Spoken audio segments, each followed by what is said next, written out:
The Apothecary Diaries, Volume 2. Prologue. "Are you quite serious?" Jinshi asked. Across from him, a man reclined on a couch, a middle-aged ruler with a prodigious beard, who now nodded slowly. They were in a particular pavilion in the outer court. Small, but with excellent visibility. A mouse couldn't have crawled in without them seeing it. The ruler leaned on his ivory-bedecked couch and poured grape wine to a glass vessel. Although he was sitting with the most august personage in the nation, Jinshi had also been quite at his ease, at least until a moment ago. The Emperor stroked his beard and grinned. Would it be rude of Jinshi to suggest he didn't like it? But the beard looked very good on His Majesty. Jinshi couldn't beat him in the facial hair department. "So what are you going to do now, O groundskeeper of our garden of lovely blossoms?"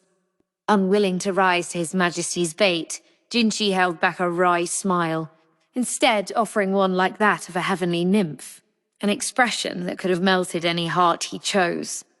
It might not sound very humble, but Jinshi was confident in his own looks, if nothing else. What a great irony, then, that the one thing he truly wanted he could not get. No matter how he strived, his aptitudes were hardly more than ordinary. Yet outwardly, if in no other way, he was utterly exceptional. It had always used to eat at him, but he had come to accept it. If his intelligence and physical prowess were to be irredeemably average, then he would do all he could with the one advantage he did possess. Thus he came to be the gorgeous overseer of the rear palace. His looks, his voice, seemed too sweet to be those of any man, and he would employ them to the fullest. "Whatsoever you wish, sire." Jinshi, with a smile at once graceful and determined, bowed to the Emperor. The Emperor sipped his wine and grinned in a way that invited Jinshi to do his worst. Jinshi knew full well that he was no more than a child dancing in the Emperor's great palm, but he would do it. Oh yes, he would. He would entertain even His Majesty's most outrageous wishes. That was Jinshi's duty, as well as his wager with the Emperor. He had to win that wager. It was the only way Jinshi would be able to choose his own path. Perhaps other ways existed, but a man of ordinary intelligence, such as Jinshi, couldn't imagine them. Thus he had chosen the road he now followed. Jinshi brought his cup to his lips and felt the sweet fruit wine wet his throat, the heavenly smile never slipping from his face. "Here you go. Take this and this. Oh, and you'll need one of these." Maomao winced at all the stuff that came veritably flying at her. The one flinging the rouge and whitening powder and clothes in her direction was the courtesan Maomao. They were in her room at the Verdigris house. "Sis, I don't need any of this," Maomao said, taking the cosmetics one by one and returning them to their various shelves. "Like fun you don't," Maomao said, exasperated. "Everyone else there is going to have even better stuff than this. The least you could do is try to look decent. Only courtesans get this tarted up to go to work." Maomao had just glanced aside, privately wishing she could go mix those herbs she collected the day before, when a bundle of wooden writing strips came flying at her. Her esteemed older sister was solicitous, but sometimes short-tempered. "You finally get a job worth having, and you won't even try to act like you belong there? Listen, the world is full of people who would kill to be in your place. If you aren't grateful for what you've got, your hard-won clientele will run out on you."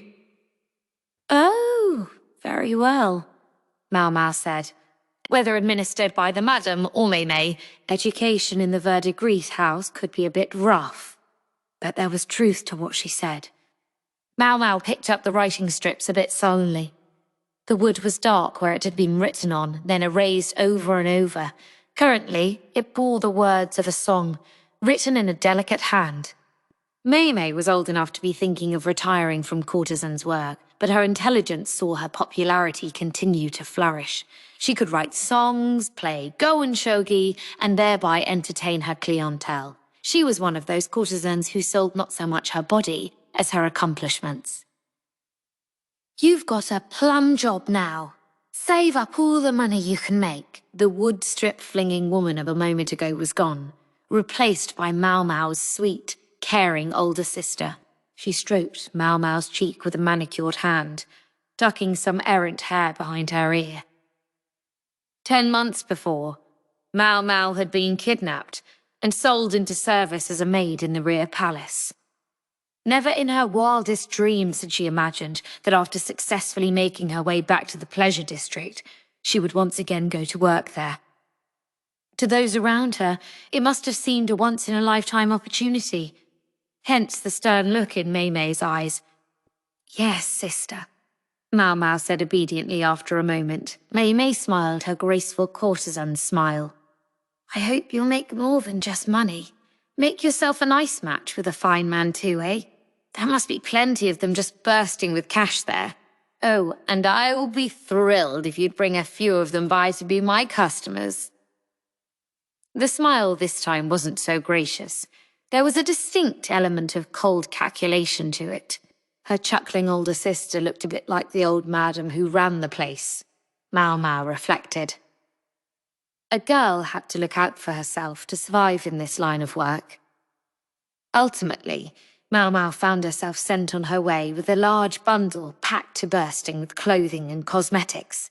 She worked her way back to her simple house, stumbling under the load. The day when the gorgeous noble had appeared in the pleasure district 2 weeks after Maomao's departure from the rear palace was still fresh in her memory. The eunuch, with his very particular proclivities, had, thankfully, heard the words Maomao had spoken, half in jest, and taken them in earnest. He had confronted the madam with more than enough money to cover Maomao's debts, and had even had the decency to bring a rare medicinal herb as a gift. It hadn't taken even 30 minutes to stamp the contract. So it was that Maomao was to resume her employment at that most renowned of workplaces.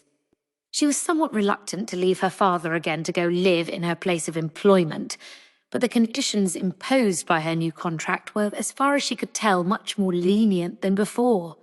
Moreover, this time, she wouldn't be simply disappearing without a trace.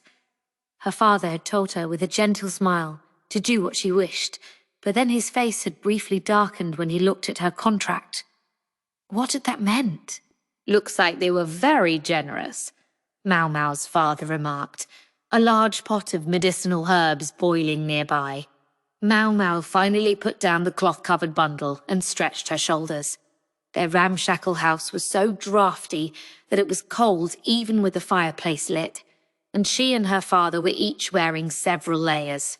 She caught him rubbing his knee, a sure sign that his old wound was paining him. "I can't take much of it with me," Maomao said, looking at the cargo she'd already prepared. "The mortar and pestle are musts, and I can't do without my notebook, and I'm a little leery of getting rid of any more undergarments." As Maomao frowned and grumbled, her father took the pot off the fire and came over. "My Maomao, I'm not so sure you can bring these with you," he said, and plucked her mortar and pestle out of her bundle, earning a glare. "You're no doctor.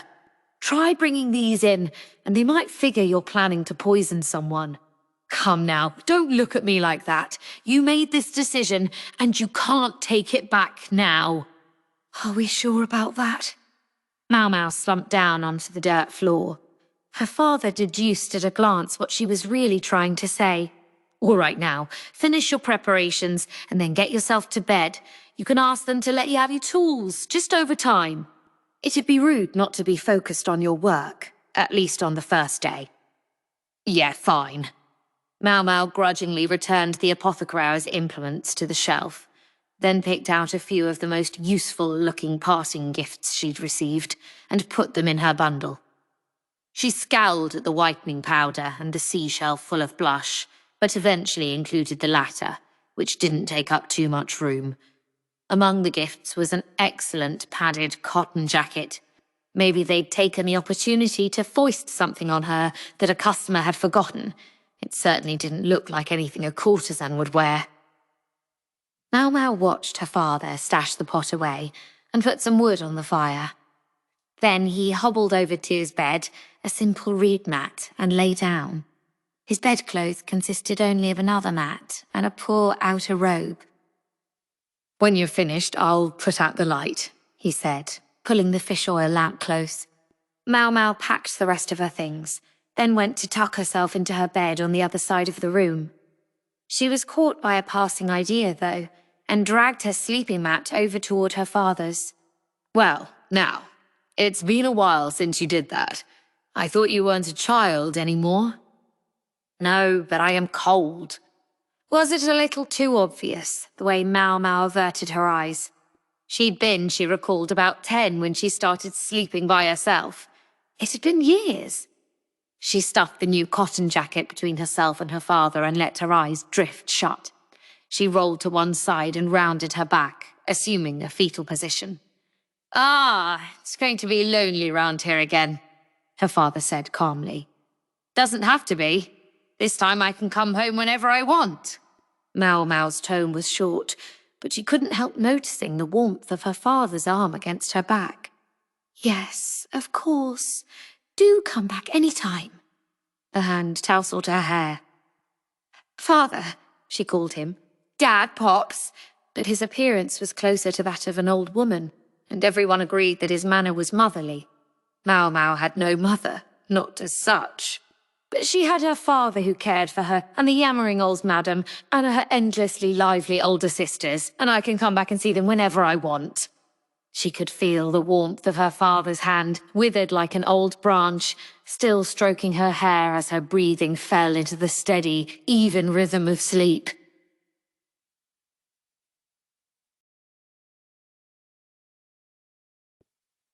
Chapter 1. Serving in the Outer Court. I was under the distinct impression that I would be going back to the rear palace. Maomao found herself wearing an outfit made of cotton. When she recalled the crude hemp dress she'd been allotted as a maid in the rear palace, it seemed awfully sumptuous. "You were let go, I'm afraid. You can't go traipsing right back. No, this is where you'll be working from now on." Showing her around the palace was Jinqi's aide, Gaoshun, who was instructing her in the names of the various buildings and the offices that resided within them. Given the size of the palace proper, it was bound to be a dizzying tour. The rear palace was part of the inner court, where the imperial family resided. Her workplace now, though, was to be the outer court. In short, the same place as all the many functionaries who staffed all the many administrative organs. Over to the east from here, you'll find a great many soldiers and military types, so I would suggest steering clear. Maomao nodded, even as she eyed the nearby plant life. I knew it. Lots more ingredients growing in the rear palace.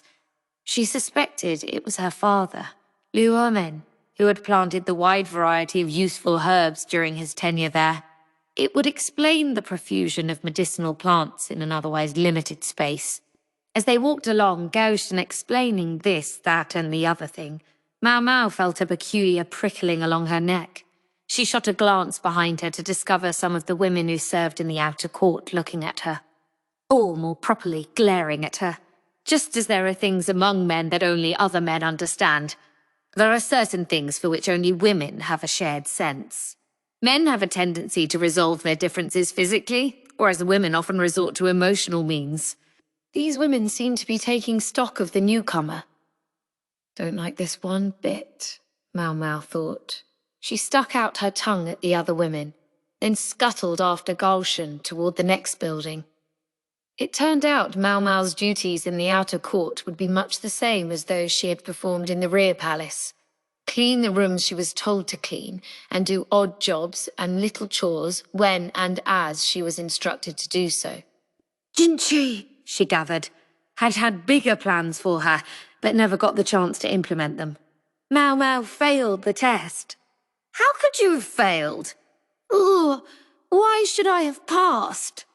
Jinchi and Gaoshun had both been stunned. Apparently they had simply assumed that Maomao would succeed. Being brought up in the red light district, Maomao could read and write, and had received at least a baseline education in singing and playing the erhu. The test in question was not as difficult as the civil service examinations, so they seemed to have figured that with a little studying she would pass easily. Gee, excuse me for not living up to your expectations, Maomao thought, as she wiped angrily at a window frame. She was in the hallway of Jinshi's office. The architecture was plainer than that on display in the rear palace, though the building was perhaps a little taller. The vermilion lacquered walls were a brilliant red, evidently refreshed each year. The truth was, Maomao didn't like studying, and was probably less adept than average at remembering things she wasn't interested in. Drugs, herbs, and medicines were one thing, but why would anyone bother to learn history? What good would it do them? And as for the law, it changed constantly. What was the point of memorizing it? Maomao, sadly, was incapable of investing much effort in that direction. It was only natural she should fail the test. She had at least opened the materials she'd been given to study with every intention of reading them through, but the next thing she knew it was morning. This happened several times in a row. So Maomao consoled herself that the outcome had been inevitable. She nodded in agreement with her own conclusion. Didn't expect this place to be so dirty. On the one hand, such a big space had many spots that were hard to reach and easy to miss. But on the other, Maomao didn't not suspect that there might have been a little slacking involved. The women who served here earned their place through the test, very much unlike the maids recruited, sold, or stolen to serve the rear palace. The women here had families and educations, and the pride to go with them. They probably saw maids' work as beneath them. Even if they noticed some dust, it was unlikely they would lift a finger to do anything about it. To be fair, it's not their job, she thought. The ladies of the outer court were something like secretaries. Cleaning was certainly not part of their portfolio, and there was no need for them to do it. But that didn't mean they shouldn't. The government had ceased to own slaves during the time of the former emperor, and bureaucrats began hiring men servants and maid servants to do odd chores instead. Maomao was now such a maidservant, serving directly under Jinshi. In Maomao's experience, women who served in the rear palace were widely referred to as palace women, while those who worked in the outer court were frequently called court ladies.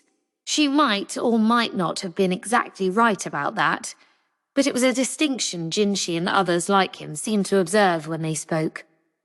"All right, what's next?" She turned toward Jinshi's office. The room was large but not luxurious. In fact, it was quite spare. Its chief occupant was a busy man. Once he left his office, he rarely returned to it quickly. That made it easier for Maomao to do the cleaning, but there was one problem. "Excuse me, but what precisely do you think you're doing?" She registered that a number of unfamiliar ladies had surrounded her. They were all bigger than Maomao. One among them stood a full head taller than her. The better they eat, the bigger they get, Maomao thought, her glance unconsciously taking in both the girls' height and their bust lines. The one who had spoken to her was noticeably tall, implying an excellent upbringing. "Are you listening to me?" the woman demanded while Maomao entertained these somewhat untoward thoughts. In a word, the ladies were upset that Maomao was serving Jinshi personally. They wanted to know why she should have received such a privilege. Unfortunately, she wasn't privy to the inner workings of Jinshi's mind. She only knew that he had hired her. If Maomao had been a well-connected foreign gentlewoman like Gyokuyo, or if she had been as luscious as Lai Hua or as sexy as Parin, no one would have objected, nor would they have had grounds to. But Maomao looked like nothing more than a scrawny, befreckled chicken. The girls couldn't stand it. It drove them mad to see Maomao by the side of the gorgeous eunuch. They would have given anything to trade places with her. Maomao thought, what to do now? She was hardly the world's fastest talker. Often, in fact, she would think hard but ultimately leave her mouth shut. But silence seemed likely to irritate these ladies as much as anything Maomao might actually say. She decided to cut to the chase.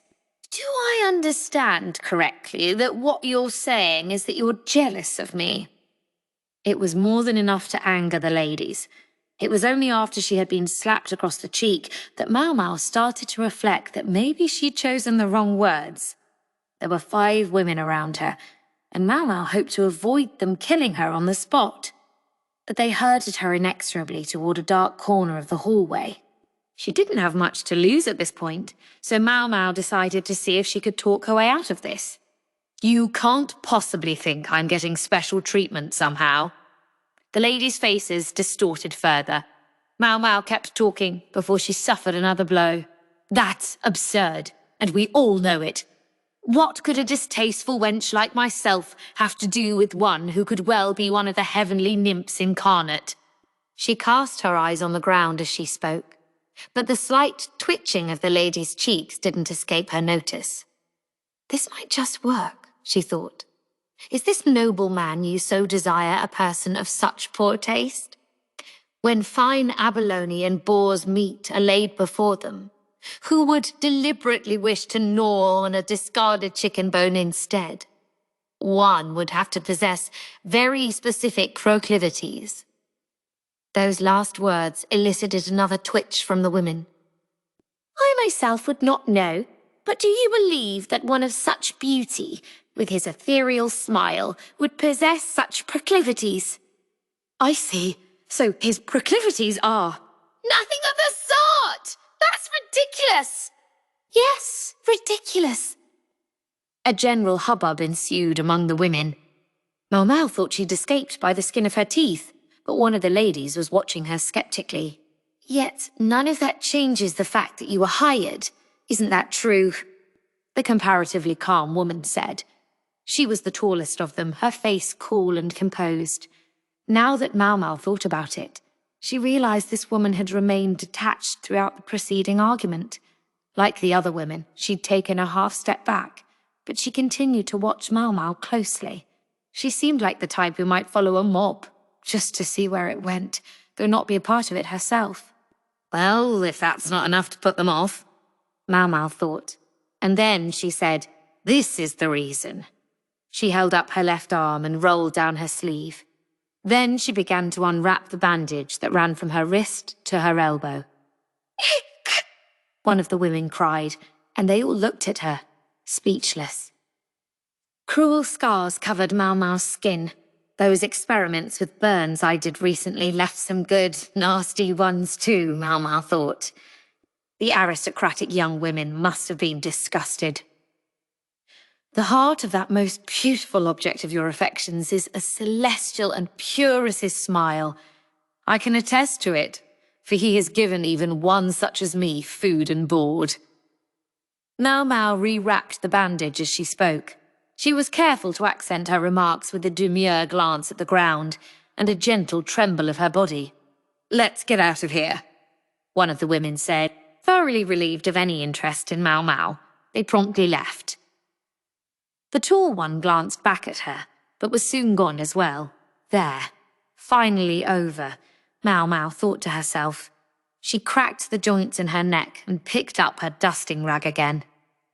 Just as she was about to go find the next place that needed dusting, she discovered a gorgeous eunuch standing with his head pressed against the wall. Might I inquire as to what you're doing, Master Jinshi? Nothing at all. And you? Are they always after you? Those types? Say, were you holding up your left arm? It's fine. Frankly, they're less trouble to deal with than the girls of the rear palace. Incidentally, if I may ask, why are you standing like that? Maomao ignored the question about her arm. It seemed Jinshi had been unable to see everything from his vantage point. The position he had adopted wasn't particularly suited to nobility, Maomao thought.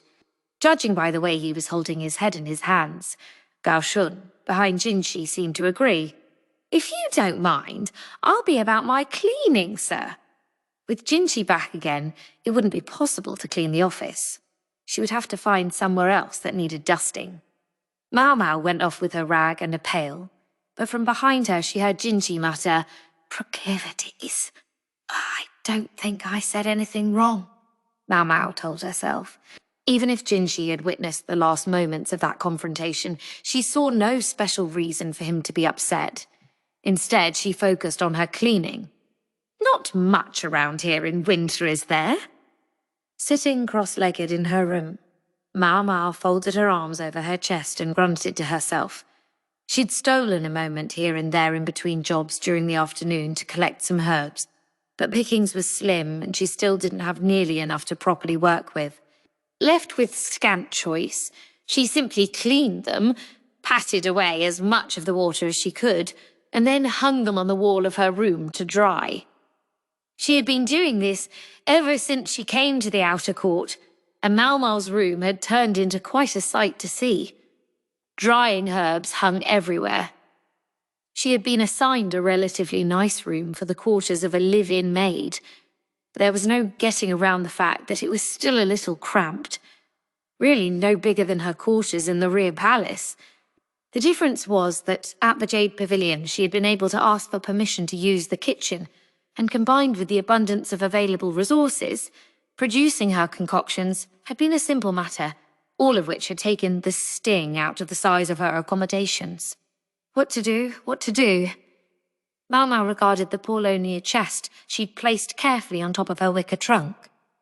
Tucked inside the chest, which was sealed with a silk cord, was the herb that grew from an insect.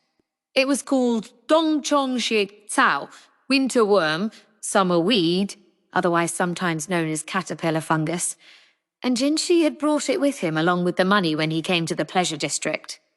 The mere sight of it had induced Maomao to sign the contract without a moment's further reflection, but now she wondered if she had let herself go too cheaply. She could never have overcome her desire for this uncanny herb, though. She opened the lid and looked at the fungus within, and an unconscious smile spread over her face. It turned to a grin, and her cheeks veritably started to twitch. No, must stop. The day before, she'd let the twitch turn into such a great yawp that her neighbours 2 rooms over had come pounding on her door to object. Apparently you weren't supposed to go shouting in the middle of the night. Allegedly, people were trying to sleep or something. Maomao pressed her fingers into her cheeks to relax the smile, then lay down on her bed. A serving woman's work started early, even before the cock crowed. The person she served might have been missing something very important, but he was still gorgeous and still of high station. One ought not to displease him. Maomao pulled up her thin sheet along with several layers of outer clothing that doubled as bedding and closed her eyes. "Is your current room not somewhat small?" the gorgeous eunuch inquired over breakfast.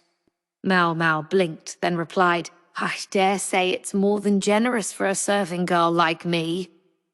Even she understood that she could hardly voice her true feelings. "Yes, it damn well is small.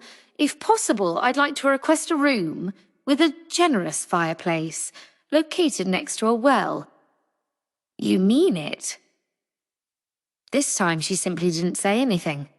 The eunuch had just woken up and hadn't entirely made himself up for the day yet as he enjoyed his breakfast.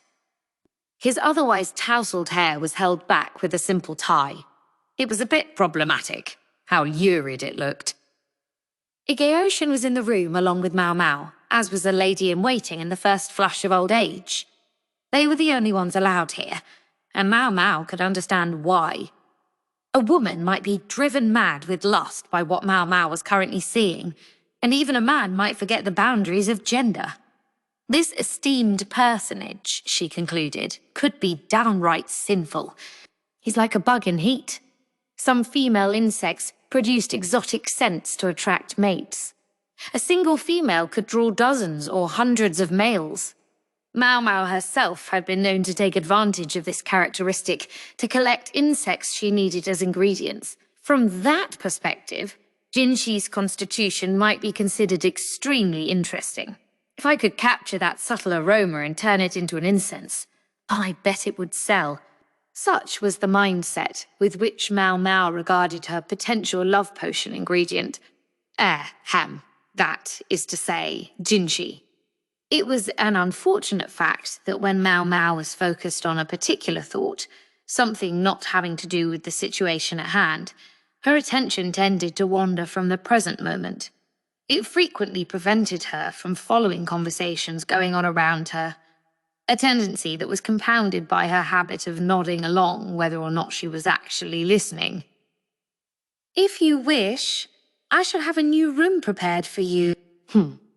Jinshi, looking inordinately pleased with himself, was requesting more porridge from Suirei.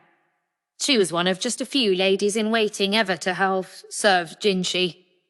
From her looks, Maomao guessed she was well past 50. Suirei's face remained impassive as she doled out a new bowl of porridge, topping it with black vinegar. Maomao hadn't exactly followed the conversation, but Jinshi seemed to be saying that he was willing to give her a nicer room. That much she understood. Then, though, her eyes met those of Gaoshun, who had his head in his hands again. Jinshi's ever-weary aide seemed to want to communicate something to Maomao, but she only cocked an eyebrow in response. "If he wants to tell me something, he has to say it," she thought. "I'm not a mind reader." She refrained from saying this out loud, though, because she knew that she herself frequently failed to be articulate enough. "Perhaps a stable near a well, then?" she offered, and there it was. Her true desire was out in the open. "A stable?" Jinshi repeated. "Yes, sir. A stable." To her, this represented the place she was least likely to be intruded upon as she cooked up her concoctions. But she couldn't help noticing that Gaoshun was shaking his head and forming an emphatic X with both hands. "So the guy has a playful side," Maomao observed to herself. "No stables," Jinshi said flatly. "Yeah, I guess that makes sense," Maomao thought, but she said only, "Of course, sir." After breakfast, Jinshi went out to work. He was frequently in his office during the morning, and cleaning his private residence often fell to Maomao. "I am so very glad you came, my dear. I start to feel my age when I have to clean this whole place by myself," Suirei said, smiling openly. Before Maomao's arrival, she'd been responsible for the entire large building, but at 50, a person's body started to get sore. "You're not the first new girl we've had here, I might add, but, well, you know, things happen, and none of them have ever stayed." "I think you're going to be fine on that point, Xiaomao." The cheerful lady-in-waiting seemed to have picked up Gaoshun's nickname for Maomao. In addition to being quite a talker, Suirei's wealth of experience had made her a quick worker as well, and her hands never seemed to stop moving. She polished some silver eating vessels quick as a flash. Cleaning the bedroom came next. Maomao went to stop her. This was all obviously maid's work, but Suirei only said, "Well, but then we'd never have time for our afternoon tasks." There you had it. It seemed Suirei had held herself solely responsible for the cleaning of the rooms, ever since some blunders with those earlier maids and ladies-in-waiting. Incidents of theft, maybe, Maomao thought. And probably not just of money, she surmised. She could easily imagine other targets of such activity. According to Suirei, things didn't only disappear. Sometimes she discovered they suddenly had more possessions than before. Anyone would be upset to find underwear they didn't recognize in the dresser, she said. Made from human hair at that. And with a name carefully embroidered on it. Maomao got goosebumps. This was not quite the explanation she'd been expecting. That must have been very difficult, Mom. I tell you, I was traumatized. As Maomao industriously polished another window frame, she reflected how life might be better if that eunuch were to wear a mask any time he went out. They finished cleaning Jinshi's private quarters and took a late meal. Next would be his office. This was in principle easier than cleaning his personal chambers because the room itself was less elaborate, but because they couldn't be seen wiping and polishing by anyone too important, it required a degree of discretion. What shall I do today? Maomao wondered. When Jinshi had visitors at his office, Maomao had time to kill. At such moments, she often wandered the grounds of the outer court on the pretext of having some kind of business. I've covered the western side pretty thoroughly by now. A map unfolded in Maomao's mind. She would have loved to check out the eastern side, but something held her back. That was where the military was based. They might not smile upon a serving girl sniffing around in the bushes near their camp. She could all too readily be mistaken for a spy and arrested. And then there was the fact that Gaoshun had specifically recommended she avoid the place. Besides, she thought, speaking of the military, involuntarily every muscle of her face tensed into a scowl. It was a measure of exactly how strong a reason she had to stay away from the place, but at the same time, an area unexplored was an area that might yet hide new herbs. Maomao was standing with her arms crossed, deep in thought, when she felt something hit the back of her head. Hell! She turned, rubbing the back of her head and glaring, to find a tall, refined lady of the outer court. I feel like I've seen her somewhere, Maomao thought. And then she remembered the woman from the crowd that had accosted her a few days before. She was wearing only the most minimal makeup, but Maomao noticed that she had drawn on thick eyebrows. She had full, pouting lips, and yet she had only dabbed them with rouge. Her overall look was tidy, but oddly disappointing. She could do so much better, Maomao thought. She had perfect bones and a beautiful face, but the makeup left her less remarkable than she was. If she would make the eyebrows thinner, use plenty of light rouge on her lips, and put up her hair in an ostentatious bun, then she could easily have been taken for one of the flowers of the Imperial Palace. Then again, most people probably wouldn't have noticed the potential for such beauty in this woman. Maomao, who had spent her life watching dirty street girls turn into captivating butterflies of the night, could see the possibilities. The likes of you aren't supposed to go any farther, the woman said, very blunt, but sounding somehow tired. Maomao only wished she had started by talking instead of hitting. Then the woman walked past, as if to communicate that as a certified lady of the outer court, she had nothing more to say to a maid like Maomao. In her hand she carried a small cloth-wrapped package, clutching it protectively. Huh. Maomao sniffed the air. There was the aroma of sandalwood, accompanied by a distinct bitter odour. She cocked her head curiously, looking in the direction the woman had gone. Maybe she serves one of the soldiers, she wondered. The woman had come from the direction of the military camp, and indeed, if she was spending time there, then modest makeup might be the wise move. The camp might not be as dangerous as the back streets of the pleasure district, but there were plenty of young and not-so-young men with their blood up there, and an attractive young woman would do well to avoid them. What Maomao was really contemplating, though, was what that smell had been.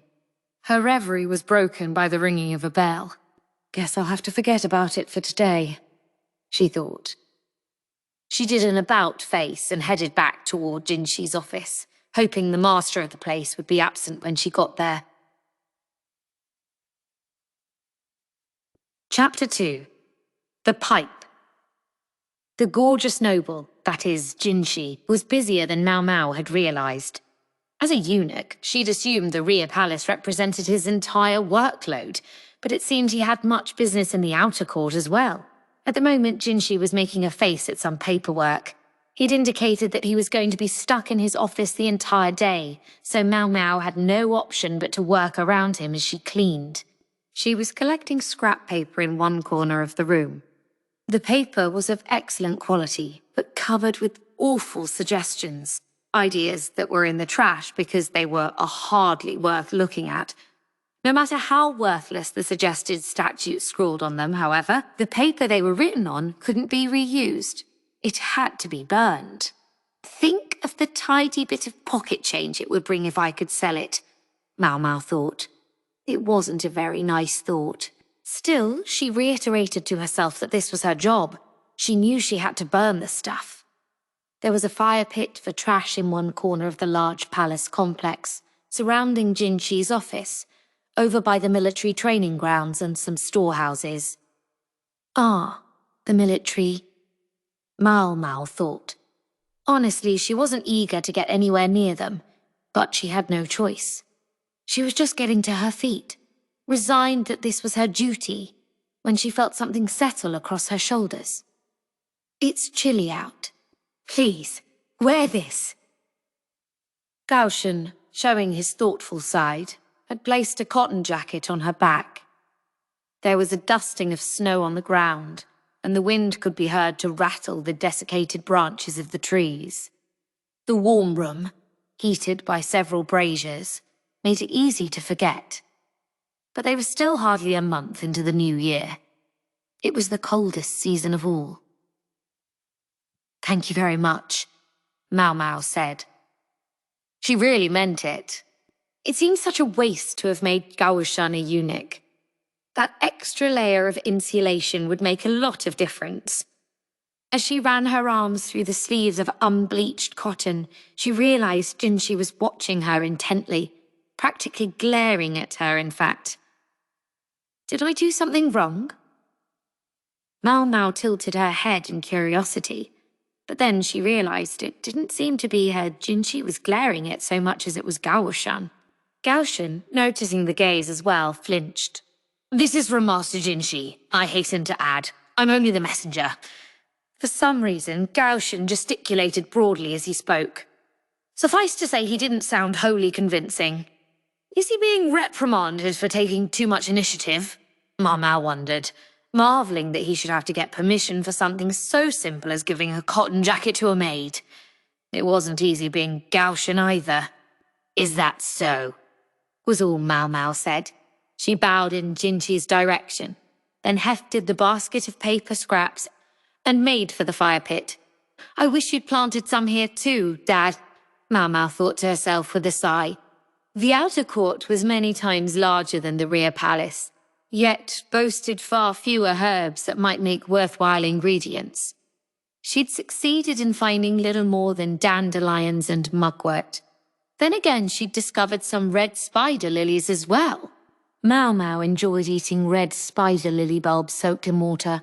The only caveat was that the bulbs were poisonous, and if the poison wasn't successfully extracted first, it could produce the mother of all tummy aches. More than once the old madam had snapped at her not to eat things like that, but it was Maomao's nature, and that wasn't going to change. "Guess this is about the best I can hope for," she thought. The dearth of plant life in winter made it hard enough to find anything. Even with careful searching, she didn't expect to come up with much more than she had. Maomao started to consider planting some seeds on the sly. As she walked back from the garbage pit, Maomao spotted someone she recognized. He was over by a row of plaster storehouses at some distance from Jinshi's office. He was a young military official with a strong manly face that nonetheless showed an obvious decency, giving him something of the look of a big, friendly dog. Ah yes, Lihaku. The colour of his sash was different from before. Maomao discerned that he must have moved up in the world. Lihaku was talking to what appeared to be some subordinate standing beside him. He's working hard, Maomao thought. Every time he had a little break, it seemed, Lihaku could be found at the Verdigris house, chatting with the apprentices over tea. Of course, his real objective was Maomao's beloved sister Perrin, but to call her forth required almost as much silver as a commoner might make in half a year. Oh, woe betide the man who had tasted the nectar of heaven. Now he sought even the barest, the most occluded glimpse of the countenance of that flower that grew on the high mountain top. Maybe Lihaku sensed Maomao's pitying gaze upon him, for he waved to her and came jogging over, bounding like the big dog he was. Instead of a tail, the kerchief holding his hair flapped behind him. "Ho! How unusual to see you outside the rear palace, accompanying your mistress on a day out?" He clearly didn't know that Maomao had been dismissed from service in her old workplace. She'd been back in the pleasure district only a very brief time, so she had never bumped into Lihaku there. "Oh no," she said. "I no longer serve in the rear palace, but in the personal quarters of one particular personage." It would be altogether too much trouble, Maomao thought, to tell the whole story of her dismissal and rehiring. Thus, she reduced it to this single sentence. Personal quarters. Whose? Somebody must have very strange tastes. Yes, strange indeed. Lihaku didn't know how insolent he was being, but his reaction as such was an understandable one. Most people wouldn't specifically seek out a thoroughly freckled, spindly branch of a girl to be their personal attendant. In fact, Maomao hadn't necessarily intended to continue with her freckles, but Jinshi had ordered her to keep them, though she didn't understand why. And if her master commanded, she had to obey. I just don't know what he's after, that man. Maomao concluded that the thinking of nobles was simply beyond her. Say, I hear some important official just bought out a courtesan from your place.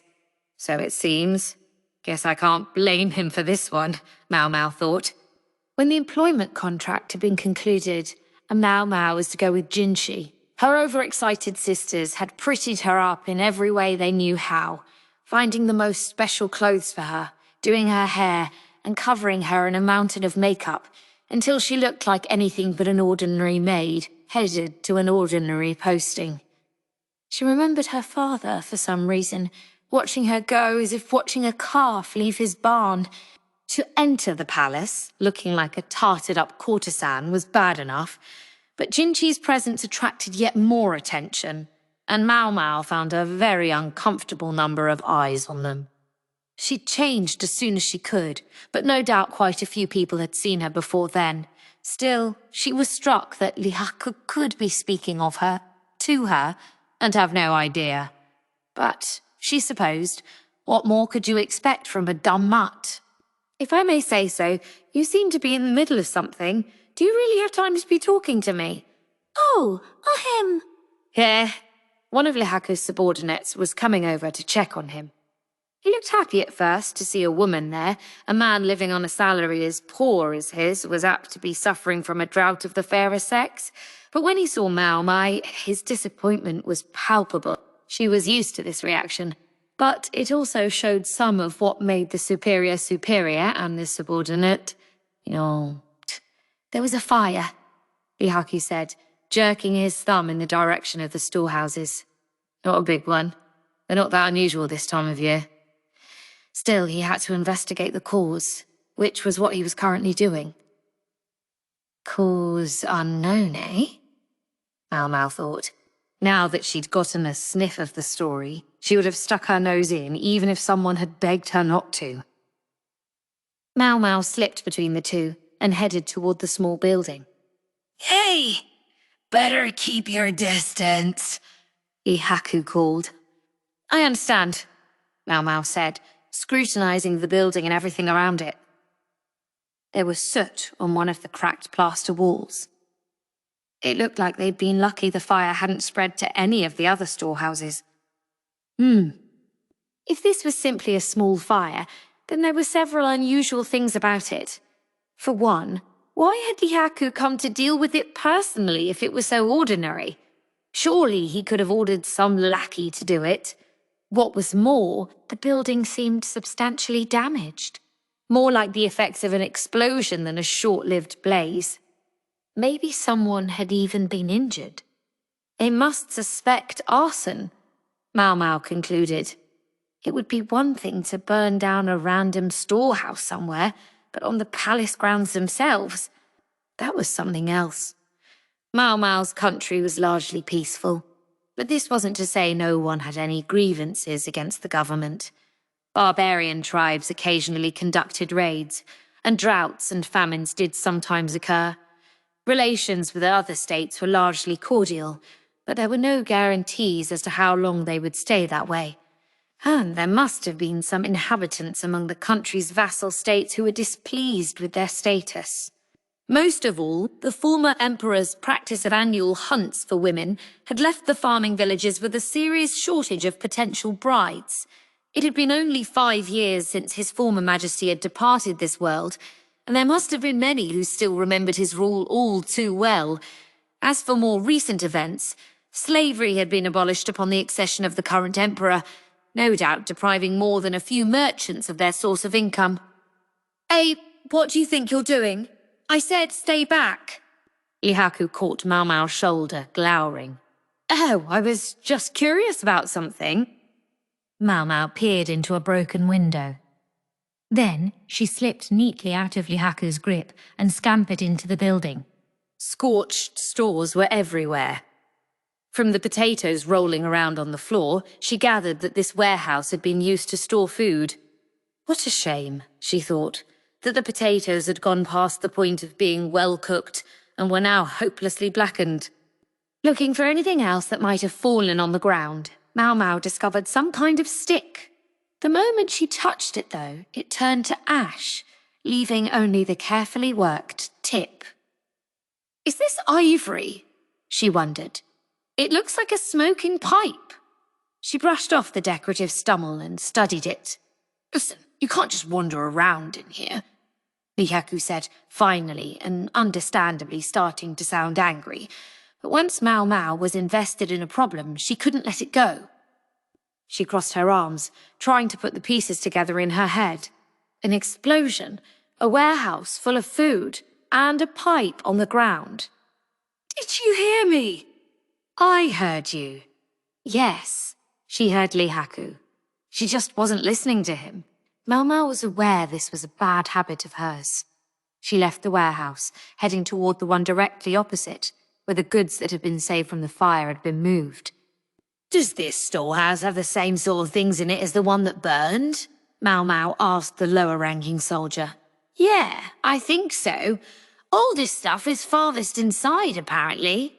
Maomao smacked a closely woven cloth sack, producing a cloud of white powder. Wheat flour, she presumed.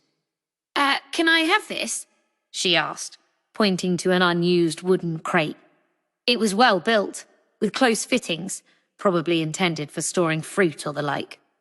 "Yeah, I guess. But what are you going to do with it?" Lihaku gave her a blank look. "I'll explain later. Oh, and I'll take this too." Maomao grabbed a wooden board that looked suited to serve as a lid for the crate. Now she had everything she needed. "Have you got a hammer and saw anywhere? And nails. I'll need nails." "What exactly are you planning to do?" "Just a little experiment." "Experiment?" Lihaku looked befuddled, but his curiosity got the better of him. He was apparently going to cooperate with her, though still somewhat grudgingly. His subordinate was looking at Maomao as if to say, "Who does this girl think she is?" But when he saw his superior was going along with her, he had no choice but to get what she asked for. Supplies thus provided, Maomao began to diligently arrange her materials. With the saw, she made a hole in the wooden board, then hammered it down on the empty crate. "That's weird. It's like you've done this before." Lihaku, watching her, showed all the interest of a dog spotting a new toy. "I grew up without much money, so I learned to make what I didn't have." Her old man had likewise built a range of curious things. Her adoptive father, who had studied in the West in his youth, drew on those long-ago memories to create tools and gadgets no one had ever seen in this country. "There, finished," Maomao said after a few moments. "All it needs is a bit of this." She took some of the flour from the stores and put it in the box. "You wouldn't happen to have a fire starter on hand, would you?" One of Lihaku's subordinates volunteered to get one. While he was away, Maomao got a bucket of water from the well. Lihaku, still totally baffled as to what was going on, was sitting on the box, his chin in his hands. "Thank you very much." Maomao nodded to the subordinate, who had returned with a length of smouldering rope. The underling could grimace all he liked, but he was ultimately curious about what Maomao was going to do. He squatted at a distance and watched them.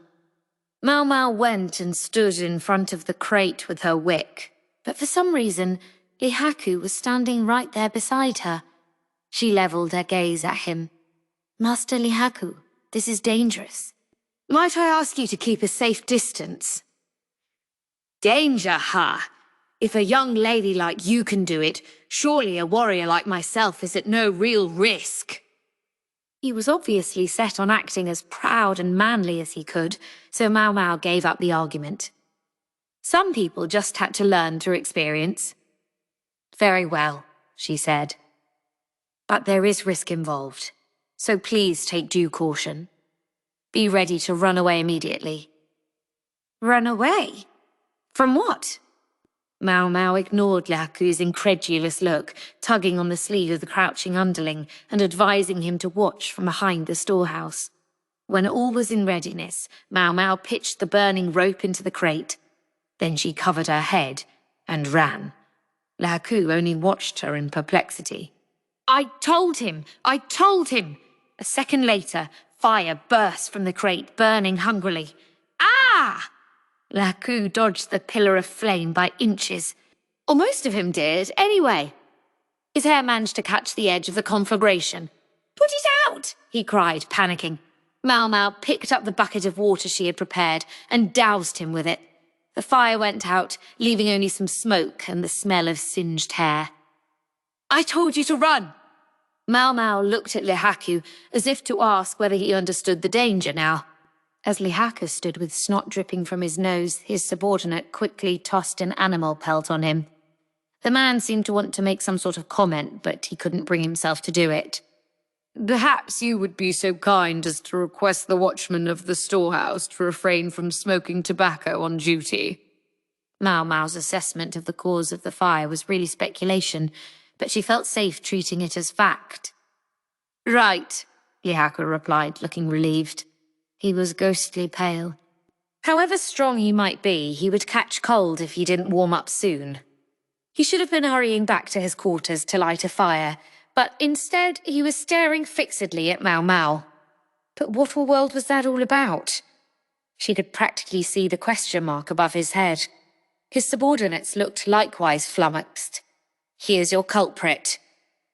Maomao took a handful of the wheat flour.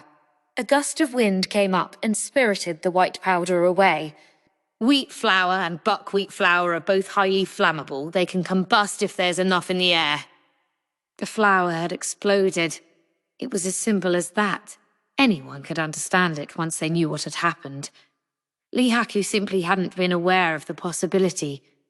There were few, if any, things in the world that were truly inexplicable. What a person deemed beyond explanation was only a reflection of the boundaries of their own knowledge. Pretty impressed, you know, about that, Lihaku said. Oh, I used to do it quite often. Used to do what? Lihaku and his subordinate were looking at each other, confused once again. Fair enough. They'd never in their lives had to work in a cramped space full of flour. Maomao, meanwhile, had learned to be careful after she'd been blown backwards out of the room she had been borrowing in the Verdigris house. I thought the old lady would have my head that day. Just thinking about it was enough to give her the shivers. She'd thought she was going to wind up hung upside down from the highest floor of the brothel. Please take care you don't catch a cold, sir. But if you do, let me recommend the medicine of a man named Liu Men in the Pleasure District. It's quite effective.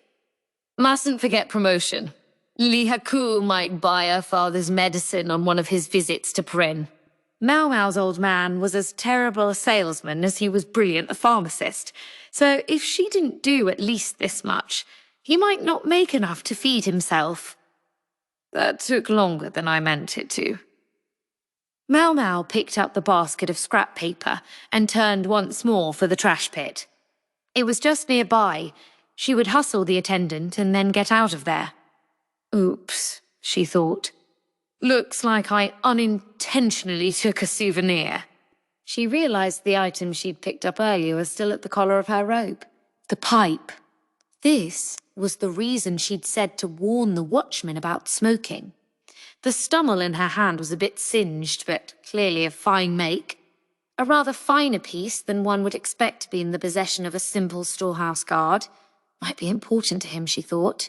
A little polishing and a new shank, and it would be good as new.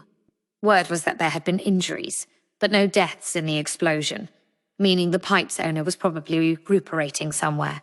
He might not want it anymore, too many bad memories, but if nothing else, the stummel would sell for a decent price.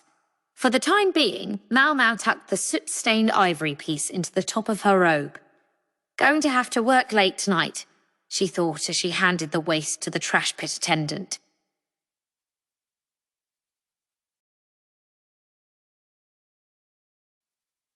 Chapter 3.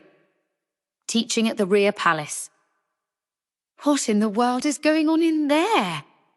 No idea. The question came from Gaoshun, the blunt answer from Jinshi. They were standing before a lecture hall in the Rear Palace. Inside, the highest-ranking consorts were having some sort of lesson, supposedly in the interest of helping them fulfill their duties as concubines. All around, eunuchs and lesser-serving ladies who had been summarily driven out of the hall stood by, looking just as perplexed as Jinshi. A few even had their ears to the door. Nothing makes a person more interested in something than being told it's a secret. But whatever could that secret be? One special reason for the gripping curiosity was that the lecturer was a young, freckled woman servant. No one could say quite what she was doing there. It had all started about 10 days before. Jinshi, still in his sleepwear, watched Maomao clean, just the prelude to another long day of hard work. If you're looking for your breakfast, Lady Suirei is preparing it right now, she said. One person was more than enough to handle making the morning meal, so while Suirei did that, Maomao got a start on cleaning the room. Any wasted time meant she would never finish all the chores in this building before noon.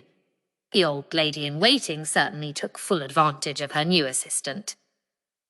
I wonder if I did something to upset him, Maomao thought. If she had, it was probably that she'd quietly planted the seeds of some medicinal herbs in the garden, but she didn't think anyone knew about that yet. Her heart picked up speed all the same. Then Jinshi said, as the new pure consort has arrived, the Rear Palace has requested education of the consorts. The pure consort was one of the 4 highest-ranking ladies in the Rear Palace, and the title had been vacated at the tail end of the previous year. Is that so? Maomao replied without interest as she continued to dust. She ran the rag along the floor as hard as if the timbers had killed her parents and she was taking revenge. It had been part of her daily routine since she'd been assigned to Jinshi's personal service. There were probably other jobs she could have been doing, but maid's work was all she'd known, and frankly, she couldn't think of what those other jobs might be. So instead, she threw herself into cleaning as if her life depended on it. Jinshi occasionally gave her disapproving looks, but Maomao was of the opinion that if he didn't give her specific instructions, she was under no obligation to do anything in particular. Now Jinshi crouched down, so his gaze was on a level with Maomao's. He was holding some sort of scroll. They want a teacher. Oh? They have someone in mind? You. Maomao reflexively glared at Jinshi. It was not ideal, perhaps, for a cleaning girl to give her direct employer a look, as if she were regarding some dirt in a corner, but old habits die hard. It provoked an inscrutable expression from Jinshi. A fine joke, sir. Who's joking? Jinshi showed her the scroll he was holding. Maomao's expression darkened as she read it, for what was written there was most inconvenient. Indeed, she would have liked to pretend the scroll didn't exist. You can't get out of this just by pretending not to look. Whatever do you mean? I know you read it just now. I saw you. That was your imagination, I assure you. Jinshi unrolled the scroll and pointed directly at the most inconvenient part of all. He pushed the missive toward Maomao. Most stubborn. Look here. A direct endorsement. Maomao was silent. The words, wise consort Li Hua, hovered directly beside Jinshi's finger. Now she's done it, Maomao thought. Count me out, was all she said, and so, for the day, the matter was closed. But it couldn't last. The next day, another scroll arrived with the same request.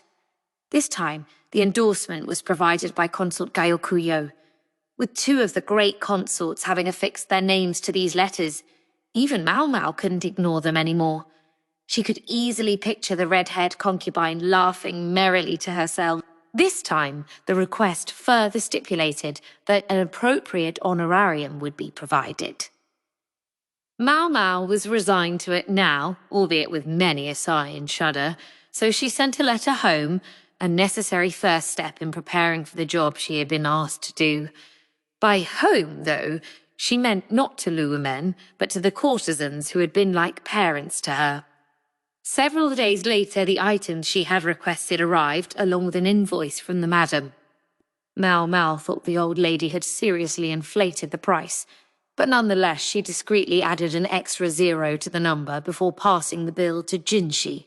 He scrutinized it, but seemed prepared to accept the cost, when Suirei appeared out of nowhere and said with a chuckle, "I think the ink of this number is just a slightly different shade from the rest." She plucked the invoice from Jinshi's hands and gave it back to Maomao. Wily old lady, Maomao thought. So long as Suirei was there, it would be a tall order for anyone to make a mark of her sheltered young master. Maomao was left with no choice but to admit the original price. If they'd had a mind to, Jinshi and Suirei could have argued that Maomao should cover the expense for herself, so she was just as happy when they complacently paid the sum. When the goods from the courtesans were delivered, Maomao veritably shoved Gaoshun aside and took them herself. Jinshi was as interested as a nosy puppy, but Maomao steadfastly refused to break any of the seals, quickly requisitioning the cart and taking the items away. "Shall I help you?" Gaoshun asked, but Maomao politely refused him, taking her acquisitions to her room. Jinshi demanded to see what she had received, but she opened her eyes as wide as she could and stared him down, and after a moment he quietly withdrew. She could hardly show him her all-important teaching materials. Maomao had decided if she was going to do this, she was going to do it right. Finally, the day arrived. For the first time in a long while, Maomao set foot in the rear palace, in the inner court. She found the slight feminine fragrance that suffused the place to be oddly calming. The lecture hall that had been prepared for her was in fact quite large, enough to seat several hundred people. It had been sleeping quarters for the maids under the previous emperor, when the population of the rear palace had ballooned and individual rooms couldn't be built rapidly enough to keep up. Now, though, it went largely unused. It was a complete waste to leave it standing empty, but it would have been an even greater waste to tear it down. Indeed, many such buildings dotted the rear palace.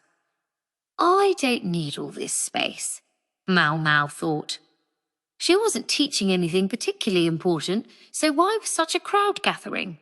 Middle and lower-ranked consorts and their entourages all but surrounded the lecture hall, while more than a few maids rubbernecked from a distance.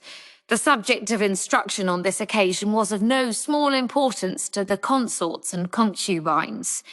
In some sense, it could even be said to bear on the future of the nation. But for Maomao, all it did was elicit a long sigh. "All right, listen up," Jinshi said. "Only the high consorts are to receive instruction." One might have expected disappointment among the lower-ranking consorts at this pronouncement, but quite to the contrary. Many of them were seemingly satisfied at having gotten a glimpse of Jinshi.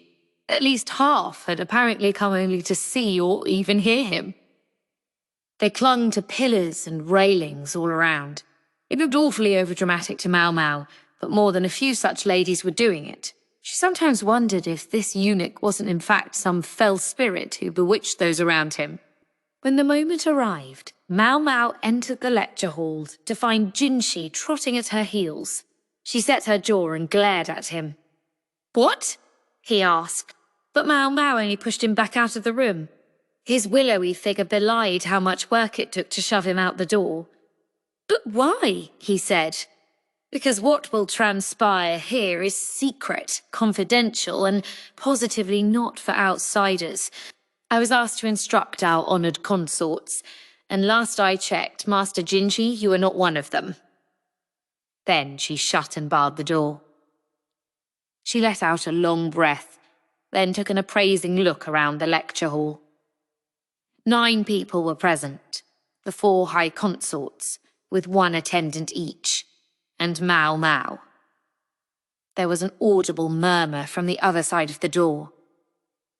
Because she had ejected Jinshi, most likely, she had the distinct sense that someone or several someones were trying hard to listen.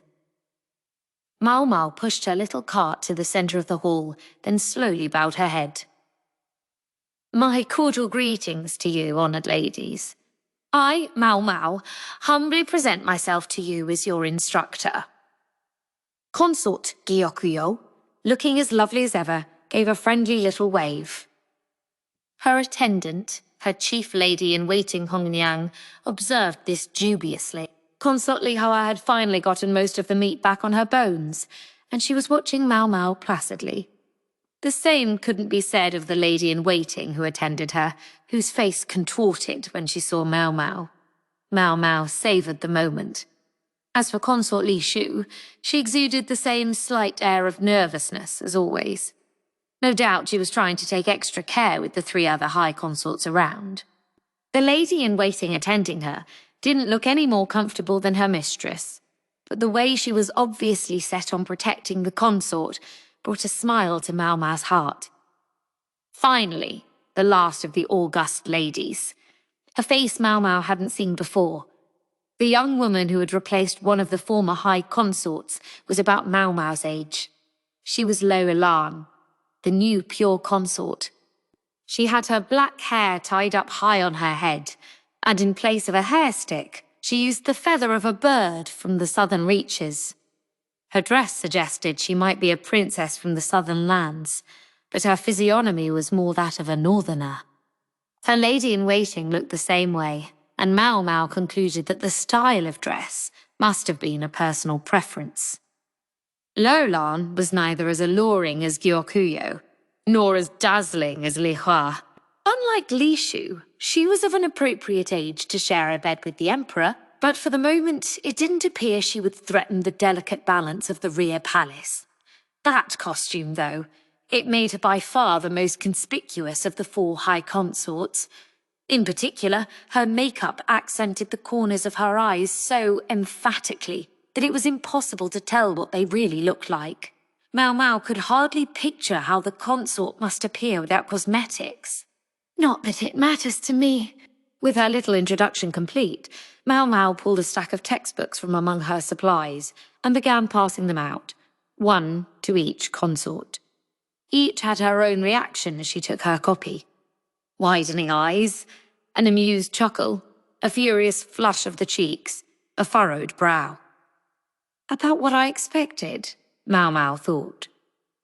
Next, she produced a collection of tools. About half of those present regarded them with confusion, while most of the others seemed to know what they were for. The handful in between didn't know exactly, but seemed to guess and blushed. I wish to stress that what I'm about to teach you are trade secrets of the Garden of Women, and must not be divulged to outsiders, Maomao said, and then she instructed her pupils to open their textbooks to page 3. A good 2 hours or so later, Maomao's lecture was finally finished. Maybe I tried to tackle too much at once, she thought. Even Maomao was feeling a bit spent by it. She drifted over to the door of the lecture hall and undid the bar. That went on for a while. The gorgeous eunuch wandered in, looking quite at his leisure. He did seem ever so slightly annoyed, and for some reason his left cheek and ear were red. Maomao was at least kind enough not to openly accuse him of eavesdropping. Jinshi regarded the room he had entered with mute amazement. Is something the matter, sir? You took the words right out of my mouth, he said, looking closely at Maomao. I'm afraid I don't know what you mean. She had only given the consorts of the rear palace instruction the necessary knowledge, as she had been requested. As for the individual consorts, their responses to Maomao's lecture were as follows. Gyokuyo was enthused. Finally, some new tricks, she was saying. Hong Yang attended her with her customary expression of fatigue. She might also have been occasionally casting glares in Maomao's direction, but the lecturer chose to ignore her. Li Hua's cheeks were slightly flushed, but her finger traced down the page as she reviewed the lesson. She seemed quite satisfied. The lady in waiting with her was red as a beet and looking firmly at the ground, trembling. Li Shu was in a corner of the room with her forehead pressed to the wall, mumbling. I couldn't. It's impossible. All the blood had drained from her face. Her attendant, only recently promoted to her chief lady-in-waiting, Maomao believed she recognized the woman as Li Shu's former food taster, patted her back consolingly. As for Lolan, she was staring into space with a distant expression. Maomao couldn't guess what she might be thinking. Her attendant wasn't quite sure what to do with the textbook lying in front of them. With some embarrassment, she packed it in a carrying cloth. I don't care what they do with it, Maomao thought, as she packed up her things and accepted a cup of cool water. She let out a breath.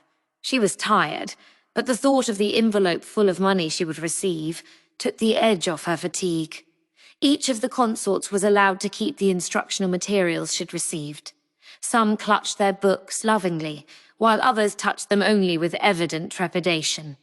In any event, Maomao urged them to wrap the items in travelling cloths so that they might not be seen and, further, reiterated that they should not be shown to anybody. Jinshi and the others who had been excluded from the lecture watched, mystified. What exactly did you teach them? Jinshi inquired. Maomao didn't quite look at him, but rather somewhere just past him. Next time you see the Emperor, ask what he thought of my lesson, she said. As to the content of her instruction, she would leave that to Jinshi's imagination. Chapter 4. Raw Fish. Xiao Mao, may I have a moment? Gaoshun asked, as Maomao was about to head up to her room after finishing the day's work. Their shared master Jinshi, evidently tired from his own exertions, had gone to take a bath directly after eating. What seems to be the matter? Maomao asked, at which Gaoshun hesitated for a moment, stroking his chin to cover for himself, and finally let out a long breath. There's something I'd like you to look at. Jinshi's aide seemed to have even more furrows in his brow than usual today. What Gaoshun showed Maomao was something written on a bound collection of wood strips, which he unrolled on a table. Maomao looked closely at them. A record of an old incident, she observed. The strips recounted the case of a merchant who had contracted food poisoning some 10 years before. The victim had allegedly consumed blowfish. Maomao swallowed in spite of herself. Ugh, I wish I could have some blowfish. Gaoshun was looking at her, noticeably vexed. Maomao shook her head and wiped the grin off her face.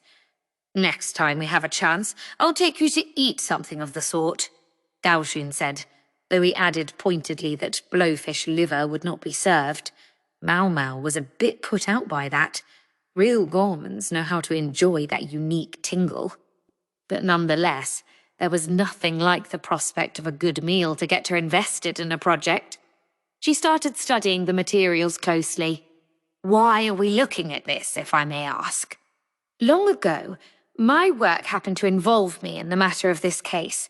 A former colleague of mine brought it up to me again, because a very similar incident occurred recently.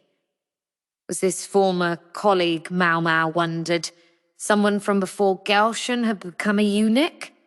So he really had been a military official or some such. Very similar, Maomao said. How so? She mentally set aside the question of her companion's history. She was, quite frankly, more interested in this case of poisoning than she was in talk of Gaoshun's past. A bureaucrat ate a dish of shredded raw blowfish and vegetables, and now he's comatose. Comatose? Maomao didn't like the sound of that. Gaoshun had never been the type to mince words, and she doubted he had started just now. She took a discreet glance at Gaoshun's face.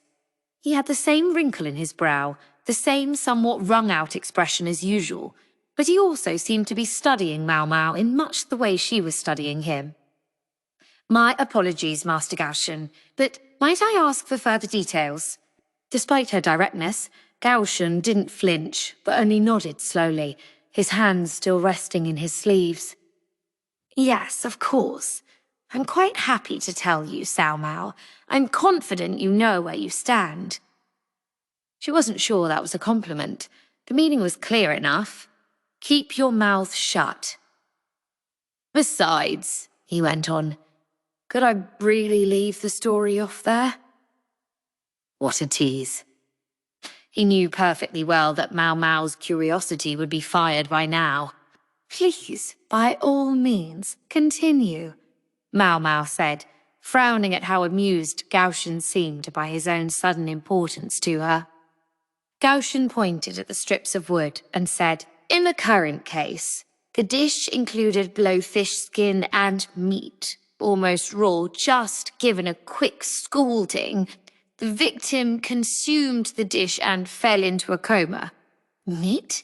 You mean not the internal organs?" "That's right. Blowfish poison couldn't be removed by heating it, but the poison was concentrated in the fish's organs, principally the liver, and the flesh proper was substantially less dangerous. Maomao would have guessed that any case of coma on account of blowfish poison would almost have to have involved consumption of the liver. Oh, could that much toxin really have built up in the flesh? She wondered. Depending on the exact variety of fish and the environment in which it was raised, the meat could, on occasion, be poisonous. She didn't have enough evidence to be certain one way or the other, so she couldn't rule out the possibility. When Maomao had eaten blowfish, it had always been the less poisonous meat. Well, almost always. Every once in a while she got it into her head to put a bit of liver in her mouth, but it was a dangerous game. She well remembered the madam forcing her to drink water until her stomach practically turned inside out. "To be honest, I'm not hearing anything unusual so far," Maomao said. "Well, there's one detail I haven't mentioned," Gaoshun said, shaking his head slowly and scratching the back of his neck as if embarrassed. "The chefs involved in preparing the dishes insist they didn't use blowfish." "Not on this occasion, and not in the incident 10 years ago." Gaoshun was frowning openly now, but Maomao simply ran her tongue along her lips. This was getting more interesting by the minute.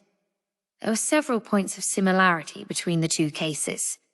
For one thing, both the bureaucrat of the present case and the merchant of the older one had been epicures with a taste for unusual food.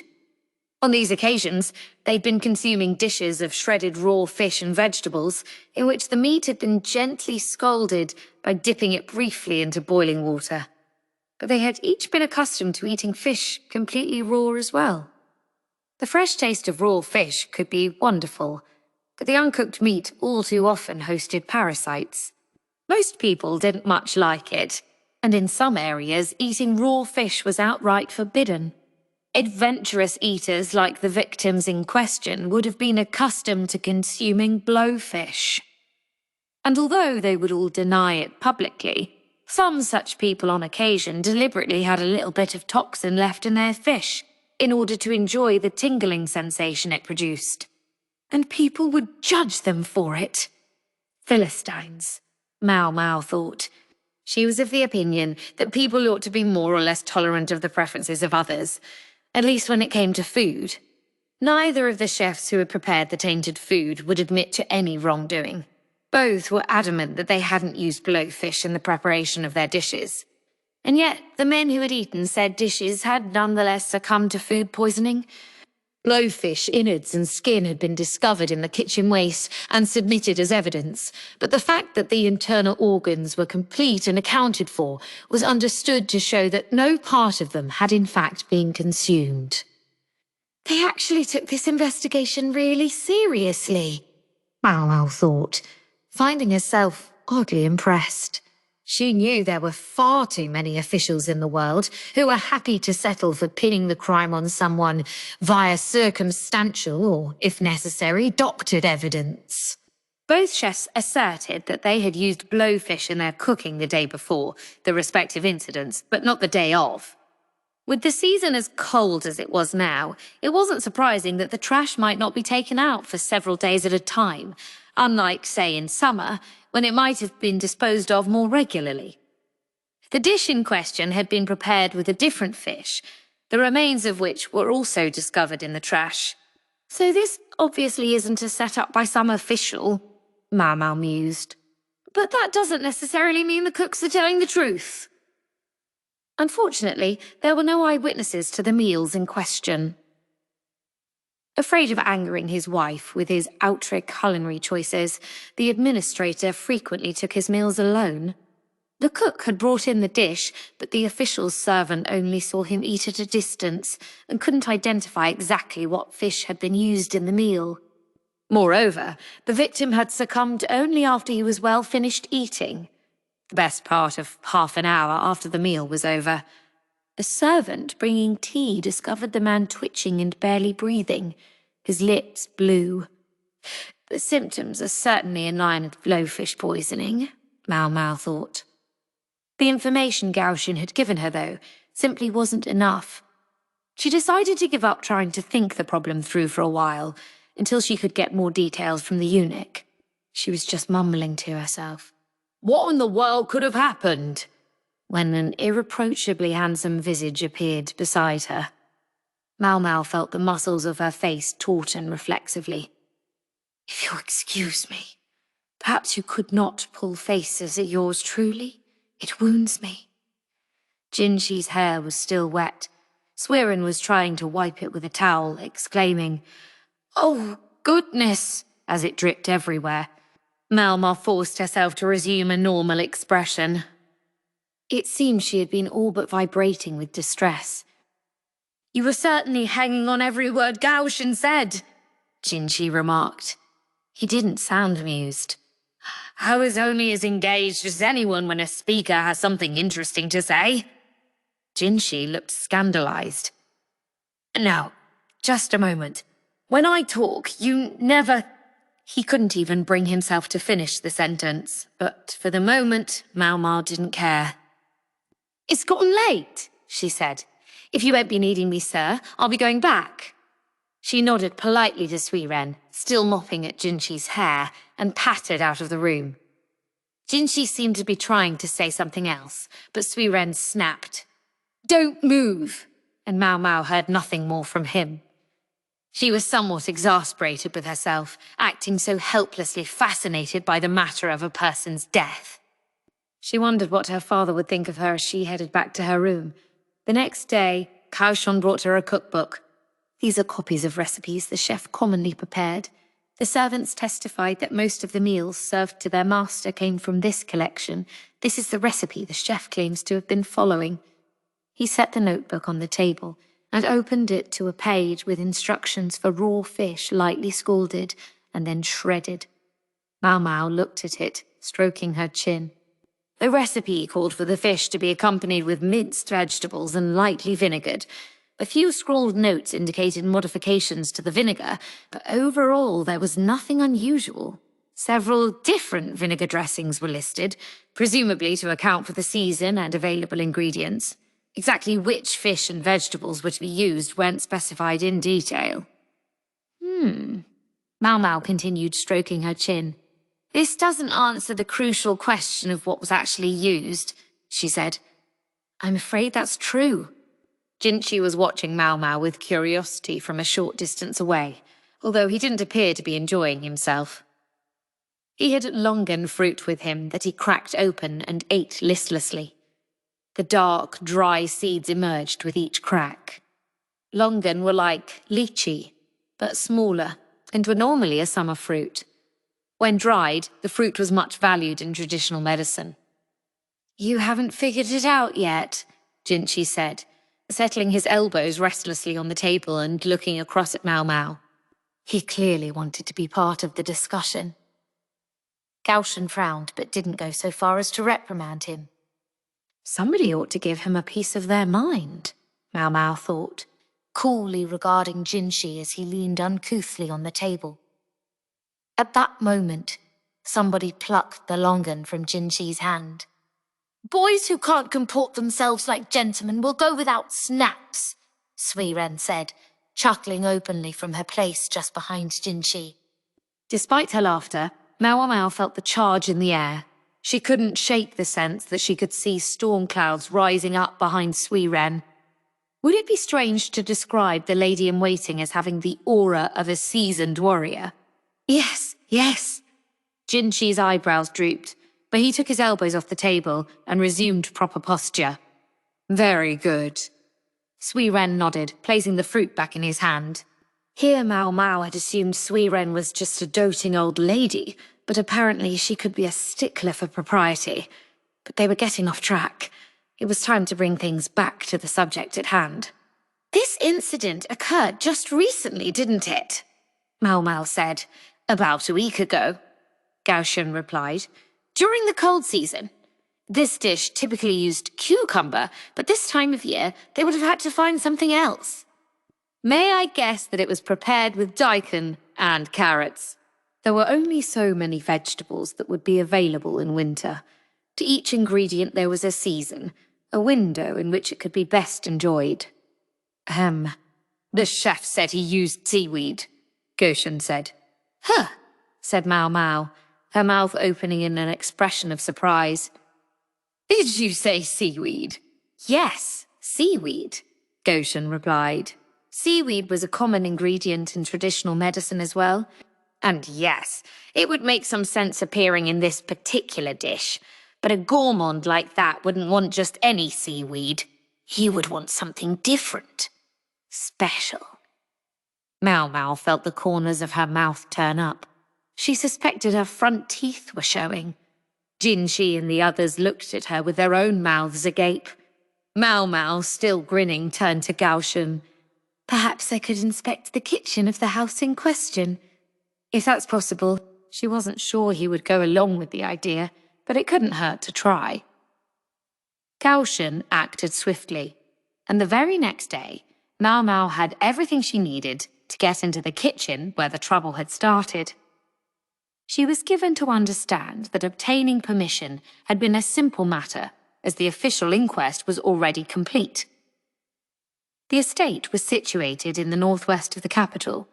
The northern quadrant of the city was occupied primarily by high-ranking officials, and the area was packed with gorgeous houses. When they arrived at the particular mansion they wanted, the victim's wife, allegedly wasting away with the stress, was asleep, so a manservant showed them through the house. The wife had already given her approval, they were told. A manservant, Maomao mused as they entered the kitchen. Gaoshun had arranged another official to accompany Maomao, but he spent most of his time looking at her doubtfully. He clearly didn't relish this assignment, but Gaoshun had told him to do it, and evidently he would obey, so there was no problem as far as it went.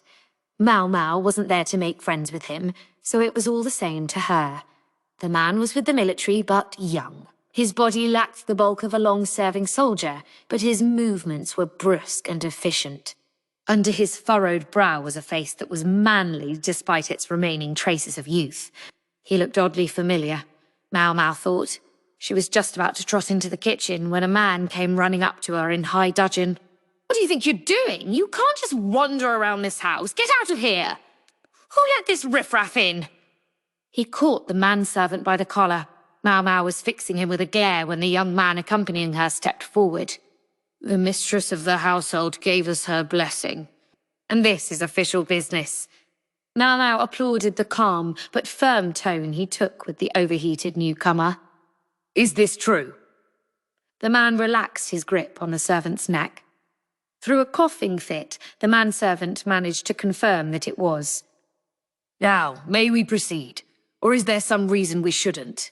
the young official asked, at which the man made a sound of disgust and spat. "What do I care?"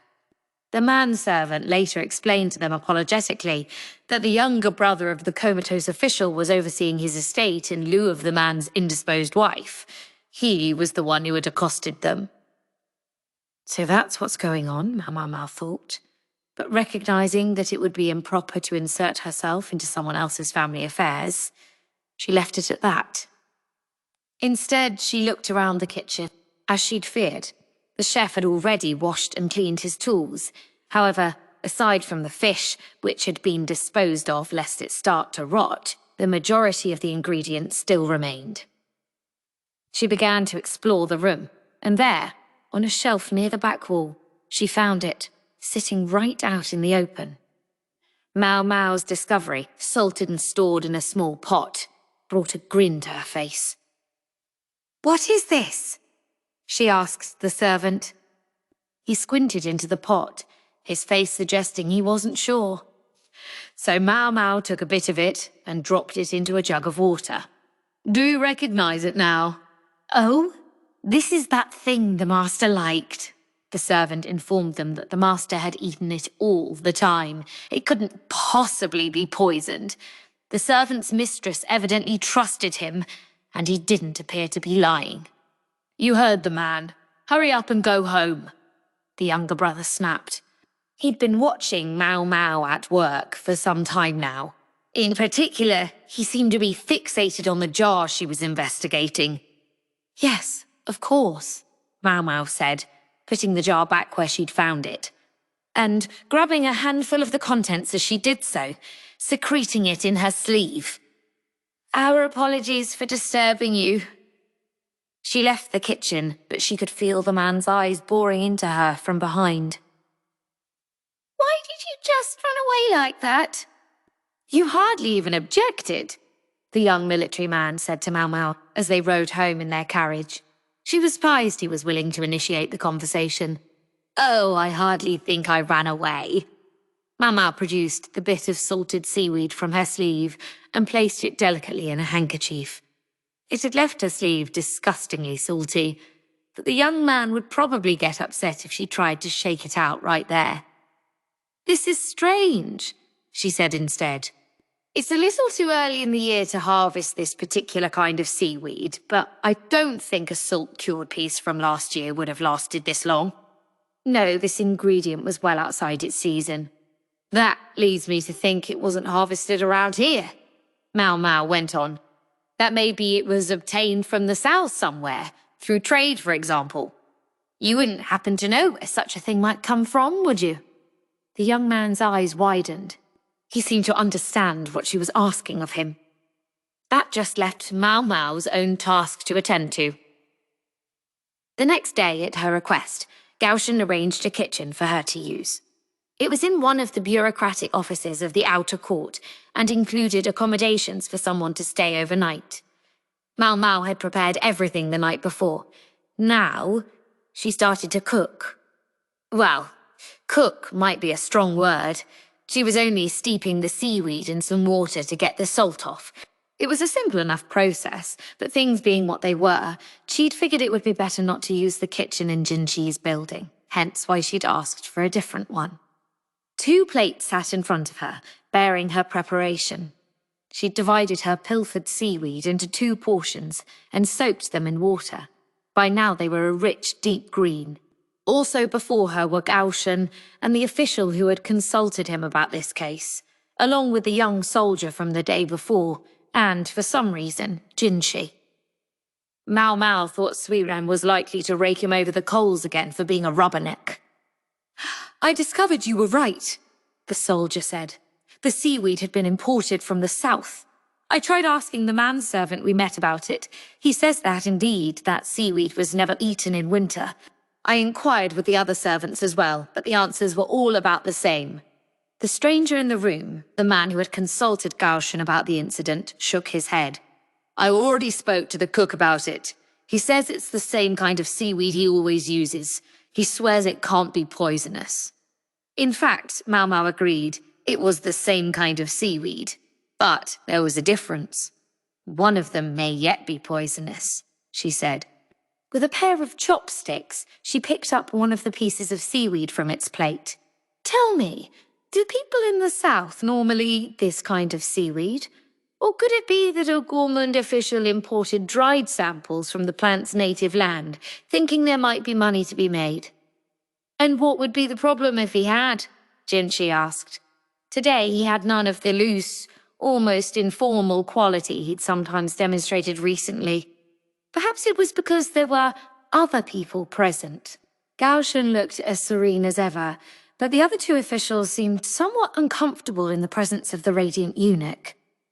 Maomao twiddled the chopsticks playfully as she replied, "There are ways to make a poison not poisonous. Several, in fact.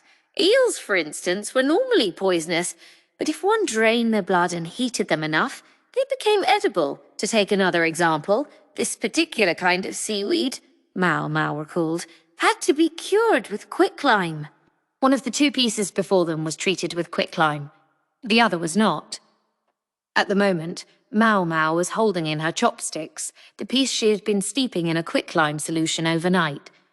She took a big bite of it, distressing the onlookers. They crowded around and fussed over her. "I'll be fine. I think," Maomao said. In truth, she only knew the theory. She wasn't actually sure if a single night's steeping would be enough to neutralize the poison. This was another important test for her. "You think?" Jinshi demanded. "Oh, calm down. I have an emetic right here." She showed them the pouch of herbal medicine hanging around her neck. "Aren't we a little overconfident?" Jinshi snapped. A moment later, Gaoshun had Maomao in a bear hug from behind, while his master forced the medicine down her throat. Thus, she ended her demonstration by vomiting in front of 4 important men. Lovely. What a thing to do to a young woman who had yet even to be married. Worse, the emetic induced vomiting through its awful flavour. So it was a poor chaser for the seaweed. And here I was trying to prove that seaweed was safe, Mama thought. She wiped away the stomach juices, composed herself, and then said, "Here's the question as I see it. Who suggested the idea to the tradesmen to import this salted seaweed?" The merchant had gone to a foreign land, one where there was no custom of consuming this plant, simply in order to obtain it. Presumably he was at least aware of the potential danger. The man who fell into a coma from it could be said to have reaped what he sowed. But what if something else was going on? What if the possibility of poison had been well accounted for? Here I go, speculating again. There had been a similar case 10 years before. What if it had given someone a hint? Inspiration? Maomao had no way of saying whether the two were really connected, but as far as the current case, she trusted her intuition. Everyone here in this room with her was intelligent. She doubted she needed to say anything more, and she didn't intend to. Maomao was a person of such minor consequence. She had no desire to ponder anyone's particular guilt. "I see." Gaoshun nodded slowly, evidently comprehending what Maomao was driving at. She let out a relieved breath, then grabbed the seaweed in front of her and ate it, this time from the other plate. And thus, for the second time that day, Maomao was induced to retch by a pale-faced Jinshi and his companions. The culprit turned out to be the younger brother of the comatose bureaucrat. Once they found out where he'd purchased the seaweed, he could hardly confess fast enough. So Maomao had been right to be suspicious of the way he'd been watching her in the kitchen. He might as well have told them outright there was something he didn't want them to see in there. His story was a common one. With the elder son alive and well, the younger went forgotten. Maomao and the others were almost disappointed to discover such a comically prosaic motive at work. However, a problem remained. Apparently the man had been willing to commit murder over this simple grievance. But how had he learned about the poisonous seaweed in the first place? He claimed a fellow patron at his favourite bar had happened to mention it in the course of a conversation, and neither Maomao nor anyone knew at the time whether this was simple chance, or if it went deeper. Maomao was cleaning up, muttering over the fact that she never did get to eat the toxic seaweed, but it was no use crying over spilled milk, or regurgitated seaweed, so she determined to think about something else. I wonder what I'll use my precious new ingredient for. The bizarre herb sprouting from her bark danced in her head. Just as it threatened to take over her every thought, she shook her head. She had to stay focused. She was on the job. But she couldn't keep herself from grinning at the thought of that disgusting dried insect with the greyish mushroom popping out of it. She was overjoyed just thinking about the possibilities. Maybe she would make a medicinal wine out of it, or turn it into pills. The overweening happiness caused her, to her chagrin, to greet the master of the room with a giant smile on her face. The moment she registered Jinshi and the shocked look he was giving her, Maomao dropped her eyes to the ground. I'll bet that wasn't very appealing. Slowly, uncomfortably, she looked up, to discover Jinshi was suddenly beating his head against a pillar. It made a clacking sound like a woodpecker. The noise brought Gaoshun and Suirei running. Gaoshun seemed to be fixing Maomao with a glare. It wasn't my fault, Maomao protested wordlessly. Your master is wrong in the head. Silently she was pouting, but all she actually said to them was, "Welcome back." She could at least act polite. Jinshi had been spending especially long days at work of late. He claimed it was because there were so many things that needed taking care of. In which case, perhaps he should have been working the other day rather than standing around gawping at Maomao's experiment. Jinshi's assessment of the person he'd recently had to entertain to get his work done was less than flattering. You could say we don't get along, or at the very least, that there's a stark difference of opinion. Now he sighed as he accepted some fruit wine from Suirei. Everyone in the room had a well-developed tolerance for Jinshi, so it didn't affect them. But if some girl had happened to see him like this, she might have fainted on the spot. A most troublesome eunuch indeed.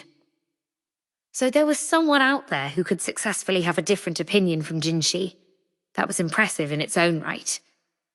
There are some people even I can't deal with easily, Jinshi said. The person in question was evidently a high-ranking military official, a man of sharp intellect, but unorthodox character. He would nitpick, bring visitors to people's offices, barge in, challenge them to a game of shogi, distract them with simple banter, and otherwise prevent paperwork from getting stamped for as long as possible. And on this occasion, Jinshi was his target. Jinshi had found himself obliged to entertain the man for a good 2 hours each day, which meant he had to make up the time later. Maomao's face contorted. What old hermit would waste his time like that? Old hermit? He's only just past 40. The worst part is, he gets his work done before he comes to bother me. A 40-something, eccentric, highly ranked military officer. These particular characteristics rang a bell with Maomao, but she had the distinct feeling that recalling exactly why would bring nothing good, so she decided to forget about it instead. Unfortunately, forgetting wasn't likely to make her bad feeling any less accurate. I believe the matter you were concerned with has already been approved, Jinshi said, bringing his nymph-like smile to bear on his uninvited guest. It took a genuine effort not to scowl. Hell, sure it has, but flower viewing is just so hard in the winter. Thought this would be the next best thing. Jinshi was confronted by a middle-aged man with an unshaven face and a monocle. A loiterer, if ever there was one. He wore a military uniform, but his build was more that of a civil official, and his squinted, fox-like eyes carried equal parts intelligence and madness. The man's name was Lakan, and he was a military commander. In some other era, he might have been considered a sleeping dragon, a great military mind waiting to be discovered, but in this day and age, he was just another oddball. He came from a good family background, but was still unmarried at more than 40 years old. He had adopted a nephew of his to oversee his household. Lakan was interested in 3 things: go, shogi, and gossip. He would engage anybody in one of these, even if they weren't interested. As for why he had made himself such a nuisance to Jinshi recently, it was because Jinshi had taken on as a maid a young woman with a connection to the Verdigris house. The situation was simply what it was. Yet it couldn't look good to society at large to take a girl from a brothel. Yes, she was nominally just his maid, but what were people supposed to think? This rumour-loving official had run with the story of Jinji's youthful new acquaintance, until the military was thoroughly convinced that the eunuch had purchased her out of prostitution. And it was hard to say they were wrong, exactly. Jinji let the old farts jabbering. Where did he get all these stories? Go in one ear and out the other as he stamped away at the papers Gaoshun had brought him. Until the moment Lakan said something rather unexpected. I used to have a friend at the Verdegris house myself, you know. Someone I was very close to. Jinji had never known him to show any interest in things carnal. A courtesan? What was she like? He asked, his interest aroused, much to his annoyance. Lakan grinned and poured a bit of the fruit juice he'd brought with him into a glass. Reclining on a couch, he could have been relaxing in his very own room. Oh, she was a fine lady. Excellent. Go and shogi player. In shogi, I could hold my own against her. But in Go, I was always losing. To defeat a military commander at a game of strategy was no mean feat, Jinji reflected. I thought about buying out her contract. Figured I would never meet a woman so interesting again. But life doesn't always give you what you want, boyo. A couple of interested parties showed up, both very rich, and started a bidding war. Drove up the price. Goodness. Sometimes buying out a courtesan's contract could cost as much as building a small palace. In other words, the bidding war had put the woman out of Lakan's reach. But why was he telling Jinji this? She was one odd duck, that lady. Sold her arts, but never her body. Hell! She didn't seem to think of her customers as customers. When you had tea with her, she never would act like she was serving her master or anyone important. No. Instead, she'd look at you, imperious, like royalty granting an audience to the basest peasant. Now, there are those that like that kind of treatment, and they went mad for her. I mean, listen to me. Takes one to know 'em, eh? The very thought sends a shiver down my spine. Jinji, growing more and more uncomfortable with the conversation, tried to look away from Lakan. Gaoshun was stationed quietly in the background. His mouth was pulled into a single, straight line, and he was biting his lip hard. There were a great many people in this world who shared Lakan's predilections. Jinji wasn't sure if Lakan realized the effect he was having. In any event, the arch-eccentric went on. Oh, what I wouldn't have given to take her to bed. His leering grin betrayed no small hint of madness. I admit, in the end I just couldn't let her go. I resorted to a bit of an underhanded scheme. Suffice to say that if she was too expensive for me to afford, all I had to do was make her cheaper. Shave off the premium, as it were. Behind his monocle, Lakan's fox-like eye was sparkling. Aren't you curious what I did? Jinji found himself inexorably drawn into Lakan's story. This was what made the man so fearsome. We've come this far. I suppose it would be a waste not to at least hear the end of your tale. Jinji suddenly realized his tone had become chilly. Lakan smirked at him. Don't be in such a hurry, boyo. I have a little favor to ask first. He laced his fingers together and stretched mightily. And what might that be? The serving girl you got in recently. I hear she's quite an interesting specimen. Jinji was on the cusp of letting out a sigh of exasperation. This again. But what Lakan said next caught him by surprise. They say she has a knack for solving mysteries. Lakan didn't miss the flinch this provoked from Jinji. I have a friend, he went on, a metal worker who used to produce pieces for the palace, but he kicked the bucket a bit back, see? He had 3 pupils, but funny enough, he didn't designate a successor. Oh? Jinshi said politely, while thinking how unusual it was for Lakan to have a craftsperson among his acquaintances. It's a sad thing. A master craftsman who doesn't pass on his secrets before he passes on himself.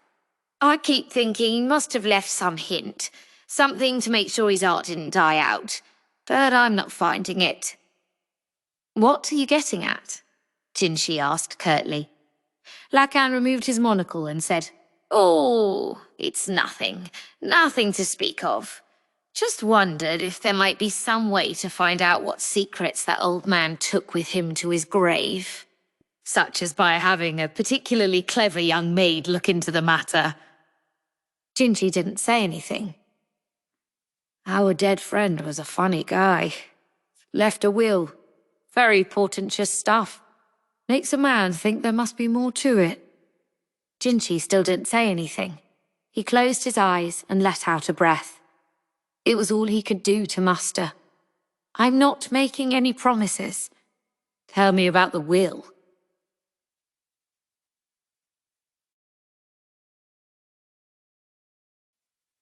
Chapter 5. Lead.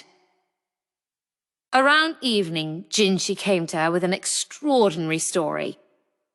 I'm sorry to trouble you, he began, which was striking enough in itself.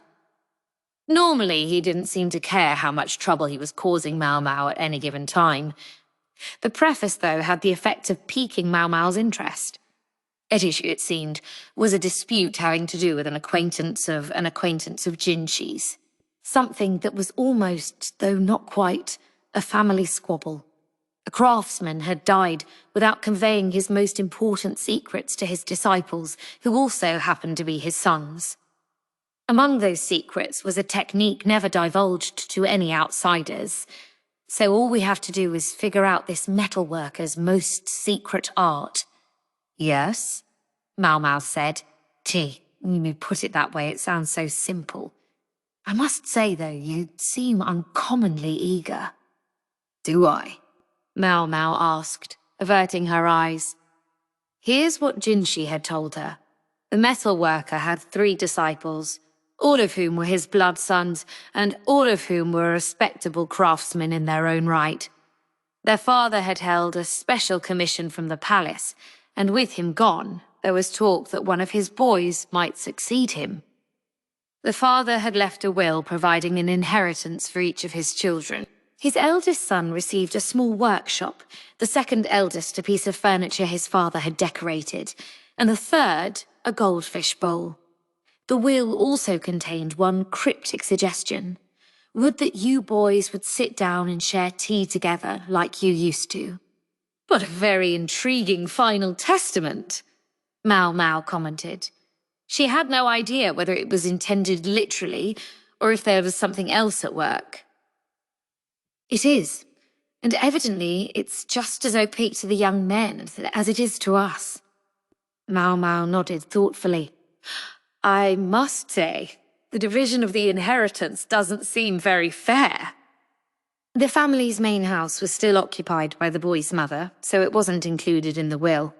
But when one child got a workshop, another got furniture, and the third received a goldfish bowl, well, it was hard not to think the last child got a raw deal. Do you know anything about this goldfish bowl? I'm afraid I don't. But if you're curious, you could pay them a visit. I have the address. What fine preparation on Jinshi's part. He must have assumed it would come to this. Then perhaps if I could be spared for a while tomorrow? Maomao said with a discreet glance at Suirei. The old lady-in-waiting waved a hand as if to say, have fun. But Maomao suspected she would find her workload increased more than ever in the days to come. The craftsman's house was past the far end of the great main thoroughfare that ran through the capital. Situated in an area full of shops, it was an impressive place, with a great chestnut tree standing in the yard. Jinshi and Gaoshun were not with Maomao. Instead, the same young man who had accompanied her when she was investigating the case of the poisonous fish was there. His name was Balsam. Doesn't seem like he thinks much of me, Maomao thought, observing how he only spoke the absolute minimum necessary to her. It came across less as reticence than as active disdain, but Maomao was perfectly happy with that, so long as it didn't interfere with her work.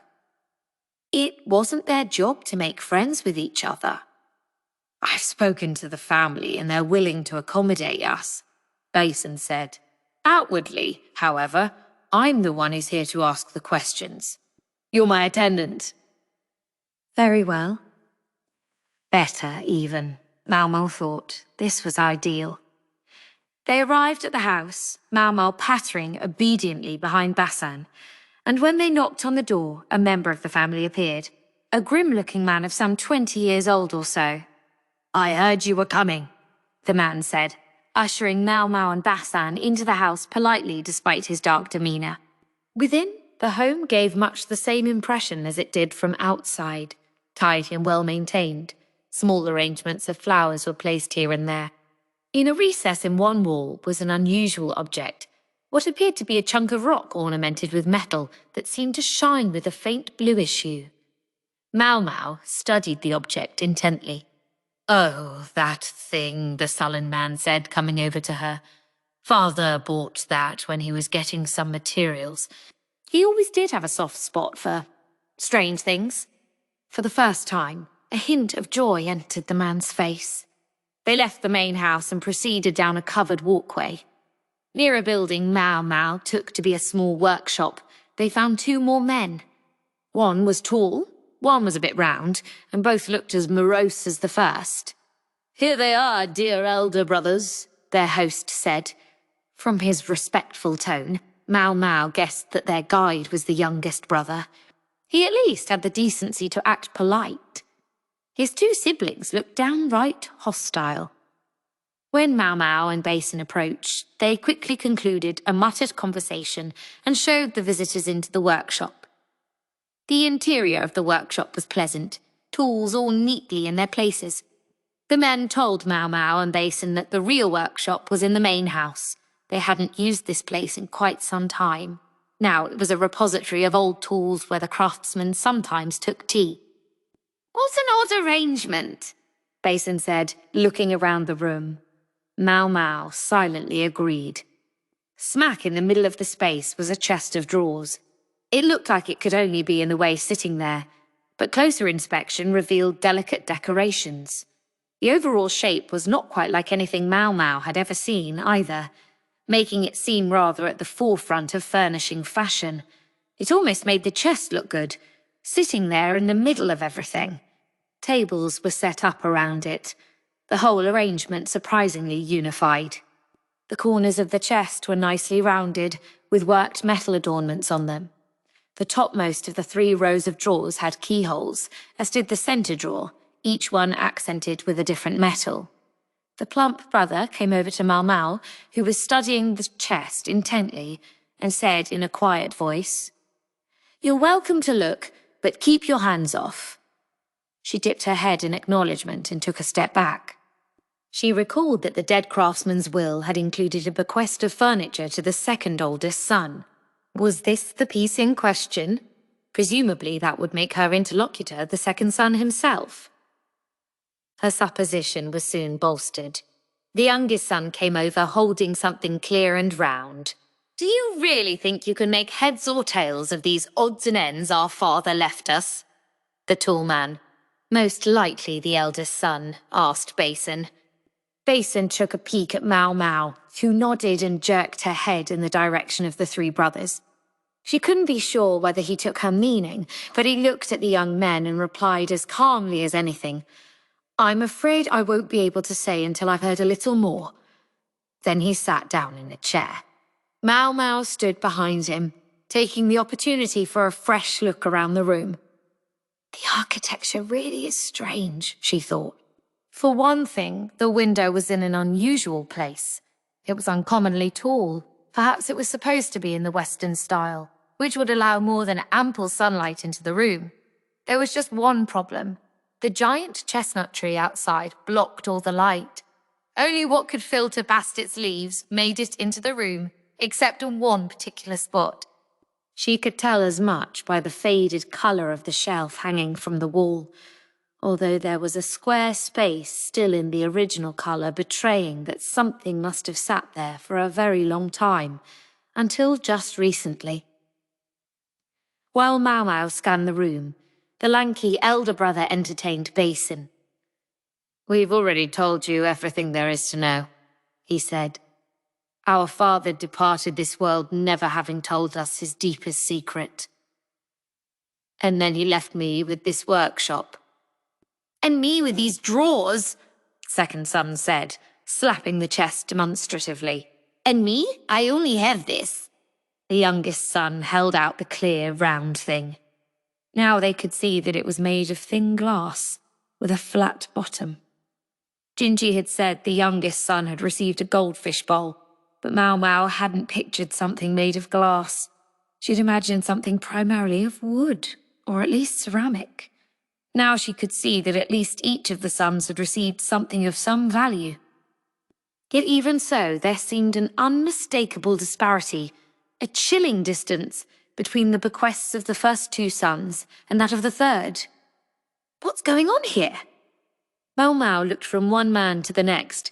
Each had calluses on his hands bespeaking a craftsperson, but the hands of the youngest son particularly caught her attention. They had a succession of unusual red welts on them. Burns just starting to heal. The second son heaved a sigh and ran his hand along the chest of drawers. Don't know what the old man was thinking. He leaves me this whole chest, but there's only one key, and it doesn't fit any of the locks.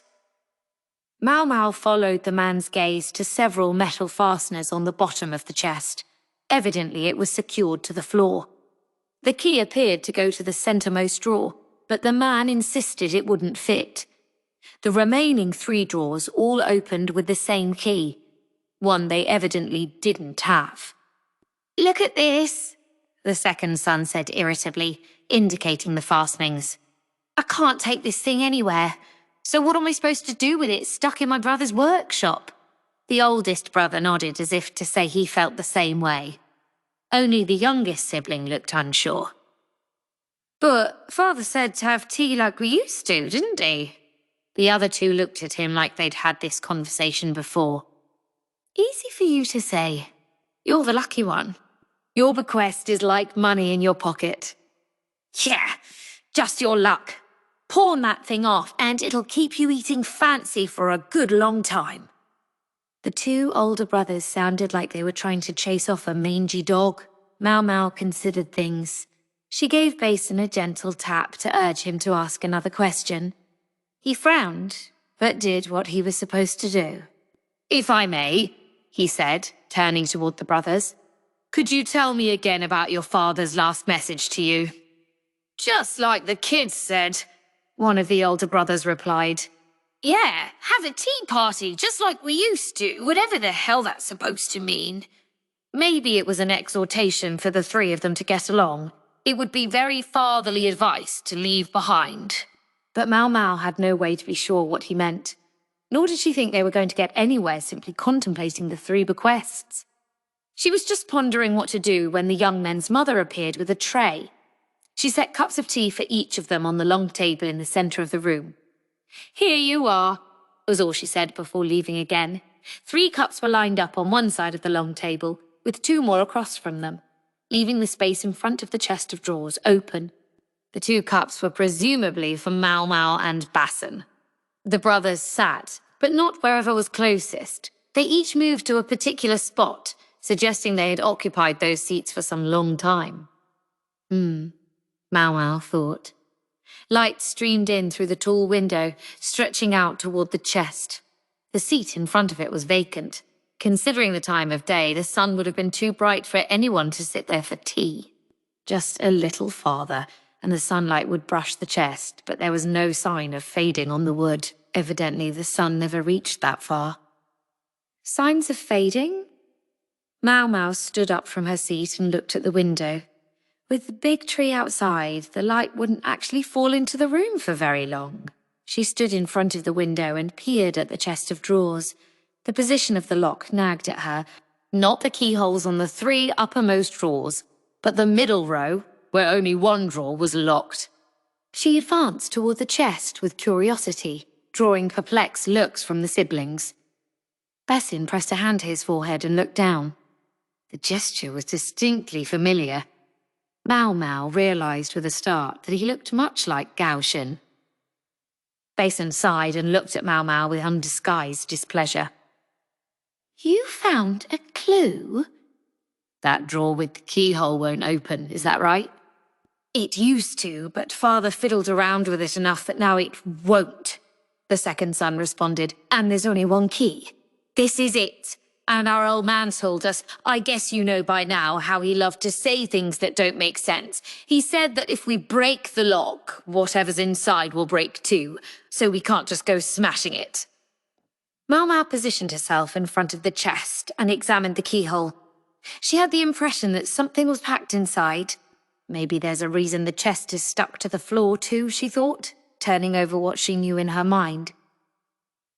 The bequests to the 3 brothers, the workshop, the chest, the bowl, the drawer that wouldn't open, and Maomao looked at the youngest brother's goldfish bowl.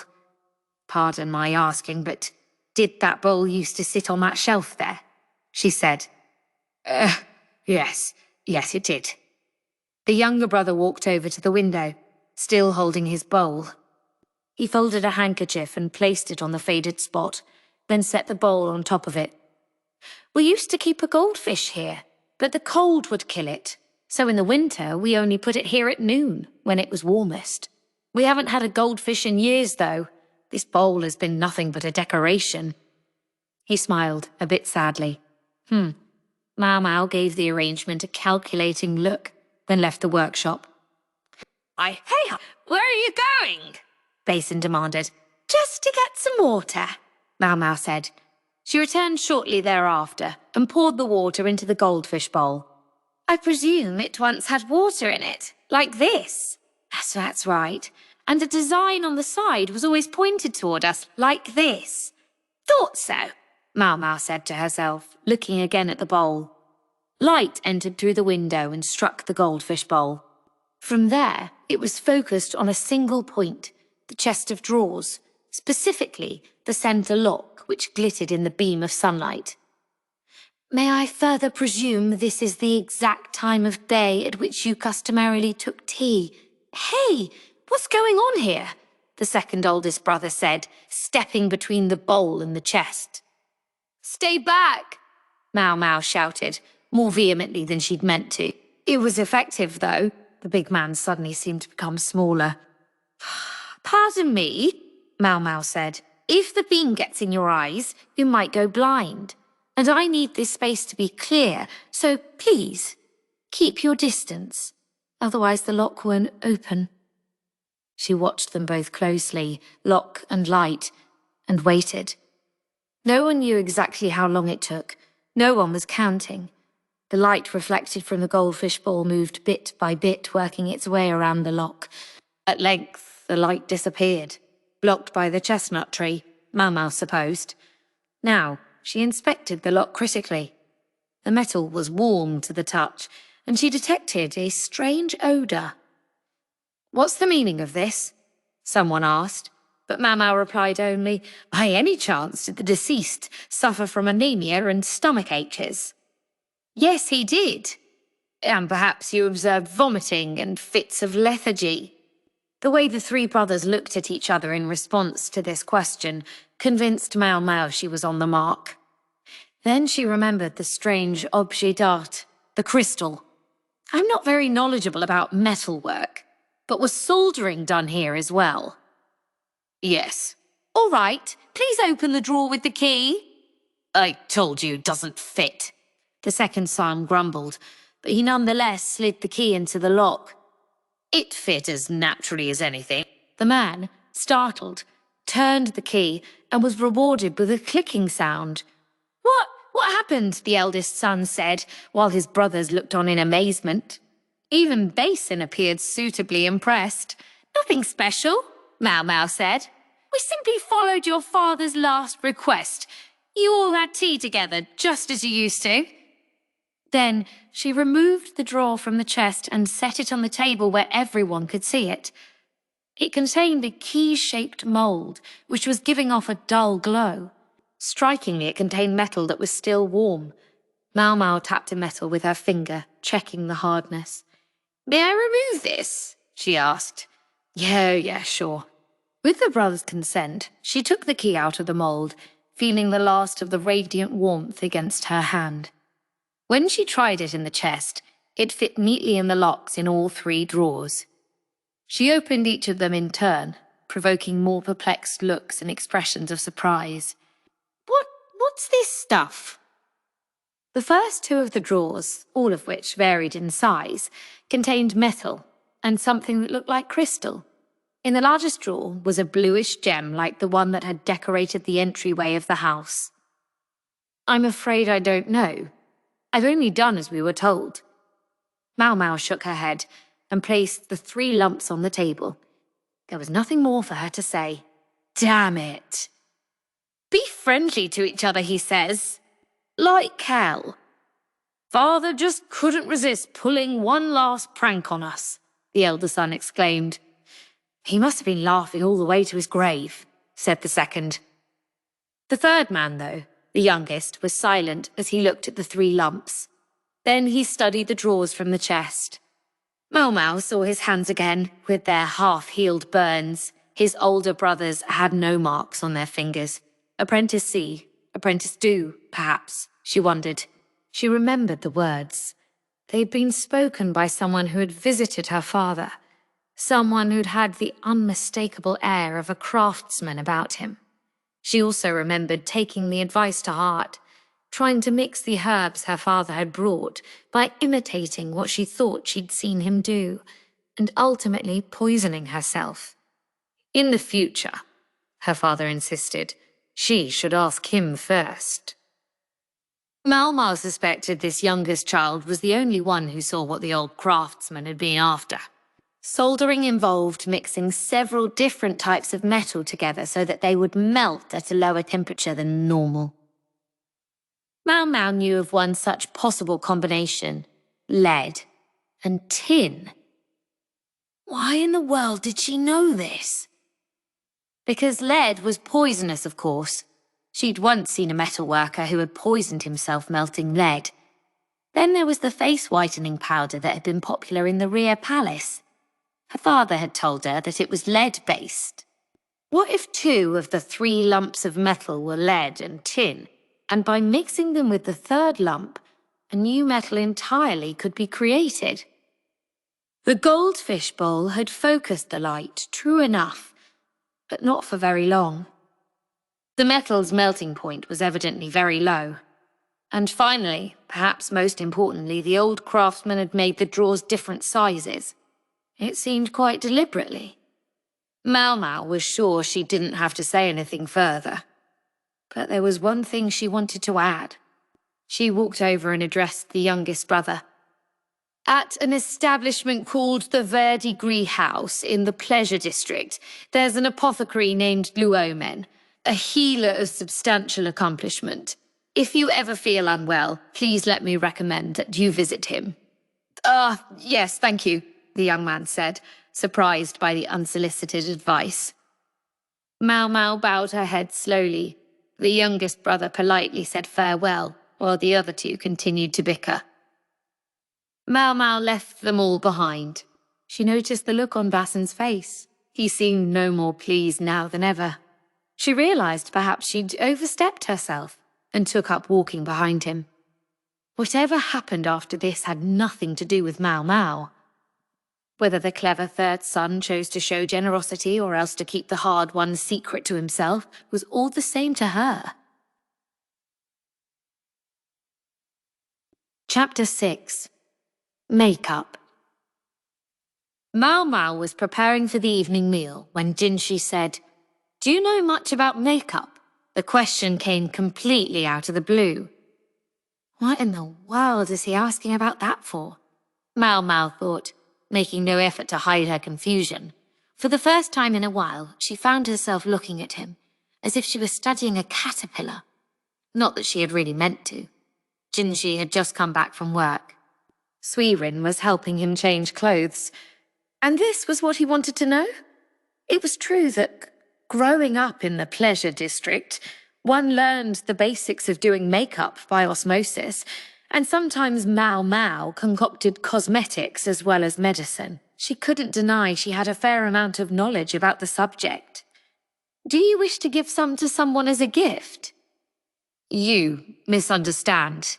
It's for me. That struck Maomao dumb. Her eyes became bottomless black pits, vacant and empty. She no longer even looked like she was gazing at a dead bug or a puddle of mud. What are you imagining? Jinshi snapped. Well, what else would she be imagining?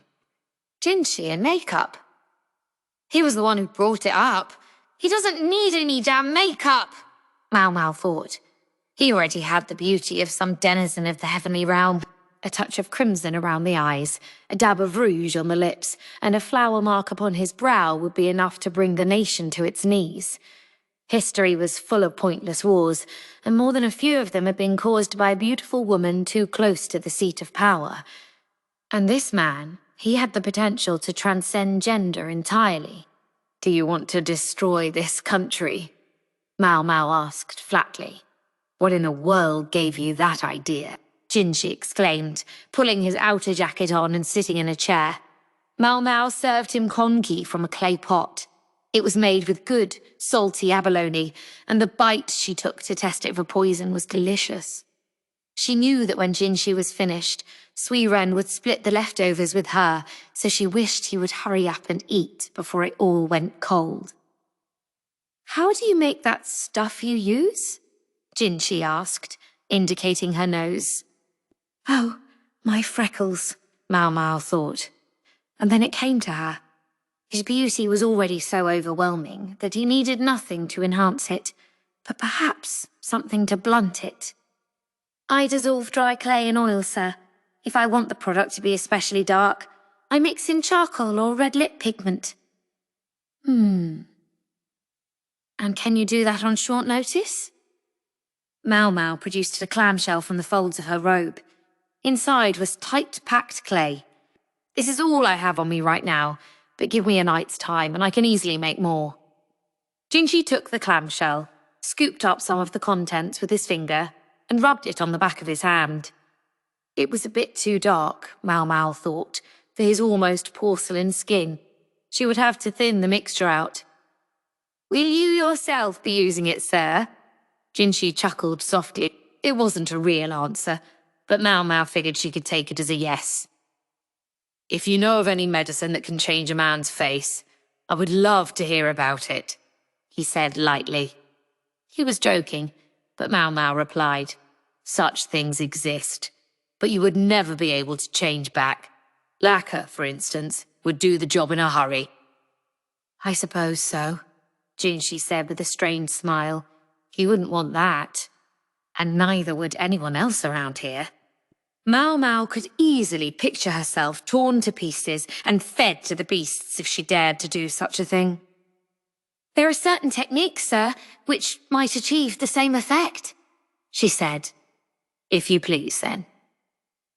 Jinshi smiled as if this was what he had been waiting for, and finally set about eating his congee. He was enjoying some perfectly cooked chicken meat so much that Maomao despaired of getting any leftovers. When Suirei took the tray away, there was only a single bite left on it. I want you to make me someone else entirely, Jinshi said. I wonder what he's planning, Maomao thought. But she valued her life more than to ask. Besides, she had nothing to gain by knowing. She need only do as she was told. Very well, she said, and then she watched Jinshi continue his dinner, silently urging him to hurry up. That abalone congee looks so good. The next day, Maomao set out a cloth with everything she needed, a batch of her makeup, thinned down, and a few other items she thought would help. She arrived earlier than usual to find the lights already lit in Jinshi's personal rooms. The master of the place had finished his bath and was reclining on a couch while Suirei dried his hair. Only a noble could know or expect such luxury. His outfit was plainer than usual, but his every movement betrayed his aristocratic background. "Good morning," Maomao said, looking as if she didn't think it was very good at all. "Morning," Jinshi replied, for his part sounding entirely pleased. He seemed like he might start humming at any moment.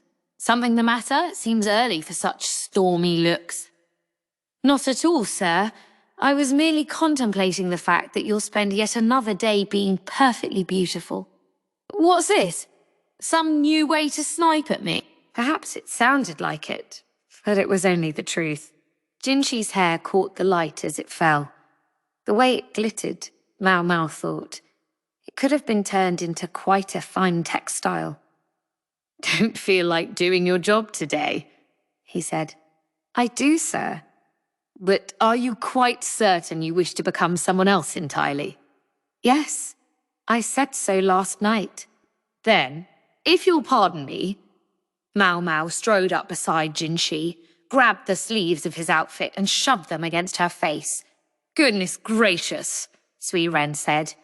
She left off combing Jinshi's hair and hustled out of the room, taking Gaoshun with her as he tried to come in. They didn't go far, though. Certainly not so far that they couldn't quietly watch what was happening. What do you think you're doing?" Jinshi's voice threatened to crack. When she had been given a task, Maomao only felt right when she had performed it to the utmost. She had assembled a panoply of tools to help her make Jinshi unrecognizable. "He has no idea, does he?" Maomao thought. "No commoner would wear such fine perfume," she said. The outfit Jinshi had chosen was that of a townsman, or perhaps a lesser government official. Not the kind of person who would have any contact or connection with ships, bringing exotic, expensive, fragrant woods from beyond the sea. Maomao's sense of smell was especially sharp, honed in the service of distinguishing medicinal from poisonous herbs. She had detected Jinshi's perfume the moment she entered the room, and that was what had caused her ill humor. Suirei had probably perfumed the outfit, trying to be helpful, but quite frankly, she'd only made things worse. "Do you know how to discern the various types of customers at a brothel?" "I don't. Perhaps by their body type, or their clothing." "Those are possibilities, but there's another way. The smell." Overweight patrons who gave off a sweet odor were sick but most likely rich. Those who wore several perfumes at once, creating a noxious miasma, frequented the common prostitutes and most likely had a sexual disease, while a young person who reeked like an animal indicated an unsanitary failure to take baths. The Verdigris house was not in the habit of accepting first-time customers without introductions, but every once in a while one would prevail upon the old madam and gain entrance. That such people almost always became excellent regulars showed that the old woman knew how to judge her clientele. "Anyway, the first thing we need is a different outfit. And something else." Maomao went over to the bathtub and got a bucket of still warm water, which she brought over to Jinshi. Suirei and Gaoshun watched her anxiously. Since he was there, Maomao sent Gaoshun on an errand. They were going to need clothing other than what had been prepared. Now she took a small leather pouch from her cloth bag. She dipped her fingers in it, and they emerged dripping with viscous oil, which she dissolved in the bucket of water. "One thing commoners do not do is take baths every day," she informed him. She wet her hand in the bucket, then ran it through Jinshi's hair. With a few passes of Maomao's hand, his lustrous locks began to lose their shine. She thought she was being careful, but she wasn't as experienced at this as Suirei was, which must have been why Jinshi seemed so antsy. Have to be careful not to pull his hair, Maomao thought, growing a little nervous herself. It was all too easy to forget, but this august personage could cause a permanent rift between her head and her shoulders if he were too much displeased. When the shining silk strands that had once adorned Jinshi's head had become dull hemp, Maomao tied his hair back. She didn't use a proper hair tie so much as a scrap of cloth. For his new persona, Anything would do so long as it served its purpose. By the time Maomao had put the bucket away and washed her hands, Gaoshun was back with exactly what she'd requested. Now that was good help. "Are you quite sure about this?" Gaoshun asked, looking distinctly uneasy. Beside him, Suirei was making no attempt to hide her repugnance. No doubt it was hard for such a long-serving lady-in-waiting to believe what she was seeing. Gaoshun had procured a largish and very well-used commoner's outfit. It had at least been washed, but the cloth was thinning in places, and the original owner's musk still clung to it. Maomao put the outfit to her nose and said, "I might have preferred something even a little stinkier." Now Suirei truly looked astonished, her hands on her cheeks. She seemed about to speak up, but Gaoshun silenced her with a motion of his hand. Still, he couldn't conceal the furrow in his own brow. Maomao felt bad for Suirei, but she still had plenty to do that would test the woman's spirits. "Master Jinshi, please undress." Yes, certainly," Jinshi said, though he didn't sound very certain. Maomao paid his reluctance no mind, but bustled around the room, looking for something that would serve her purpose. She found several handkerchiefs, then produced some binding cloths from her bag. "Might I ask the two of you to help me?" she inquired of the nervous spectators. She pulled them both in, giving Gaoshun a handkerchief to wrap around Jinshi's skin. He might have been a man of near celestial beauty, and he might have been lacking an important part that most men possessed, but nonetheless, Jinshi's torso was reasonably well muscled. He must have thought he would be cold wearing only his undergarments, for he had left his trousers on. Maomao, who had thought the room quite warm enough, realized maybe she hadn't been very generous with him, and added some coals to the brazier. Gaoshun wrapped the handkerchiefs around Jinshi. Suirei held them down, and Maomao secured them in place with the cloths. When they were finished, Jinshi had acquired a rather portly silhouette. The slightly oversized clothes fit just right now. Maomao had given Jinshi a not-quite-average body type, and the last traces of his perfume would soon be overcome by the odor on the clothes. Jinshi's face, the only thing that was obviously and unmistakably still his own, looked very strange floating there above his new body. "All right, let's move on to the next thing then." Maomao got out the batch of makeup she'd prepared the night before. It was slightly darker than Jinshi's skin tone. She began applying it delicately with her fingers. "Yeesh," she thought. "I am literally close enough to touch him, and he's still outrageously beautiful." Not only did he have no facial hair, he seemed to have no body hair of any kind. Once she'd done a thorough application of foundation, a mischievous thought came to her. For after all, when would she ever have such a chance again? When would there ever come another opportunity to indulge her curiosity about exactly how lovely Jinshi would be if he were made up like a girl? Maomao took a shell containing red pigment from among her implements. She dipped her pinky in and brushed some carefully onto Jinshi's lips. Then Maomao was silent. Gaoshun and Suirei, looking on, were likewise speechless. Each of them looked first uncomfortable, then deeply conflicted. Then they all looked at each other and nodded. "What's going on?" Jinshi asked, but no one answered. Their minds were too full of something much bigger. They were clearly all thinking the same thing. It was a blessing that only the three of them were present at this moment. If there had been anyone else around, be they male or female, it would have been a tragedy. There were some things which, no matter how transcendent, the world was not meant to see. It was fearsome to realize that with just a dash of lip color, Jinshi might possess the power to bring low at least a couple of small villages.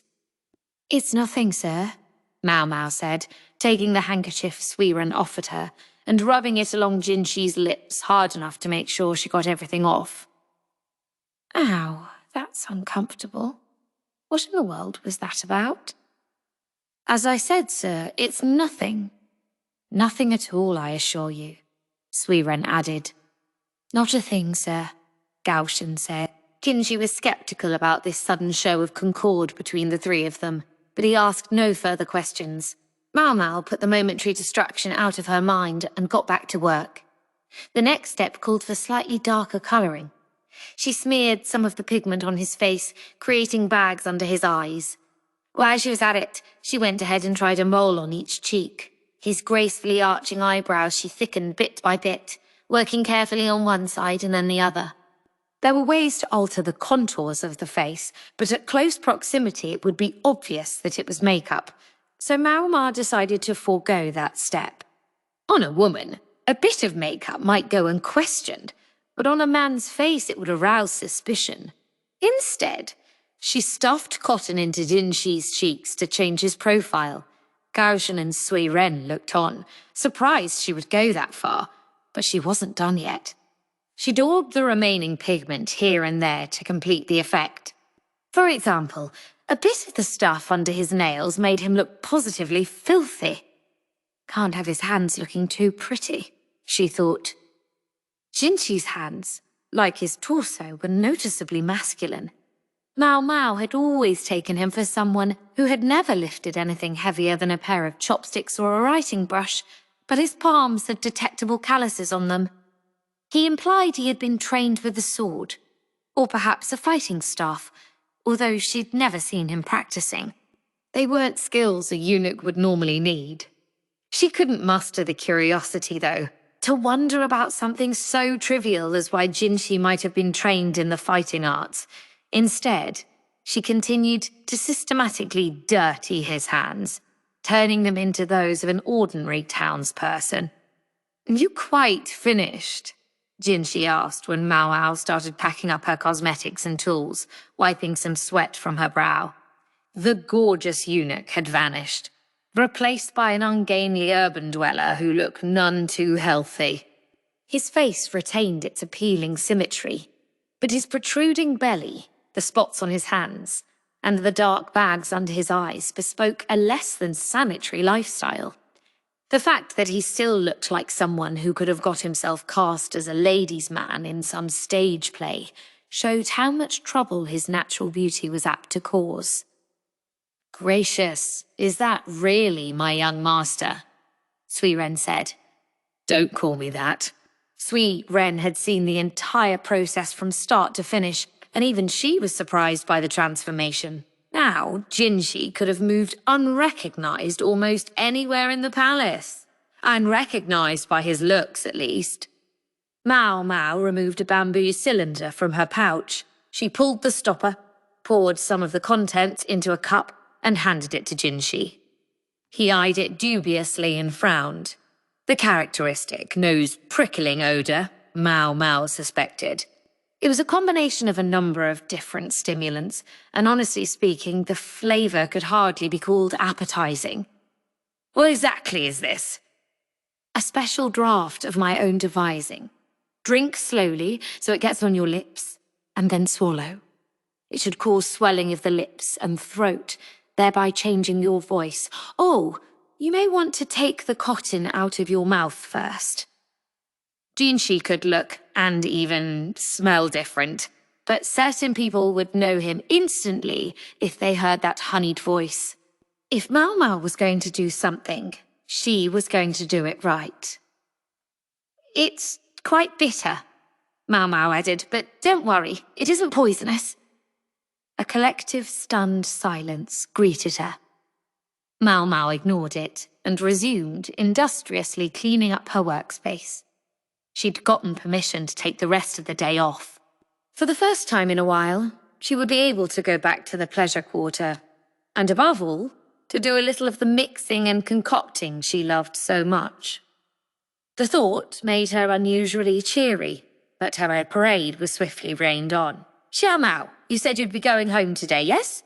"Indeed, sir. I intend to leave presently," she said.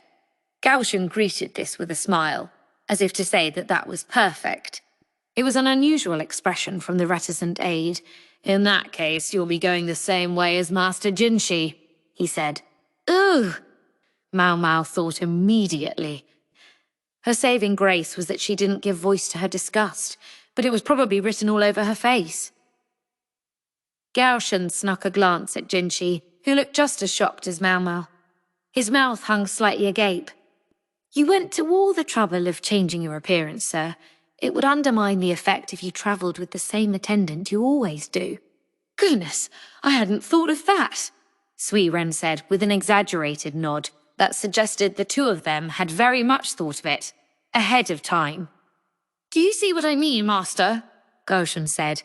He looked uncommonly eager about this, pleased to be foisting Jinshi off on someone else for once, most likely. "I do." "Yes, that would be helpful." Suddenly Jinshi was on board too. "Now, this won't do," Maomao thought.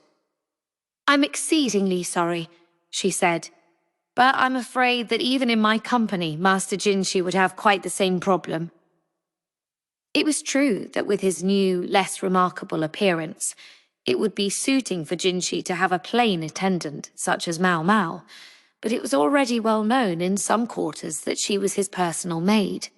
"It would be best if they didn't travel together," against the slightest chance of them being recognized.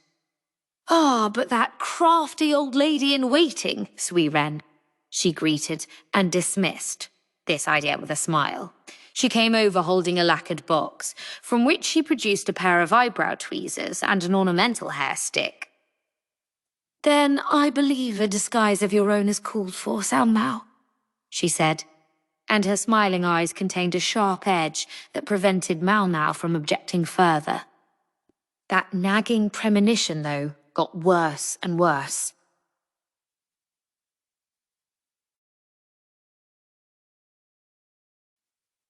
Chapter 7.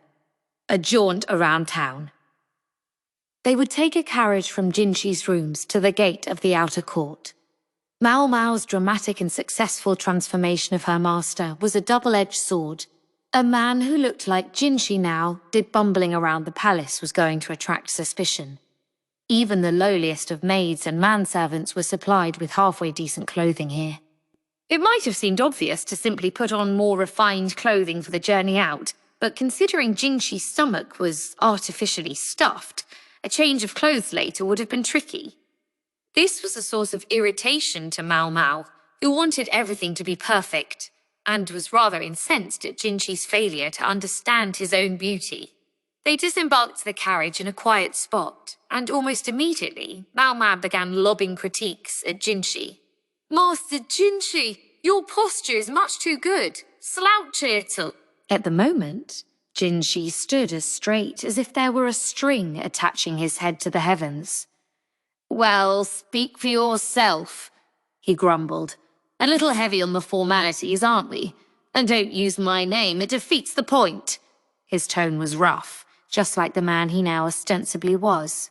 Maomao privately admitted that he was right. But in that case, what should she call him? She narrowed her eyes and stared closely at Jinshi. Though she hadn't meant to, it made her look as though she was studying a moth that had fluttered up to a lantern. Jinshi's expression shifted to something difficult to describe. "What shall I call you then, sir?" Maomao finally asked. "Good question," Jinshi said, stroking his chin. He hummed for a moment, then said, "Call me Jinka." "Jinka?" Maomao thought. It wasn't particularly odd, and she was happy to use it, but the deliberate choice of the character Ka, which meant flower, was somewhat surprising in a man's name. But then again, Jinshi wasn't the most masculine name in the world either. Maomao briefly regretted that she hadn't simply disguised Jinshi as a woman, but then she remembered that dab of rouge and thought better of it. She shook her head. Jinshi must never appear in women's clothing, lest the very world tear itself apart. "Very well then, Master Jinka," Maomao started, but she caught Jinshi glaring at her. "Ah, yes, the formality. Jinka, then. No honorifics, no deference." Maomao found the ornate mode of polite speech employed at the palace tricky to navigate, but in her mind, completely casual language was even harder. And what was that gleam in Jinshi's eyes? She'd worked so hard to make him appear sickly. He would bring the illusion crashing down if he looked too pleased. "Excellent, milady," he said, his tone somewhat facetious. "Ha!" Maomao gaped at him, and Jinshi grinned broadly. "I should think this manner of speech the most suited, considering our respective appearances," he said, looking Maomao up and down. Maomao's own disguise had been arranged by Suirei, who had dressed her in hand-me-downs from her own daughter. There was a whiff of camphor about them, but the make and material were excellent, and the design thoughtful, so they didn't look out of vogue. Her hair had been carefully gathered up and secured with a hair stick. She did indeed present the image of an affluent young lady. Now Maomao pursed her lips and trotted off. "Let's get this over with." "Yes, ma'am." Maomao was profoundly uncomfortable with this reversal of their accustomed roles, but Jinshi looked like he was having the time of his life. Jinshi's destination was a restaurant just outside the pleasure district. Apparently he had a meeting with some sort of acquaintance there, but Maomao didn't press for details. Not asking too many questions, she felt, was frequently a wise way to get by in the world. Still, she couldn't help feeling somewhat used by Jinshi and Gaoshun. Maybe I should act a little more oblivious, she thought as she walked down the street. This road was home to a market bustling with merchants hawking their wares. Leafy green vegetables were still few and far between at this time of year, but there were plenty of fat daikon. Maomao had been given a bit of pocket change. She was just thinking that maybe she would have someone wring a chicken's neck for her and boil it with some daikon when someone grabbed her by the collar. "What is it?" she asked. Jingshi was looking down at her with a most distressing grin on his face. "Ah, you're going to go shopping?" he said. "I saw something I want. I was just going to go get it." "Oh, looking like that?"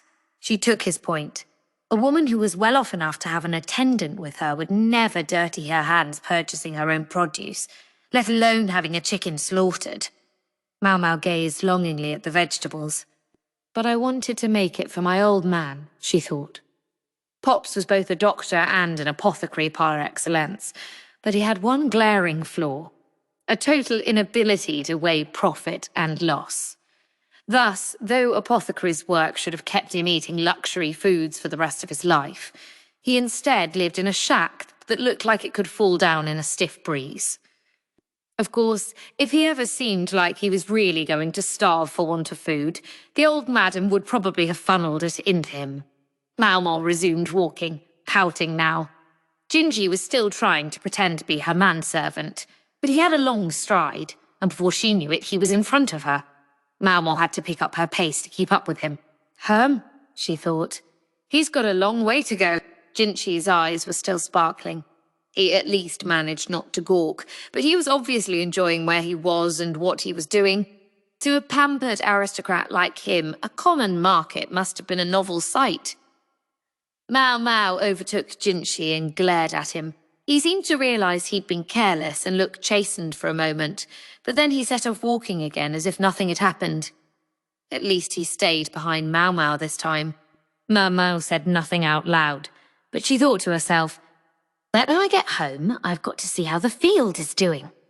She crooked her fingers, counting as she imagined what herb she might find there. "I wonder if the mugwort has come in yet, and how terrific would it be if the butterbur were ready to pick?" Still, she said nothing aloud. She was just imagining herself frying the butterbur with some meat and miso when she realized Jinshi was looming just beside her. "What is it, sir?" Maomao said, glaring at Jinshi and inadvertently reverting to her usual deference. Jinshi was clearly itching to say something. "Why so quiet?" he asked, likewise adopting the directness to which he was usually entitled. "Why wasn't she saying anything?" Well, there could really be just one reason, couldn't there? "Because I don't have anything to say." She had only spoken the truth, but apparently that was a mistake. Jinshi bit his lip, and an inscrutable expression crossed his face. Maomao wasn't worried that he might burst into tears. He wasn't a little boy. But he still managed to look thoroughly pathetic. He was the one who said I should act more brusque with him, Maomao thought. She wasn't normally the type to initiate a conversation anyway, so when she didn't have anything in particular to talk about, and when no one was asking her any specific questions, she tended to keep her peace. Why this was such a shock to this man mystified her. She was just scratching the back of her neck nervously, wondering what to do, when a meat skewer stall came into view. She broke into a brisk trot and ordered 2 skewers from the man behind the counter. Just looking at the perfectly crisp chicken meat made her mouth water. "Try it," she said, passing one of the skewers to Jinchi. He slowly took it, looking at it as if he'd never seen one before. "Quick, before it gets cold." Maomao guided them to a small side street just off the main road. She brushed some dust off a wooden crate and sat down on top of it. When she bit into the grilled meat, the juices exploded in her mouth, and the fragrant chicken skin gave an audible snap. "God, that's good!" Maomao leaned forward to keep the juices from running onto her clothes. Jinchi wasn't eating, but just watched her. "Not going to have yours? As you can see, it isn't poisoned." "No, that's not what I'm worried about," Jinchi said, tapping his cheek. Ah, now she remembered. She had stuffed cotton into his mouth to help give him a different profile. Maomao took out a square of paper and passed it to him. He spat out the cotton balls and tossed them into a nearby wastebasket. A versatile paper square like that one was very valuable. Just another of Suirei's thoughtful touches, along with the clothes. I didn't think to bring any replacement cotton, Maomao thought. This rubbed her perfectionist streak the wrong way, but she doubted it was something most people would actually notice. Still inspecting the skewer with a certain amount of wonder, Jinchi brought it to his mouth. It must have been a little warm for him, because he blew on it forcefully before chewing and swallowing. "What do you think, sir?" "Damn sight better than what they served at the bivouac. Good and salty," Jinchi said, wiping the juice off his lips with his fingers. Maomao took a handkerchief out of her pouch and handed it to him, but she was thinking bivouac. Eunuchs, as far as she knew, didn't normally serve in the military, so she wasn't sure what to make of this. Maybe a person like Jinchi would be roughing it out in the wilderness if a war started or something. But under normal circumstances, what would lead to a eunuch spending his nights in the field? As she entertained the question, Maomao studied Jinchi's face. A bit of the makeup had come off around his mouth, but it wasn't enough to worry about. She looked away. "All right, whatever our business is here, let's get it over with," she thought. She finished the last of the meat on a skewer and stood up from the crate. She was determined to go back and buy that daikon and chicken once she ditched Jinchi. Despite her haste, Jinchi insisted on doing everything with slow, elegant movements, much to Maomao's annoyance. "Are you quite sure you're going to be in time for your meeting, Jinka?" she asked pointedly, using his fake name. "I think we've got a few minutes yet. Wouldn't it be best to arrive early? It's bad manners to make someone wait for you." Now it was Jinchi who looked annoyed. "If I didn't know better, I'd think you were trying to get rid of me." "Would you?" Maomao said innocently, but of course Jinchi had hit the nail on the head. He looked a bit sullen, but didn't complain further. Instead, he changed the subject. "I can't imagine life in the palace is that bad. Surely it must be better than here in the pleasure district." Maomao had to admit, it wasn't terrible, particularly now that she was serving there of her own volition. She had a small but clean room and an offer to move to other quarters. She had been quite lucky, she felt. But the lifestyle wasn't the only reason she might have to want to go back to the pleasure district. "I'm worried whether my old man is taking proper care of himself," she said. Jinchi's mouth practically hung open. "What?" Maomao asked. "It's nothing, I just never knew you were interested in anything besides drugs and poisons," Maomao replied with a glare. "Rude bastard." My adoptive father is my teacher in matters of medicine, so I certainly hope he'll continue to live a good long time." Then she turned her back decisively on Jinchi and started walking. Yes, she knew for sure now she wanted to get this over with. Jinchi, looking slightly frazzled, came up alongside her. "This father of yours, I gather he's indeed a talented apothecary."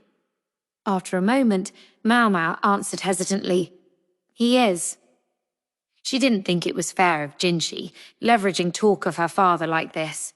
Apparently, he studied in the West when he was a young man. Thus, he was familiar not only with her own region's traditional medicine, but with Western medical techniques as well. She occasionally saw him taking notes in a foreign language, and once in a while, he would use words that sounded quite unusual to her. It made her think he must have been quite some time in that foreign land. "Really? He did that?" Jinchi asked. "He must have been something special then. I believe people are only sent on those studies by endorsement from the government." His transparent amazement only confirmed for Maomao that her father was an exceptional person. "Oh, yes, he is rather incredible. The old proverb holds that heaven doesn't give two gifts to one man, but I guess there are exceptions to the rule." The excitement was creeping into her voice now, and she was growing more voluble than usual. He must have been quite a man indeed. Jinchi, in contrast, looked more subdued than before. Perhaps she'd said too much and something in her flood of words had upset him. He was the one who insisted I talk, she thought. She wished he would make up his blasted mind. Jinchi, desperate to look at anything but Maomao, let his gaze wander among the shops that lined the street. The restaurants and food stalls had given way to places selling textiles and accessories. Men flitted from one to the next, picking presents to please their nighttime butterflies. "And what is such a distinguished person doing running a druggist shop in a nameless corner of the pleasure district?" There was a thorn hidden in Jinchi's words. Heaven gave him many gifts, but luck was not one of them. And as much as he was given, something was also taken from him. Something important. Ill fortune. That was Liamen's one great flaw, if he had one. His study in the West had proven sufficient pretext for the former emperor's mother, that is to say, the former empress dowager, to have him made a eunuch. Jinchi watched Maomao silently. Just as she was starting to fear that another of her red light district jokes had fallen flat, he said, "You're telling me that the father who adopted you is a eunuch?" "Yes, sir," Maomao said, wondering if she hadn't mentioned it before. Jinchi started mumbling, "Eunuch, apothecary, doctor." Amidst this talking and mumbling, they reached their destination. Maomao looked at the note Gaoshun had given her.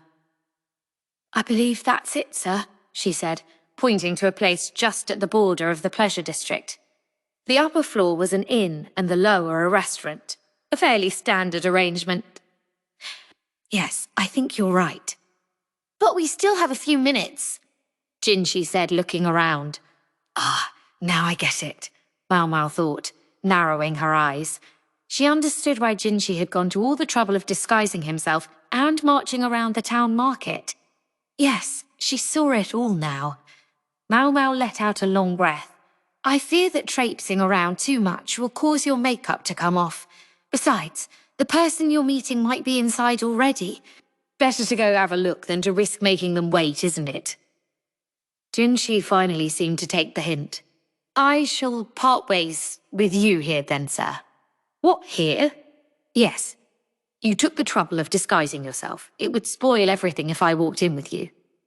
Maomao gave a polite nod of the head and started back toward the market. As she went, she glanced over her shoulder to see Jinchi entering the restaurant. "I guess even eunuchs need a day off now and then," she thought. She crossed her arms and nodded. And then she started thinking again. If he was going to come all the way out here, he might as well just go into the pleasure district proper.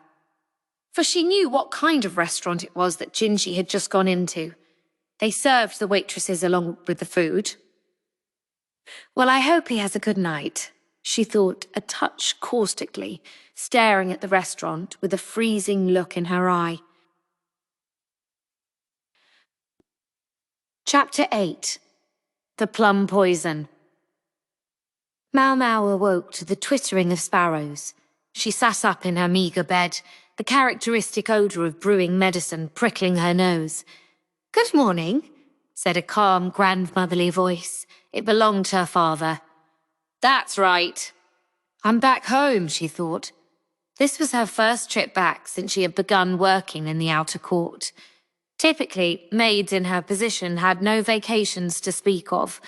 Of course not. Even if their master were to take a day off work, it wasn't as if he stopped living his life.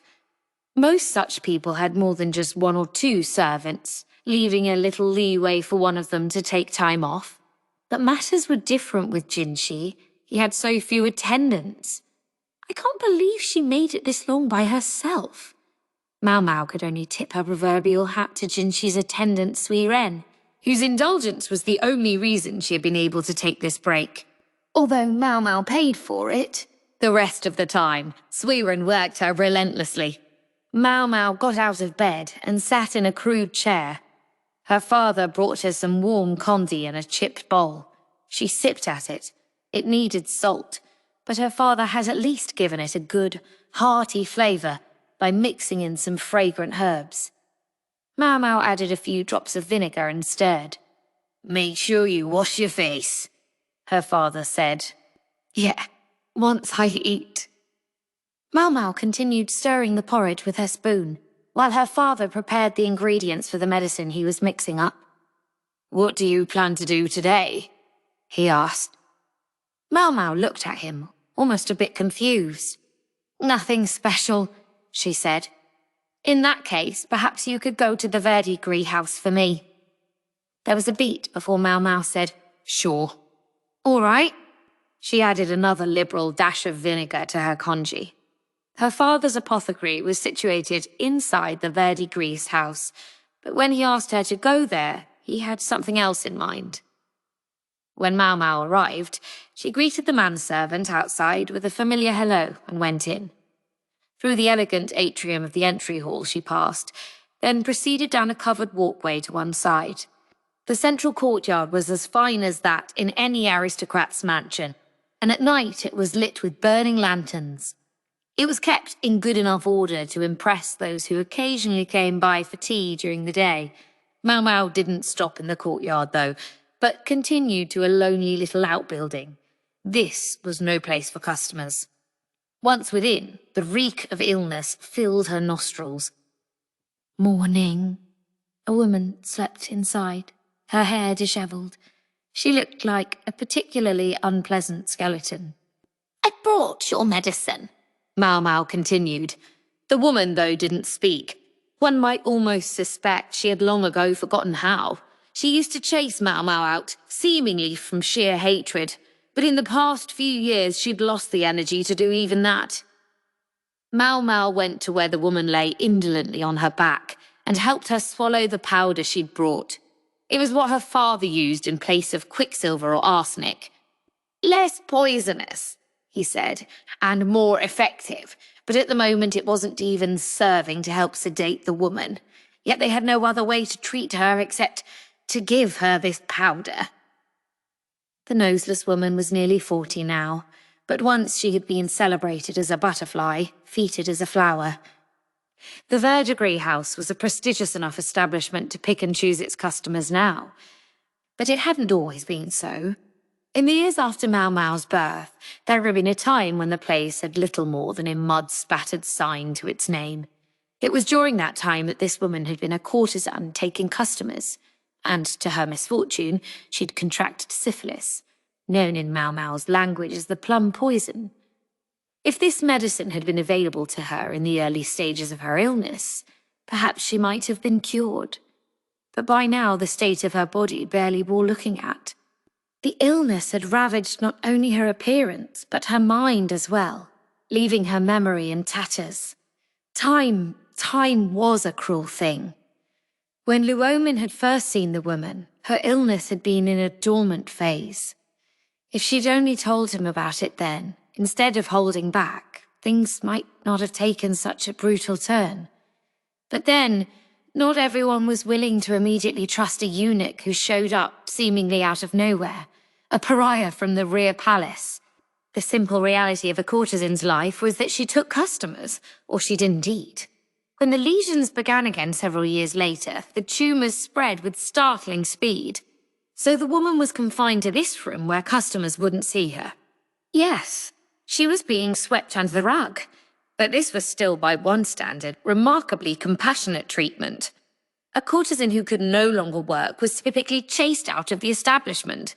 The woman was lucky not to be simply daubed with some whitening cream and eyebrow ink and left in a ditch. Maomao took a rag from a wash basin and began wiping the woman's body as she lay there. Maybe I'll burn some incense too, she thought. The perpetually closed door penned the stench in the room. There was some incense on hand that the woman had received from a certain noble. Fancy stuff, and an aroma the man himself was said to enjoy, but it was rarely used. It could be a problem when mixing medicines, many of which suffered from absorbing unusual odours. The only times the stuff was regularly burned was when the man himself appeared, at which point a token amount would be lit. Maomao helped herself to a bit of the stuff now. The incense had an ever so slightly sweet scent, and when it wafted over to her, the barest of smiles passed over the woman's face. She began to hum a children's song in a broken voice. It seemed she had regressed to her childhood. Hopefully she was at least reliving a pleasant memory. Maomao set the incense burner in a corner of the room so the courtesan wouldn't accidentally knock it over. Just then she heard pounding footsteps from outside. Good Lord, what is it? One of the apprentices appeared. Maomao seemed to remember she served Maomao. The girl was reluctant to come into the sick room, but hovered in the doorway. She was probably scared of the woman with no nose.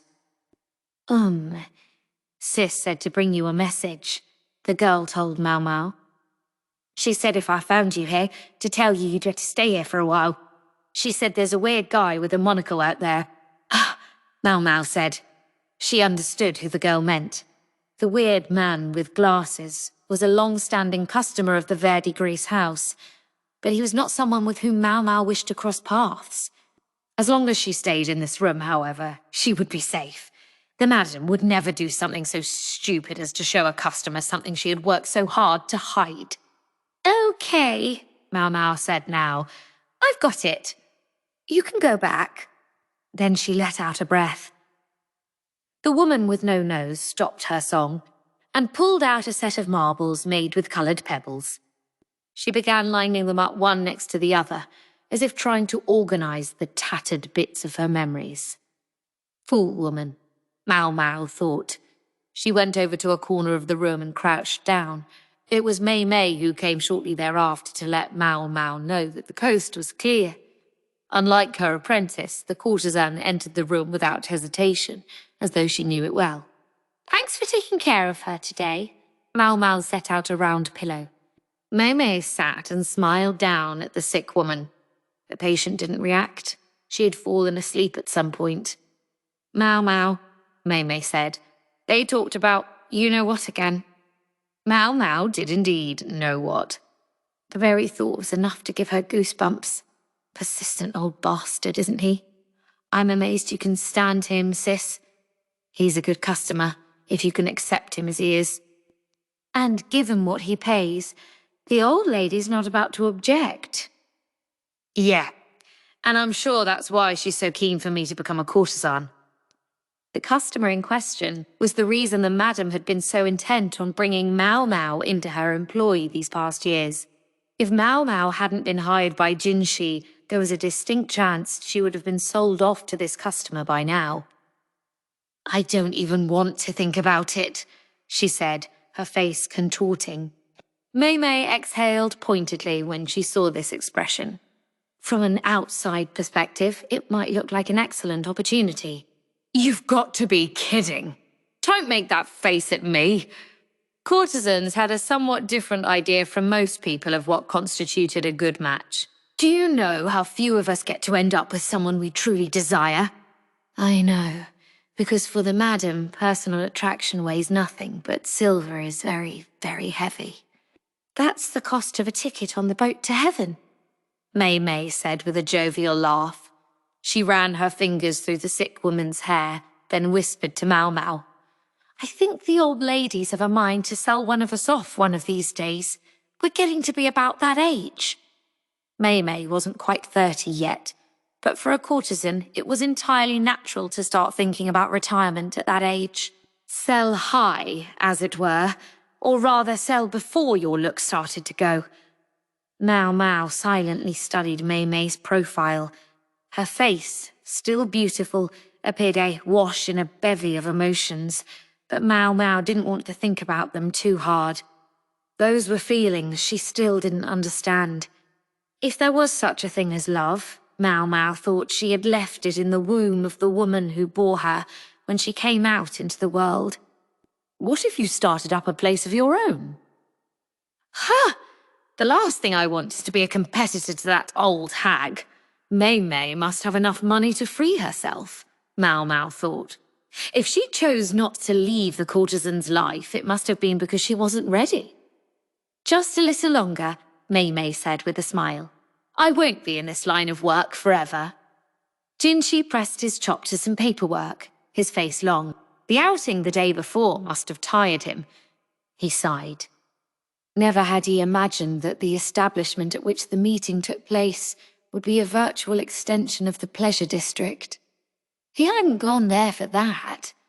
What's more, the whole point of his disguise had been that it was difficult for him to go out in public quietly.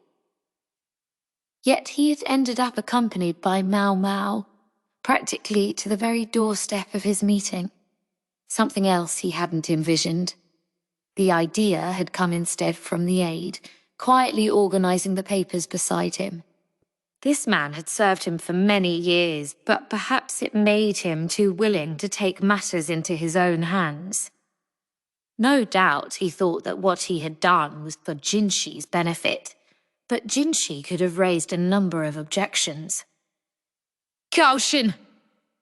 What are you plotting? Jinshi asked. Gaoshun shook his head, as if to say the idea of plotting anything had never occurred to him.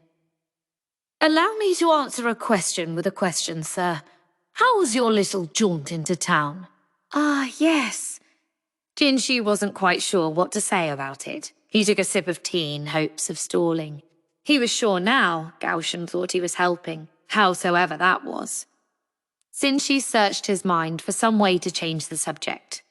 Ahem. I discovered something interesting. The girl, her adoptive father is a eunuch, and was a doctor here once. The girl, you mean Maomao? If she was taught by a palace doctor, that would explain a great deal about her medical knowledge. A eunuch, though. You heard me. The simple fact was, no doctor of the rear palace was likely to be a man of renown. Someone who had the wherewithal to become a qualified medical practitioner had no need to become a eunuch in order to find work. The only physicians who found their way to the rear palace were the ones with problems. Could such a talented practitioner really have been among the eunuchs? Gaoshun asked. That is the question, isn't it? Jinshi said. Gaoshun, and stroked his chin. Jinshi felt he had said enough. His aide was a sharp enough man to take the investigation from here. They heard the clear ringing of a bell, a little device set up so Jinshi would be immediately aware of any visitors to his office. Gaoshun put down his work and stood by the entrance, waiting for the new arrival. Another day, another visit from the weirdo with the monocle.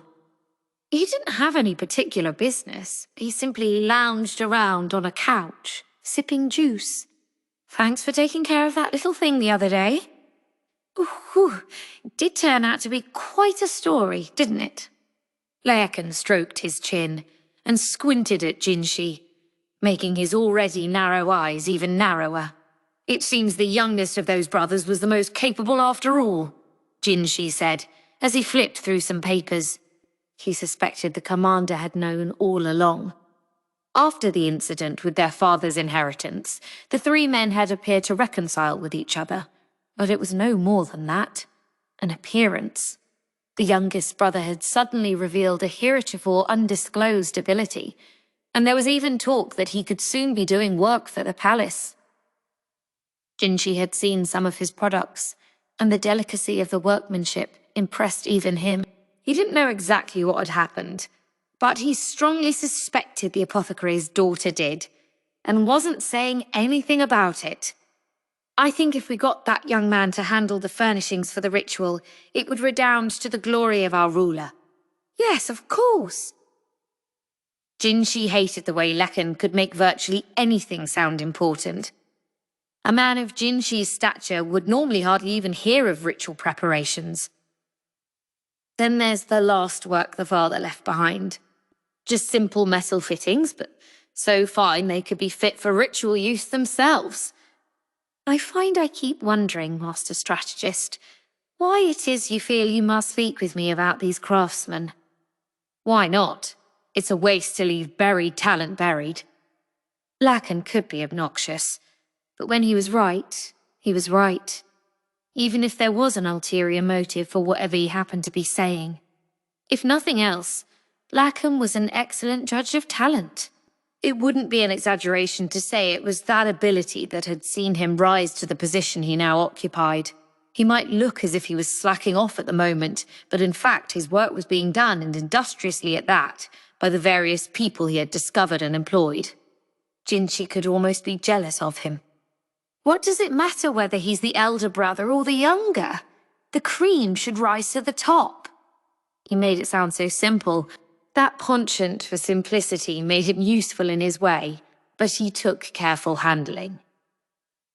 Jinshi straightened his papers and passed them to an official who took them away. Incidentally, I wanted to ask you about something. The thing we talked about before, Jinshi said. He meant the courtesan he had heard about previously. Did Lakan intend to play dumb again? The commander put his hands on his cheeks and grinned. If you want to know about that world, better to ask someone who comes from it. Then he got to his feet. The official attending him let out a sigh, relieved to finally be going home. I see it's that time. My lackeys won't let me hear the end of it if I keep them too long. He finished the last of his juice, then set the other bottle he'd brought with him on Jinshi's desk. Let your little serving girls have it or something. It's easy on the throat, not too sweet. The middle-aged soldier waved a hand in Jinshi's general direction. See you tomorrow. Then he was gone. Chapter 9. Lakan. The night before, Maomao had had a strange dream. She had dreamed of long ago, or rather, of something that must have happened long ago, for there was no way she should have been able to remember it. She wasn't sure if what she dreamed of had even really occurred. It must have been visiting that woman, she thought, brought back old memories. In the dream, a grown woman had looked down on Maomao from above. Her dishevelled hair tumbled around a drawn face, and her eyes glinted hungrily as she stared. Her makeup was flaking off, the rouge on her lips starting to smear. The woman reached out and grasped Maomao's hand in hers. Her skin was stippled with minuscule welts, like a leaf in autumn. In her other hand, the woman grasped a knife. The hand that held Maomao's was wrapped in bleached cotton cloths, layer after layer, all of them seeping red. The flattering cotton smelled rusty. Something like the mewl of a kitten escaped Maomao's vocal cords. She realized she was crying. Maomao's hand was pressed against the bed. The woman raised the knife high. Her lips were contorted and trembling, her red, swollen eyes still running with tears. Fool woman. The woman brought the knife down. Goodness, are you tired? I'm afraid bedtime won't be for a little while yet, Suirei said as Maomao yawned. She sounded polite about it, But the old lady could be a real disciplinarian, so Maomao straightened up and focused on polishing the silver-eating vessel. She would be practically begging for trouble if she appeared to be slacking the very day after she'd taken time off. The fact that it was evening was no excuse. "I'm quite fine, ma'am," Maomao said. It was just a dream, strange or no. She'd assumed that if she threw herself into the routine of her work, she'd soon forget it. But it had refused to quite go away all day. "This isn't like me," Maomao thought, a rueful smile flitting across her face. Just as she was stacking the dishes back on the shelf, she heard rapid footsteps. The honey candles were burning in the room. It was time for their master to return. Suirei took a dish Maomao had polished to perfection and began preparing a snack. Jinshi trooped clear through the living area and appeared in the kitchen. "A gift from a weirdo. Share it with Suirei." He set some sort of bottle down on the table. The weirdo was a particularly unpleasant official who had been making himself something of a nuisance to Jinshi lately. Maomao undid the stopper and was greeted by a sour, citrusy smell. Some kind of juice, she figured. "We're accepting gifts from weirdos now, are we?" she asked, her voice completely flat. Jinshi had already retreated to the living area and was resting on the couch. Maomao added some coals to the brazier. Gaoshun observed that they were scraping the bottom of their coal supply and left the room. Going to get more? Maomao figured. Now there was a man you could rely on. Jinshi gave a great scratch of his head, most uncouth, and looked at Maomao. "Are you familiar with the regulars at the Verdigris house?" he asked. Maomao cocked her head, surprised by the question. "If they're conspicuous enough about it, yes." "What kind of people go there?" "That's confidential." Jinshi knitted his brow at the brusque response. Then he seemed to realize he was coming at it the wrong way and tried something else. "Let me ask you this, then. How would one go about reducing the price of a courtesan?" He sounded uncommonly careful as he picked his words. What a distressing topic, Maomao huffed. But there are any number of ways, especially when it comes to the top-ranked women. The most renowned courtesans, the most sought after, weren't working constantly. In fact, they might work only a few times a month. Accepting customers every single day was for the night walkers, the women who had to take work to survive. The more highly ranked a courtesan was, the less she liked to be seen. Hiding herself away induced would-be customers to inflate their estimation of her value all on their own. Such women attracted patrons by virtue of their singing and dancing, their musical accomplishments, or other facets of their education. At the Verdigris house, apprentices were given basic instruction, then divided into those with looks and prospects and those without. The latter began taking customers as soon as they made their debut. They weren't selling their arts, but their bodies. As for those who showed potential, they started by sharing tea with the customers. Those adept at entrancing patrons with their conversation or ravishing them with their intelligence rose in value. Then, by deliberately keeping a popular courtesan from seeing too many people, you could produce a woman who commanded a year's wages in silver just to share a drink. By this system, there were even women who went their entire careers until the day their contracts were bought out without a customer ever laying hands on them. This, in itself, played to men's fantasies. Everyone wanted to be the first to pick such a blossom. "A flower is valuable because it's untouched," Maomao said, lighting some soothing incense. She was doing it for Jinshi, who had looked tired lately, but this evening it seemed it might help her as well. When someone picks it, its value immediately drops by at least half. But there's more. She gave a small sigh, then took a deep sniff of the incense. If such a woman were to become with child, her value would be practically nothing. That same emotionless tone. It was all because of that stupid dream. Jinshi let out a deep breath as he pressed his chop to some paperwork. He wondered what was going on. It nagged at him what the apothecary's daughter had said the night before. She'd sounded so solemn.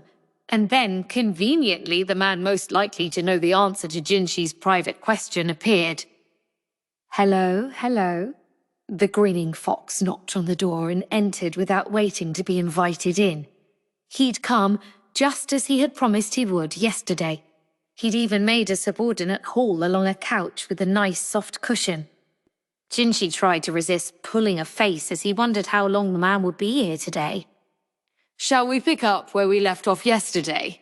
Lakan asked, pouring some juice from a bottle he'd brought with him. He'd even brought treats of some kind. He placed on the paper-riddled desk a baked snack that smelled richly of butter. The occupants of the office wished he would stop putting food directly on the table. Gaoshun could only hold his head in his hands when he saw the oil stains left on the papers. "It seems, sir, that you did something quite reprehensible," Jinshi said, as he pressed his chop to another piece of paper. He hardly registered what it said, but Gaoshun, standing behind him, didn't speak up, so it was probably fine. Based on what Maomao had told him, he had a fairly good idea what this wily madman must have done. And after that thought came another, equally unwelcome one. Namely, that his actions weren't incomprehensible. That they had a consistency, even a certain logic.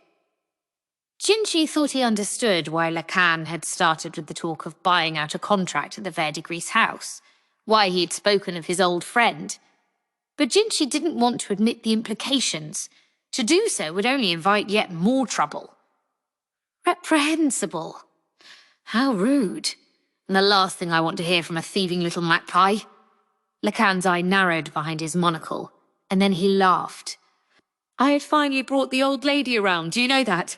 It took me 10 years of work. And then you swoop in and snatch her away from me. Just imagine how that feels." Lakan gestured emphatically with his cup. Ice floated in the juice. "Are you saying I should give back your shiny trinket?" By this, Jinshi meant the reticent young woman. "No, keep it. I don't want to get stuck in the same rut as before. And if I don't want it, then what could I possibly do?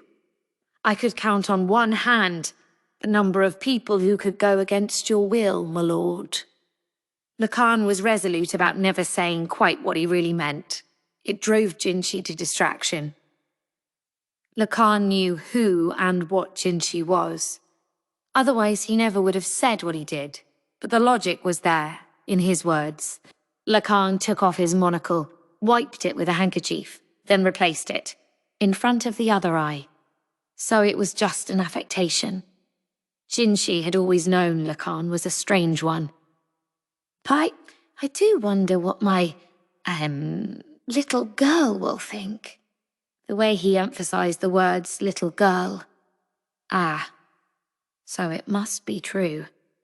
Much as Jinshi resisted admitting it, Lakan was Maomao's birth father. Jinshi finally stopped stamping paperwork. "Could you let her know I'll be popping by for a visit one of these days?" Lakan said. Then he left the office, licking the butter off his fingers. He'd left the couch where it was, though, implying he would be back. Almost in unison, Jinshi and Gaoshun hung their heads and let out great sighs. "I met an official who said he'd like to see you," Jinshi told Maomao as soon as he got back to his room. Realizing it would do no good not to say anything to her, he had resolved to get it out of the way. "And who is this official?" she asked. Jinshi thought he detected a flicker of unease behind her studiously indifferent expression, but she was hiding it well, her voice just as toneless as ever. His name is Lakan." No sooner were the words out of his mouth than Maomao's expression shifted. Her eyes widened, and she took a step away from Jinshi, almost, it seemed, involuntarily. To date, she had looked at him like a beetle, like a dried-out earthworm, like mud, like dust, like a slug, and even like a flattened frog, that is to say, in many demeaning and belittling ways. But he realized that all of these were kind and gentle compared to the look she leveled at him now. It was, frankly, hard to describe, but even Jinshi felt he could barely survive it. Maomao looked as if she might smash open his heart and pour in molten metal so that not even ashes remained. This one look communicated to Jinshi clearly how Lakan's daughter felt about her father. "I'll turn him down." Somehow, Jinshi managed, still a little dazed. It was a wonder his heart didn't stop. "Thank you, sir." Maomao, for her part, regained her customary expressionless affect, and then resumed her work.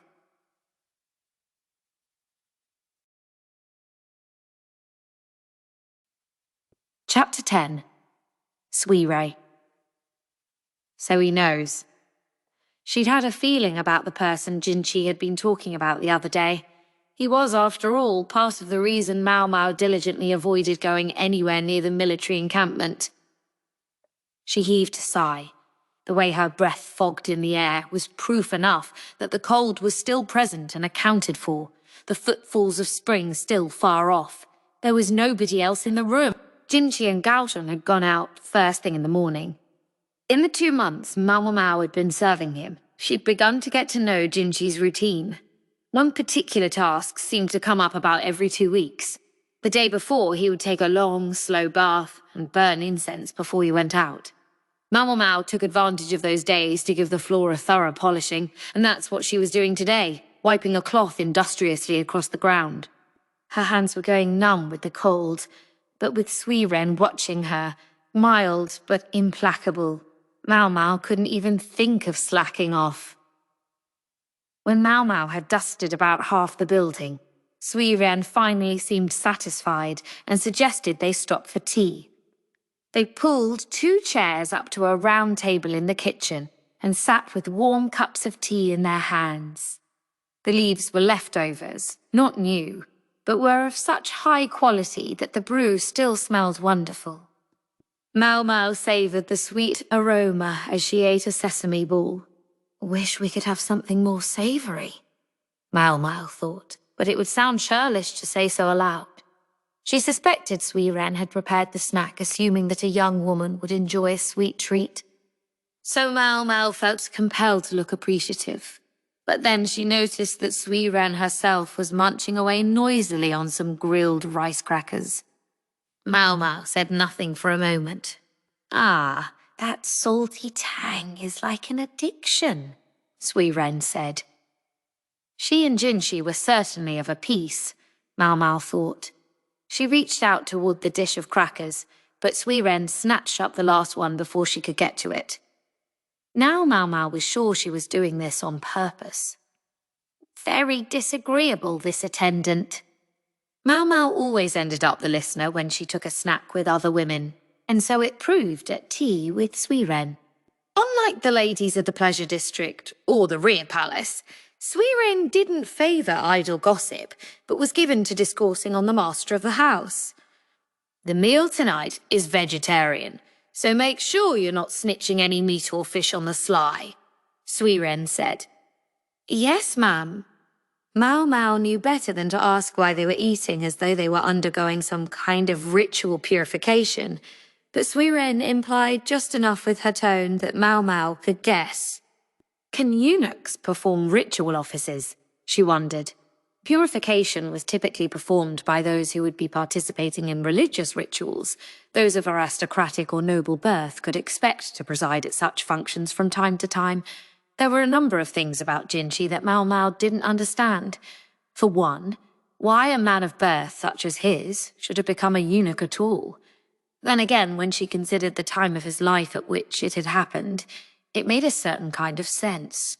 The former Empress Dowager, who had been viewed as all but an empress in her own right in her time, was a woman of considerable abilities. It was said to be her influence, and no thanks to her incompetent son, that had prevented the country from falling into chaos during the former emperor's reign. But the natural corollary of that fact was that she had leaned on her own authority for many of the actions she took, such as forcibly making a eunuch of a very capable physician she happened to favour, Maomao's father. It would be reasonable to suppose that Jinshi had become a eunuch under similar circumstances. Oh, and I need you to run a little errand for me this afternoon. You'll have to go to the doctor and get some medicine." "Yes, ma'am," Maomao blurted out, before Suirei was finished speaking. "I could wish you were always so enthusiastic," she said, and stuffed the last of the rice cracker into her mouth. The medical office was located on the eastern side of the outer palace, near the military headquarters. Perhaps it was convenient for all the injuries the military produced. Maomao remembered what Jinshi had said about this physician, but she was interested in him for other reasons as well. She'd once had first-hand experience with one of his medicines, and it was more than enough to convince her that he was an accomplished practitioner. The rear palace had an absolute quack running its medical office, a real waste, but Maomao was acutely curious as to how things were done in the outer court.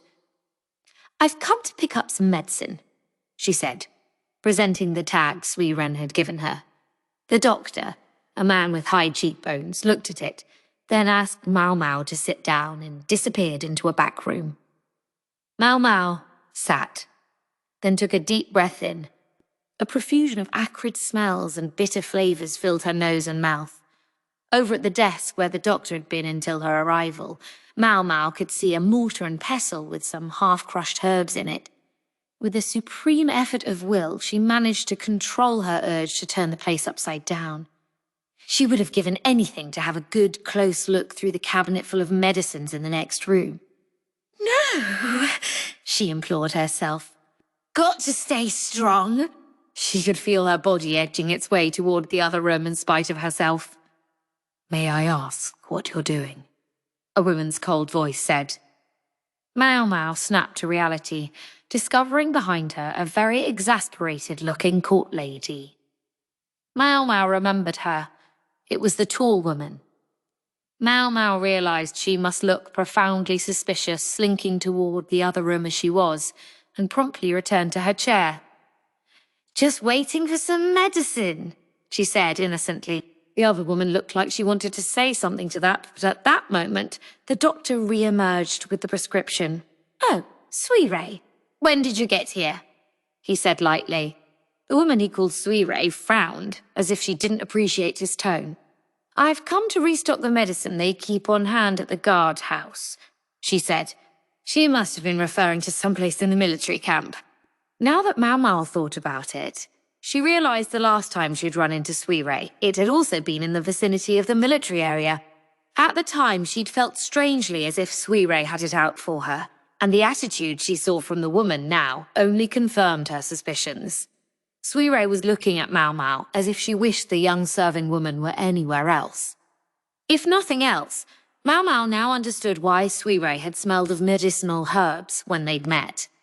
"I've got everything right here." "Anything else you need?" the doctor asked. "Not to speak of. I bid you good day." Suirei met the doctor's downright ingratiating tone with near indifference. The doctor looked almost a little sad as he watched her go. "So that's how it is," Maomao thought, studying the disappointed doctor and reflecting on how easy he was to read. When he realized she was watching him, he frowned and thrust out her medicine at her. "Does that woman work with the military?" Maomao asked. She didn't really mean anything by it. It was just a passing thought. "Yes, though there's no need for a qualified woman of the outer court to handle that sort of thing." Maomao looked at him expectantly, but the doctor didn't elaborate. He only shook his head and said, "It's nothing. Anyway, here's your medicine."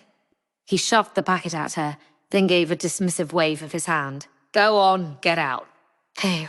Apparently Maomao had said something she shouldn't have, but exactly what it was eluded her. Something a court lady wouldn't normally handle, she repeated to herself. She concluded, though, that there was no special need to tie herself in knots wondering about the portentous pronouncement. Instead, she took the packet and peeked inside. There was some kind of powder in it. Wondering what it was, she put a fingertip's worth on her tongue. Her bad habit. "Is this potato dust?" She left the doctor's office, perplexed. "Do you need anything from the doctor's office today?" Maomao asked with a glance at Suirei. but the lady-in-waiting was not to be outfoxed. "I won't have you slacking off," she said firmly. "I don't think of it as slacking," Maomao mentally replied. She was just so eager for even a sniff of that rich aroma of medicine. "On that note," Suirei said, drying her hands, "I gather you've quietly been using our storage room to keep some unusual herbs. I don't want that to continue." She never did forget to twist the knife. Maomao's face twisted into a scowl as she squeezed a rag and wiped the floor. Suirei was a far more fearsome force than the head lady-in-waiting of the Jade Pavilion. Maybe age really did bring wiles. "If you feel you haven't enough space in your room, maybe you could speak to Master Jinshi. We have more than enough rooms here. If you only ask, you might be surprised how accommodating he may turn out to be." Suirei sounded unusually cheerful. Maomao wondered if that was true. After all, Jinshi had turned her request for a stable down flat. "No, ma'am," she said now. "I could never turn a noble's residence into medicinal storage." Suirei put a surprised hand to her mouth as she took a seat in a chair. "You don't look like the kind who would care, Xiaomao, but you always turn out to be so circumspect." "I am only a low-born young woman. No one is more surprised than I am to find me here." "I can understand that, but—" Suirei got a distant look in her eyes. She was gazing out the window. Brief flurries of snow occasionally drifted down. "I urge you not to imagine that those who are highborn are fundamentally different creatures from you. None of us, however princely or however poor, know what will happen in our lives. That by itself unites us across every divide." "You think so, Mom?" "I very much do," Suirei said with a smile, standing up from her chair. Then she came over, hauling a large basket stuffed to the brim with trash. "Now it's time to work, Xiaomao. Do you think you could go throw this away for me?" Suirei wore a placid smile on her face, but the basket came up almost to Maomao's chest and looked very heavy. Not just any random maid or manservant could be trusted to dispose of the trash in Jinshi's building. There were any number of people out there who would all too eagerly rifle through it to find anything that might afford a strategic advantage. "The way to the trash pit goes past the doctor's office," Suirei said. "If all you do is go past it, I certainly don't mind."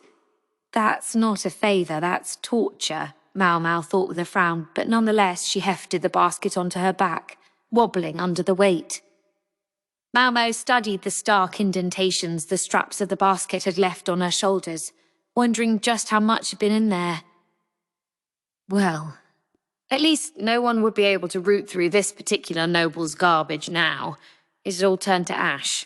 As for Maomao, all she could do was sigh at this important personage's ignorance of how much trouble he caused for those around him. She was just about to go back when something caught her eye. "Is that what I think it is?" Not far from the trash pit was some kind of building. From the neighing of horses, she suspected it was a stable. Grass, natural and untended, grew nearby. Except, clearly, not everything there was forage. Maomao gave a furtive glance in one direction, then the other, then dashed over and fell upon her target. To the untrained eye, it looked like simple withered grass. It smelled like a plant wasted by winter.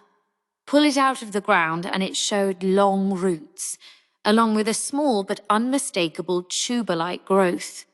It was a wild plant frequently used to flavour medicine. In and of itself, it wasn't that unusual. What was unusual was to find it growing seemingly at random among a patch of other grasses. Lots of fertiliser out here behind the stables, maybe? Maomao thought. But it just didn't seem like the sort of thing that would normally grow in a place like this. Maomao looked around again. There was a modest hill nearby, on which was growing a profusion of herbs that looked distinctly medicinal. She put down her basket and ran for the mound. She found a field of soft, rich soil, brimming with flowers and odd-smelling herbs. These were no ordinary kitchen produce. They were still a bit colourless on account of the season, but it was more than enough to make Maomao's eyes shine. Elated, she started to inspect each plant, trying to determine what it was, when the sound of footsteps, muffled by the soft earth, approached her. "And what are you doing?" asked a most irritated voice. Maomao, still crouching on the ground, looked back to discover the tall woman standing behind her. In one hand she held a small basket, in the other a sickle. Suirei. That was what the doctor had called her. Shit. Maomao knew she had to look suspicious here. She decided to try to explain herself, keenly aware that the sickle could come down on her at any moment. "Please, ma'am, there's no cause for alarm. I haven't picked anything yet." "Meaning you were about to, may I take it?" Suirei remained impressively calm. The sickle wasn't swung at Maomao, but instead was set gently on the ground along with the basket. "Any farmer would want to inspect such a fine field," Maomao said. "And what palace is peopled with farmers?" She had Maomao there, but Maomao had thought it was a clever line. Where there were fields, there had to be farmers, right? Unfortunately, Suirei didn't find this logic as coherent or compelling as Maomao did. Instead, the woman sighed. "I'm not here to hang you by your thumbs or something. This garden isn't technically allowed anyway. A word of warning, though, the doctor shows up here periodically, so I wouldn't recommend making too many visits." She started pulling weeds as she spoke. "So he let you be in charge of this place?" "Sort of. He lets me plant what I like anyway." To Maomao's ears, Suirei sounded notably disinterested. Maomao didn't exactly overflow with enthusiasm herself. It looked like she'd found a kindred spirit. Suirei, though, seemed to have enough social sense to join the other court ladies when they picked on Maomao. "And what do you like to plant?" Suirei looked at Maomao without saying anything, but only for a second. Then she returned her gaze to the ground. "A medicine to revive the dead." That was enough to get Maomao's heart pounding. She nearly grabbed Suirei and demanded to know what she was talking about. But rationality got hold of her at the last moment. Suirei eyed Maomao and then said the cruelest thing imaginable. "I'm kidding." Maomao didn't reply, but the devastation must have been clear on her face, for the other woman gave a humorless laugh. "Word has it you're an apothecary?" Maomao wondered where she'd heard that, but nodded. Suirei was once again expressionless as she plucked dead leaves. She left any thick roots, trimming the leaves with the sickle. "I wondered just how good an apothecary," she said, and Maomao, if she wasn't mistaken, heard a barb in Suirei's voice. She looked at Suirei and replied only, "Good question." Suirei said, and stood. "I plant morning glories here every year. It's not quite the season yet, though." Then she collected her herbs and went back down the hill. A medicine to revive the dead. If such a thing existed, Maomao would do anything to get her hands on it. Humanity had sought a means of immortality virtually throughout its history. Could such a thing exist? Maomao believed, in fact, that the possibility couldn't be ruled out. But she shook her head at the idea that it would just happen to be a drug that brought people back to life. She looked longingly at the field for a moment. The part of her that wanted to help herself to a little something, and the part that knew she shouldn't, arguing back and forth. In the end, the mental dispute only made her late getting back. Suiren's discipline was unassuming but severe. Maomao found herself cleaning and polishing right up to the ceiling beams. Chapter 11. Chance or Something More. Maomao was cleaning a hallway somewhere in the outer court, as she so often did, when she heard a very strange tale. A large figure came up to her in a mild panic. On closer inspection, it turned out to be the big dog, Lihaku.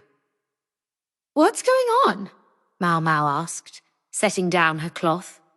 The burly military officer wouldn't have a reason to come to Jinxi's office unless he needed something from Maomao. No time for chit-chat. There's trouble. And what might that be? If he'd come all this way, it must be serious. Despite the way he sometimes acted, Lihaku hardly had time to kill. You remember the fire at that storehouse? Later, we found out that on the exact same day, there was a burglary at another one. He scratched his head as he spoke. The only thing I can think is that someone was using the fire as a diversion. Maomao crossed her arms. So that was the story.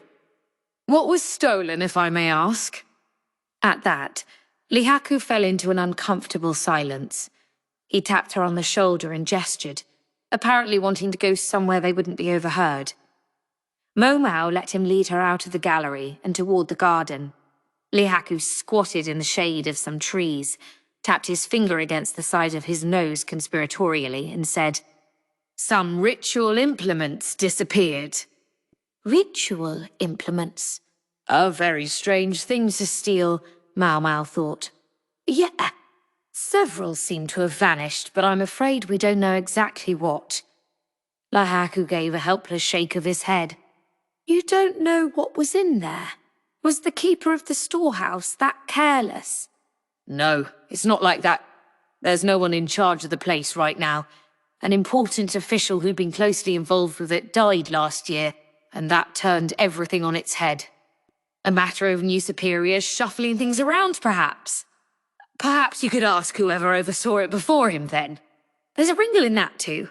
See, he's in no shape to come back to work. He came down with food poisoning not long ago, and, well, he's still unconscious.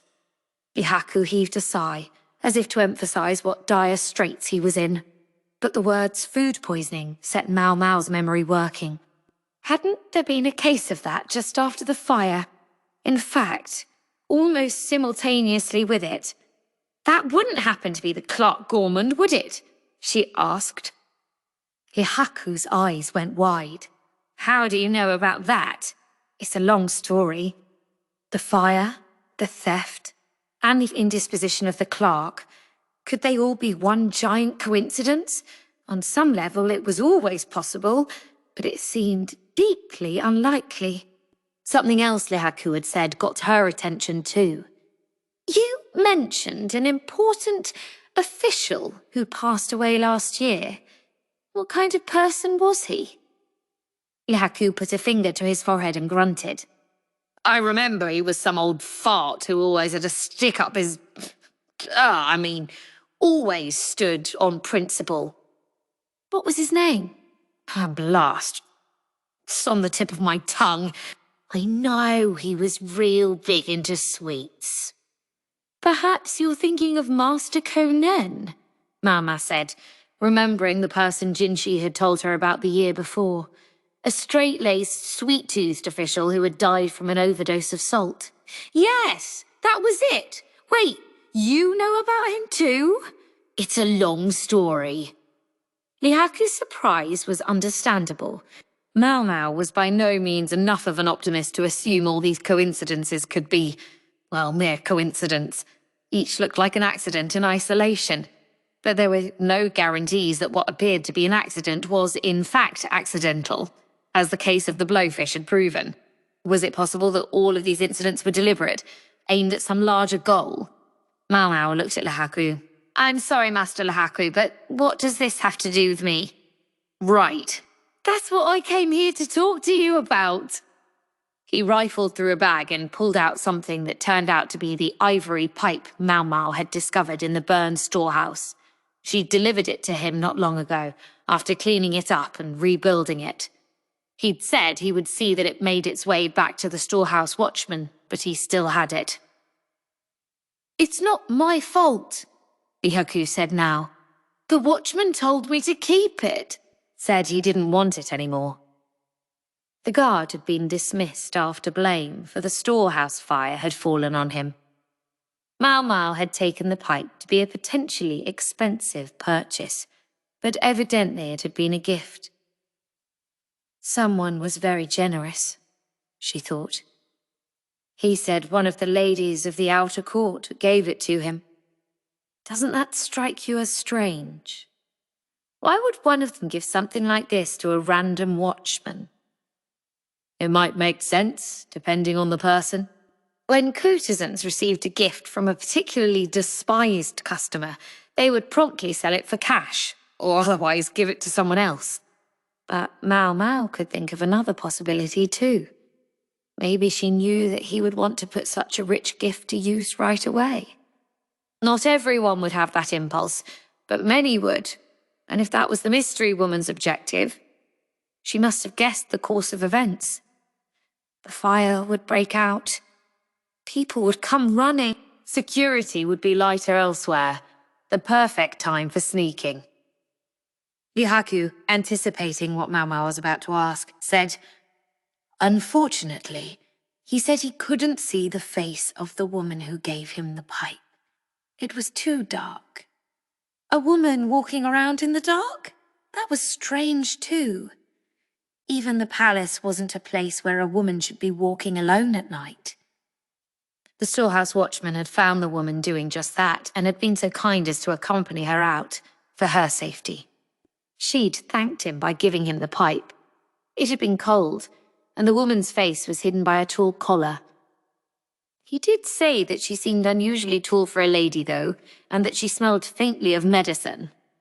Medicine? "Don't worry, I know it wasn't you."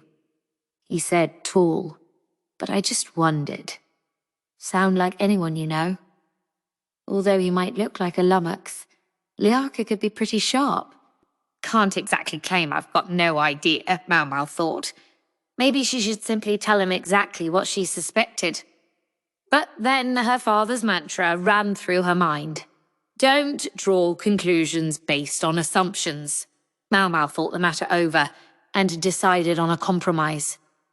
Has anything else unusual happened, besides the accidents and incidents you mentioned? That sounds like a portentous question and all, but I wouldn't even have connected this many dots without your hints, Liaku said, crossing his arms. Are you saying there's something else I should be investigating? Oh, possibly. Or possibly not. Which is it? Yahaku said, exasperated. Maomao crouched down and grabbed a stick off the ground, with which she proceeded to draw a circle in the dirt. Two things often happen coincidentally. She drew another circle, partially overlapping the first. Three things may happen and still be chance. She added another circle. But don't you agree that at some point it stops being coincidence and becomes deliberate?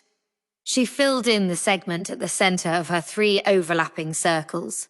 Suppose this lady of the outer court, if that's what she is, stands at the nexus of these deliberate coincidences. I get it! Lihaku clapped his hands. As for Maomao, an image of Suirei flashed through her mind, but she felt that was neither here nor there. You're smarter than you look, Lihaku said, clapping her on the shoulder with a huge grin. But you're just as stupidly strong as you look, Master Lihaku, so please do be careful. Lihaku felt a bit of a chill as Maomao glared at him. He turned around to discover she wasn't the only one giving him the stink eye. I'm glad to see you're having fun. The voice was gorgeous, but thick with sarcasm. Lihaku took an intimidated step back when he saw who it belonged to. I'm not particularly having fun at all, Maomao said. Jinshi stood watching them closely, half hidden by the shade of the tree. Gaoshun stood behind him, his brow wrinkled in his customary perpetual expression of chagrin. The big mutt promptly went home, leaving Maomao to deal with Jinshi, who was acting put out for some reason. You seem quite friendly with that man. Do I? She poured tea from a small teapot she had put on to boil. A ceramic cup might have made for a better tasting drink, but most of the dishware Jinshi used was silver. Maomao still wasn't entirely clear on Jinshi's place in the political hierarchy. He was more than a eunuch who flitted around the inner palace. He had real business here in the outer court as well. What is he? Some kind of military officer?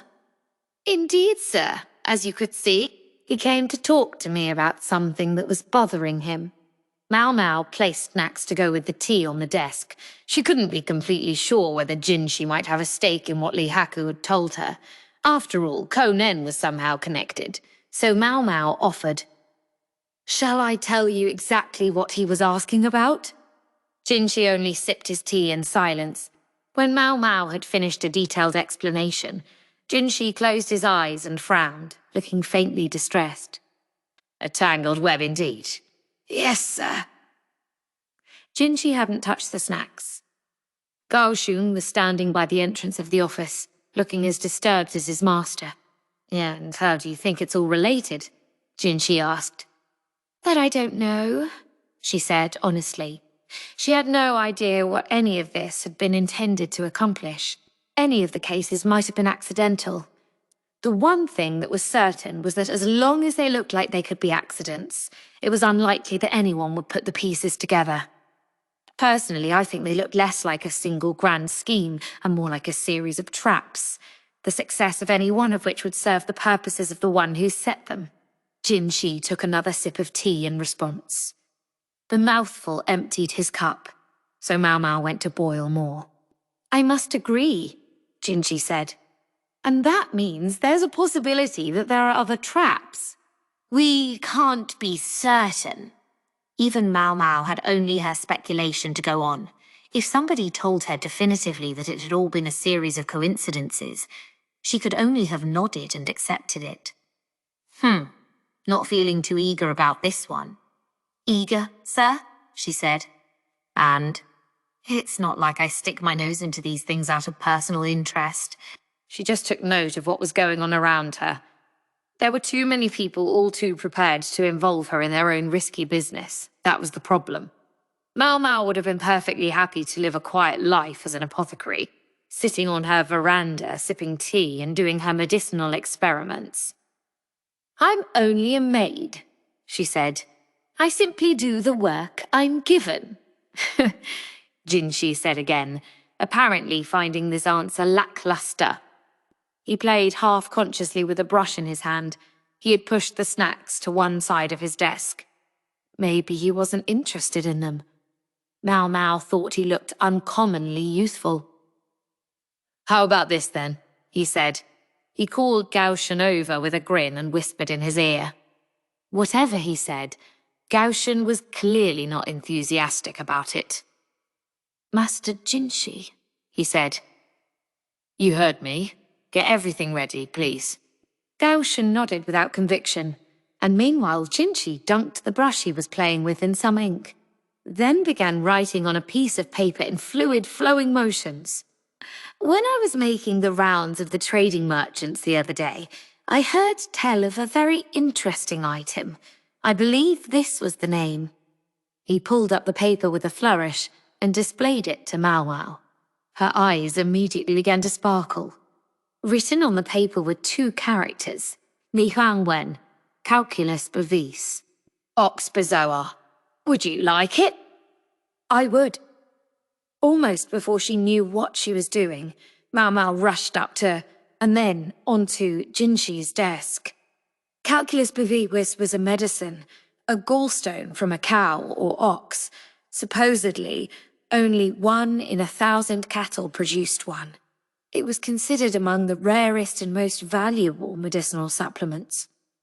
A poor apothecary from the pleasure district would be lucky ever to see one in her lifetime. It was a mouth-watering prospect, and this eunuch was saying, what? Would he actually give her one? Really and truly? Jinshi drew back slightly from Maomao, who had begun to lean closer and closer to him. She didn't realize what she was doing until Gaoshun tugged on her sleeve, bringing her back to reality. She slowly climbed down off the desk and straightened her skirt. There's that motivation. Can I really have it? Maomao gave Jinshi a cautious look, but he now appeared somewhat more adult than before. Maomao recognized this as the alluring gaze he frequently turned on maidservants in the rear palace. That depends on how hard you work. Let me start by giving you all the details. Jinshi began wadding up the paper and threw it into the trash basket. the familiar honeyed smile on his face. Maomao couldn't have cared less about the smile, but he was offering to reward her with something she desperately wanted if she did good work, and that was all she needed to know. Understood. You need only tell me what you wish, Master Jinchi. And then Maomao cleared away the teacup and the untouched snacks.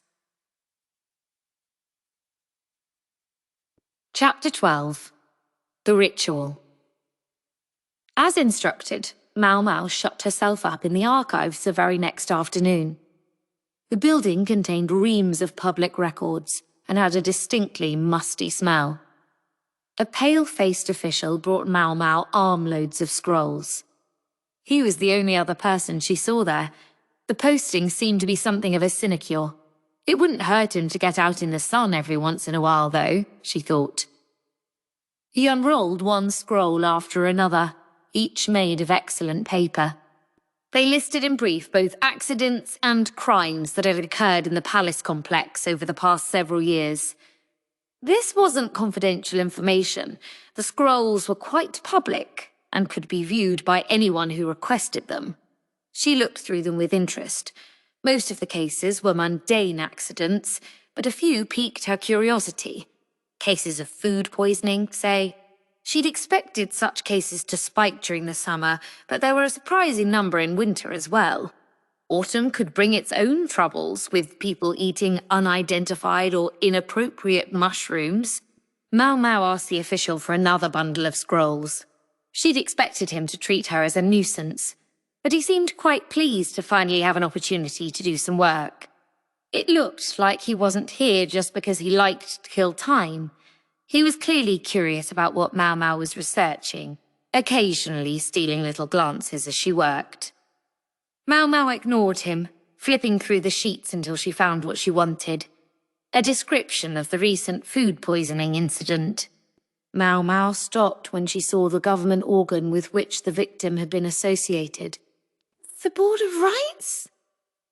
That, at least, was what his official title suggested to her. Maomao's recollection, such as it was that the Board of Rights was responsible for education and diplomacy. Maybe, she thought, she would be more sure if she had studied harder for the court ladies' exam. Having trouble with anything? The pallid official asked her. Anything to pass the time, perhaps? Maomao decided that now was not the time to be embarrassed by her ignorance. Yes, she said. I'm not quite sure what this title signifies. She suspected the admission made her sound absolutely brainless. Ah, this person oversees the observance of ritual, the man said, sounding rather pleased to be providing this knowledge. Did you say ritual? Right. The food poisoning victim had been in charge of ritual implements, hadn't he? Indeed. I'd be happy to fetch a more detailed book on the subject for you if you'd like, the official said, not unkindly. Maomao, though, hardly heard him. The gears were spinning in her brain. Suddenly she smacked the long table in front of her. The man just about jumped out of his skin. Do you have anything to write on? Maomao demanded. Yes. Maomao went rapidly through the register of incidents she'd been examining. She took down exact positions in terms of office. When coincidence piled upon coincidence, it suggested something deliberate. And if she laid out all these seeming coincidences, the place where they overlapped would tell her where to look. Observance of ritual implements. Rituals as such weren't uncommon. All manner of rites were observed throughout the year. The keeping of minor observances could be done by a village chief, but the most important ceremonies were performed by the imperial family. The implements that had been stolen would have been for at least a mid-level ceremony, if not something even more important. A mid-level ceremony, Maomao thought to herself. She remembered Jinshi performing a purification rite. If she had a question about something related to rituals, it might be quickest to ask the eunuch. Are you interested in ritual matters? The official, who was turning out to be not only bored, but in fact quite friendly, came over with some kind of large drawing.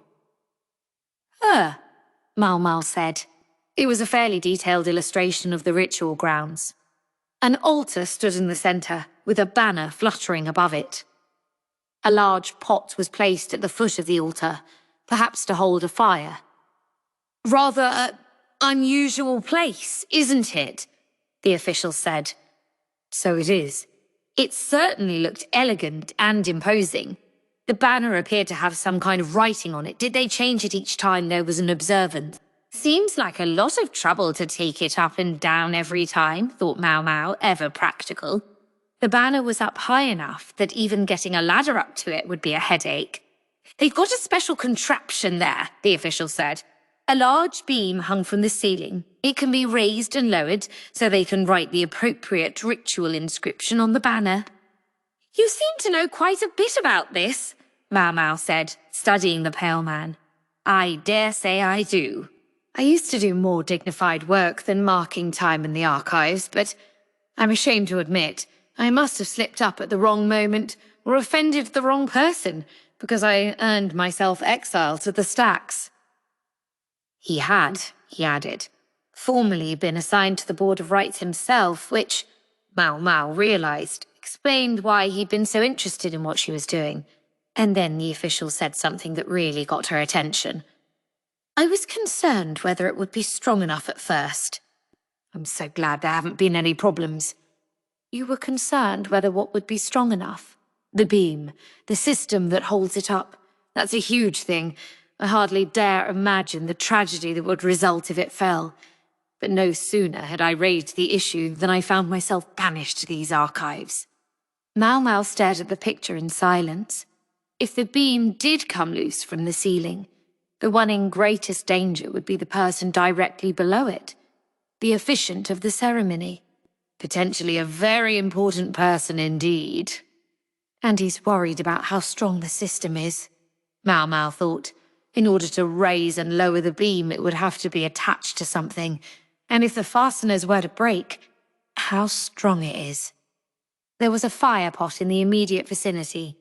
Maomao was suddenly seized by the question of what ritual implements had been stolen. She slapped the table again, producing another startled reaction from the official. She turned to him where he stood stiff as a board and said, I'm sorry, but when is the next ritual observance? And where's the place shown in this picture? It's a structure called the Altar of the Sapphire Sky, on the western edge of the outer court. And as for when it will be used, the official flipped through a calendar, scratching his ear. Why, there's an observance today. Before the man had finished speaking, Maomao was dashing out of the building, without even straightening up the scrolls. The Altar of the Sapphire Sky, to the west, she thought, trying to organize her thoughts as she ran. This plan, she suspected, had been brewing for a long time, prepared with the understanding that some individual parts of it might be foiled, but if just a few could be made to overlap, it would provide the opening the plotter wanted. I'm still just guessing. Nothing more than that. But it was dizzying to imagine the consequences if her guess was right. Soon, she spied a round pagoda. Similar buildings flanked it to either side, and there was a row of officials in front of it. From their clothing, she guessed a ritual was going on even now. Hey, you! One of them called. What do you think you're doing? That was only to be expected when a filthy maid tried to race past them. Maomao gave a cluck of her tongue. She didn't have time for this.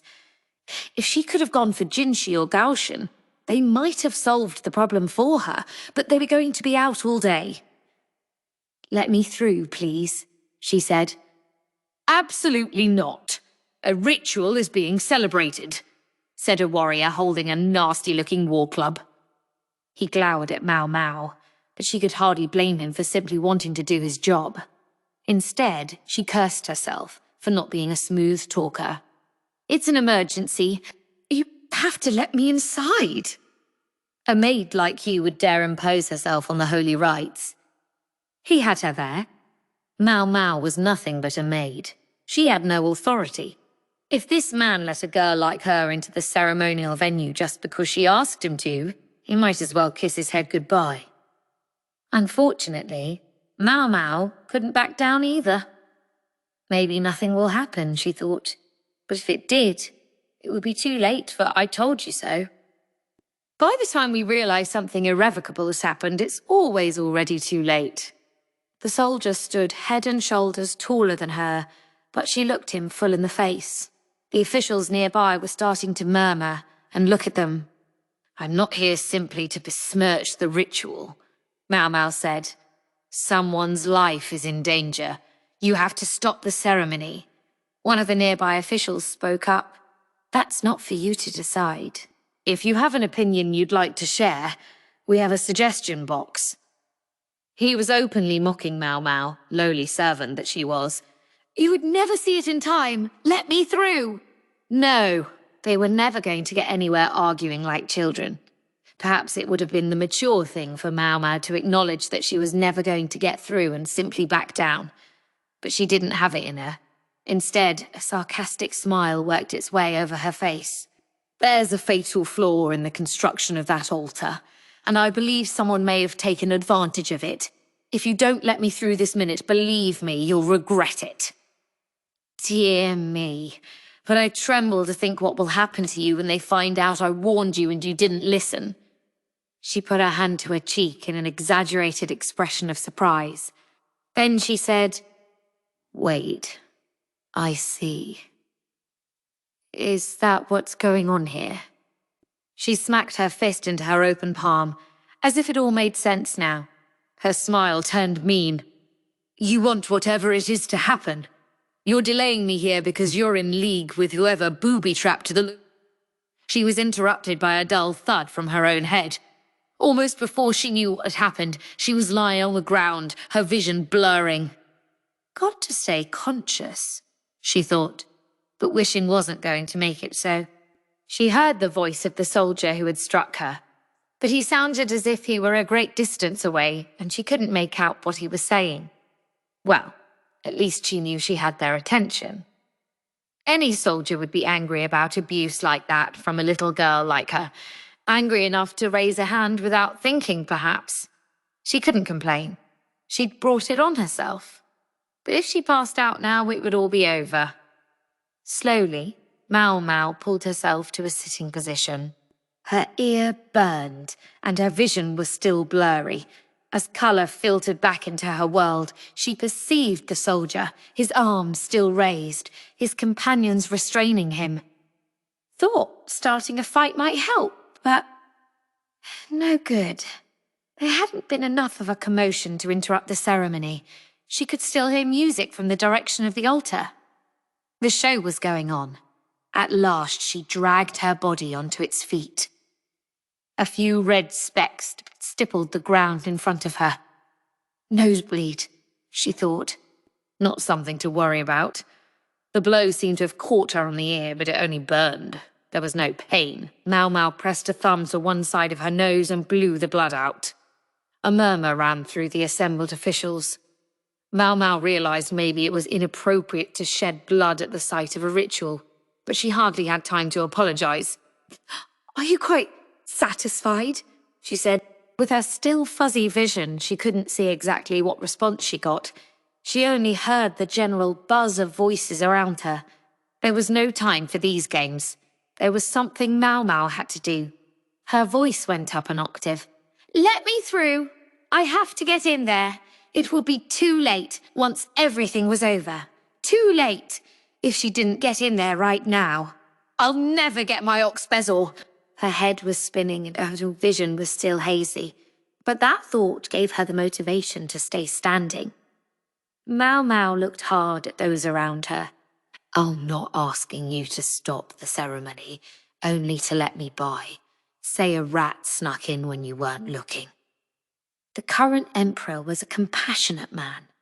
She didn't think anyone's head would roll for this, except possibly hers. She could only beg Jinshi to intercede on her behalf, or at the very least to let her die by poison. What will you do if something does happen and you detained me here? I know that has to be someone important inside celebrating the ritual. Then you will pay with your lives. She didn't know who was officiating, only that everything about the situation implied it was someone highly ranked indeed. A few of the guards looked at each other as if shaken by her words, but it was clear they weren't all about to step aside. "Why should we listen to a nobody little girl like you?" the soldier asked. That was the real question, wasn't it? Maomao had no answer, but only stood staring daggers at the man. It was then that they heard a swift clack-clack of shoes. "Perhaps you would listen to me then?" someone said, almost jokingly.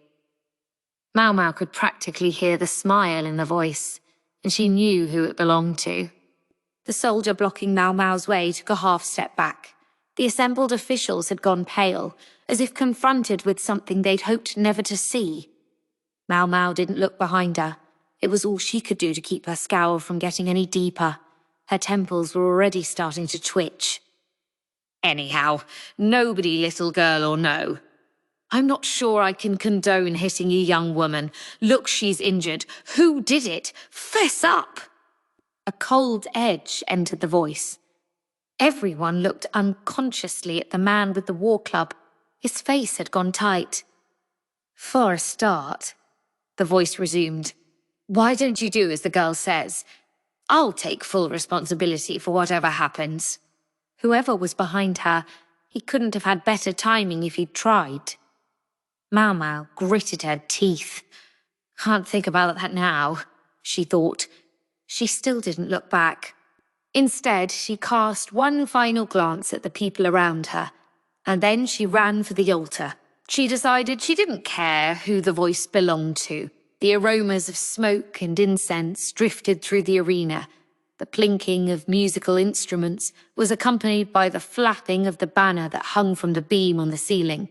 The prayer of the celebrants was written on it in flowing, beautiful letters, displayed aloft in the hopes that it might reach heaven. The appearance of a grimy young girl in this sacred space set the crowd mumbling. "I must look awful," Maomao thought. She dirtied her uniform running, and now her face was streaked with dried blood from her nose. She was determined to have a nice, long bath when this was all over. She wouldn't be caught dead using the bath in Jinji's residence, though. Maybe she could wheedle Gaoshun into letting her use his. That was, of course, provided her head was still attached to her body by the time she got to that point. At the far end of a scarlet carpet stood a man in black. On his head was a distinctive cap of office hung with pendants of beads. He was intoning something in a loud, clear voice.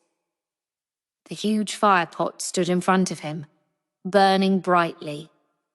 And there, over his head, was the beam with the flapping banner. And securing the beam to the ceiling was...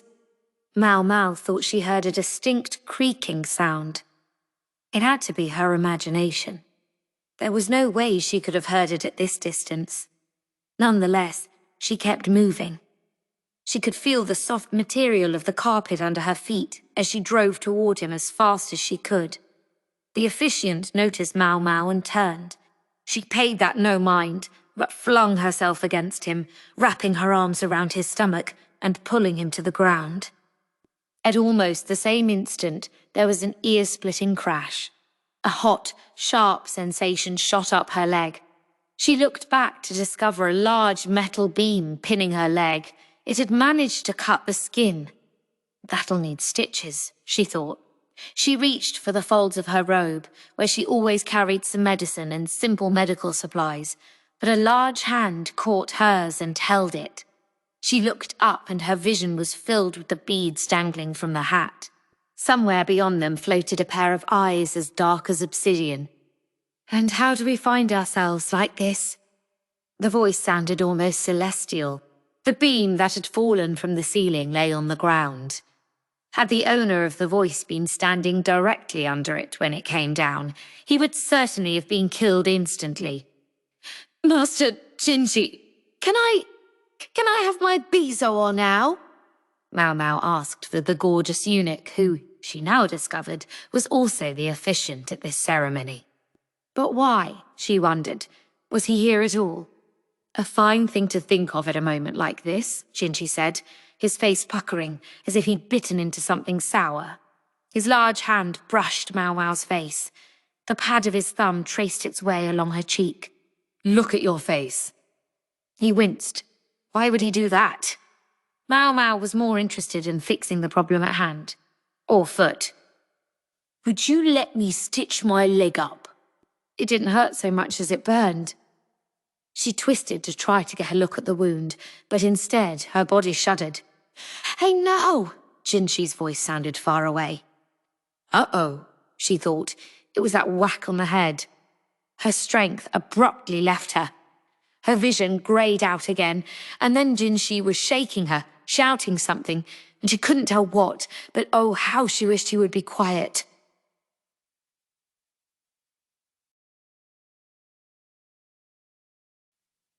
Chapter 13. Thornapple. It felt pleasant, as if her body was rocking gently. A faint smell of fine incense tickled her nose. The swaying made her feel like a child in a cradle, but after a moment it ceased, and she felt she was being laid down on something soft. Then time passed, but she didn't know how much. Where am I? Maomao thought upon waking. As her eyes fluttered open, she found a glorious canopy above her head. She recognized it, because she'd had to dust it every day. She smelled the incense again, the finest sandalwood. This was Jinchi's bedroom, and that would make what Maomao was sleeping in his bed. "Ah, you're awake," said a calm, gentle voice. It came from an attendant in the first flush of old age, reclining on a couch nearby. She stood and took a carafe of water from a round table, pouring liberally into a cup. "Master Jinchi brought you here, did you know? He couldn't stand to leave you to rest in the medical office." Suirei chuckled and passed the cup to Maomao. Maomao brought it to her lips. She was in sleeping clothes. When had that happened? A sharp pain shot through her head, and meanwhile her leg felt like it might cramp. Now, don't strain yourself. You needed 15 stitches. Maomao rolled back the covers to find a bandage wrapped around her left leg. The dull quality of the pain suggested she'd been given some kind of analgesic. She touched her head. "More bandages? I'm sorry to ask this when you've just woken up, but may I bring the others to see you now? We can give you a few minutes if you'd like to change clothes." Maomao saw that her regular outfit was folded neatly beside the bed.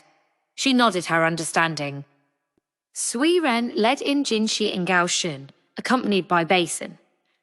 Maomao had successfully changed into her day clothes. She welcomed them but remained seated. A breach of etiquette, she knew, but Suirei had given her approval, and Maomao decided in this case to take it. Balsam was the first to open his mouth. What in the world is going on here? He was staring straight at Maomao, looking unusually angry. "Balsam," Gaoshun said sternly. The soldier only clucked his tongue and took a seat. Jinchi positioned himself on the couch, his expression carefully neutral. His master was in considerable danger after all, Maomao thought. But she had done nothing to warrant being yelled at, so she simply sipped her tepid water, her expression as cool as her drink. Jinchi looked at Maomao, his hands stashed in his sleeves. "I'd like you to explain a few things for me. What brought you to that place at that time? How did you know that beam was going to fall? Tell me." "Very well, sir." Maomao set down the water and took a breath. "First of all, these events lie at the confluence of a series of coincidences. When enough such coincidences occur at once, one might suspect that they aren't happenstance at all. Thus, perhaps, this was not accident, but incident. Maomao already knew of a number of related cases. There was Conan's death the year before. Then that fire had broken out in the storehouse, while at the same time, ritual implements had been stolen. Finally, the very official who oversaw those implements swiftly came down with food poisoning. So you believe somebody caused all of these things deliberately?" "Yes, sir, I do. And I believe there's one further connection. which I had previously overlooked. Maomao didn't know exactly what had been stolen, but it would have been something appropriate to the celebration of an important ritual, something no doubt produced by a master craftsman. And she happened to have heard of one of those recently. "You're not saying the metalworker's family?" Jinshi said, startled. Maomao knew he was quick. "That's right," she said. She had a fairly good idea of what had killed the old craftsman. Lead poisoning, she suspected. It would be easy enough to dismiss it as an occupational hazard, but there was always a possibility that it was something more. It was conceivable that this too was deliberate. Give him some wine and a lead drinking cup as a gift, then wait for him to waste away. That would be one way to do it anyway. There were others. The old man didn't personally teach his apprentices, his sons, about his most secret discovery. It's possible the art would have gone with him to his grave, a riddle no one else ever solved. Someone might have found that very convenient. This would imply that whoever it was already understood the technique in question. They wouldn't have to know exactly how it worked, just what it did. "So, you believe the stolen implements were produced by the dead craftsman?" Jinshi asked, but Maomao shook her head. "No, sir. In fact, I believe the opposite, that the stolen implements were replaced with something produced by that craftsman." Maomao got paper and a brush and quickly sketched out a picture. In the centre was a large altar accompanied by an iron firepot, while a beam dangled from the ceiling above. Ropes were looped around either end of the beam. They passed through pulleys on the ceiling and were secured to the floor with metal fasteners. If several ritual implements disappeared, perhaps we can presume that various other parts went with them. Elaborate pieces, I would suspect. "That seems like a likely possibility," Gaoshun said, but he didn't sound completely sure. He probably didn't have all the information on the subject. This was outside of Jinshi's jurisdiction, after all. As I recall, the wires that held the beam up ran directly past the firepot. Suppose the fasteners that held them in place were made to give way when heated? Ridiculous, Basin snorted. We would have known about that long ago. They would never use anything that might catch fire near the altar. "And yet the beam did fall," Maomao replied. "Precisely because the fasteners broke," Jinshi agreed with Basin.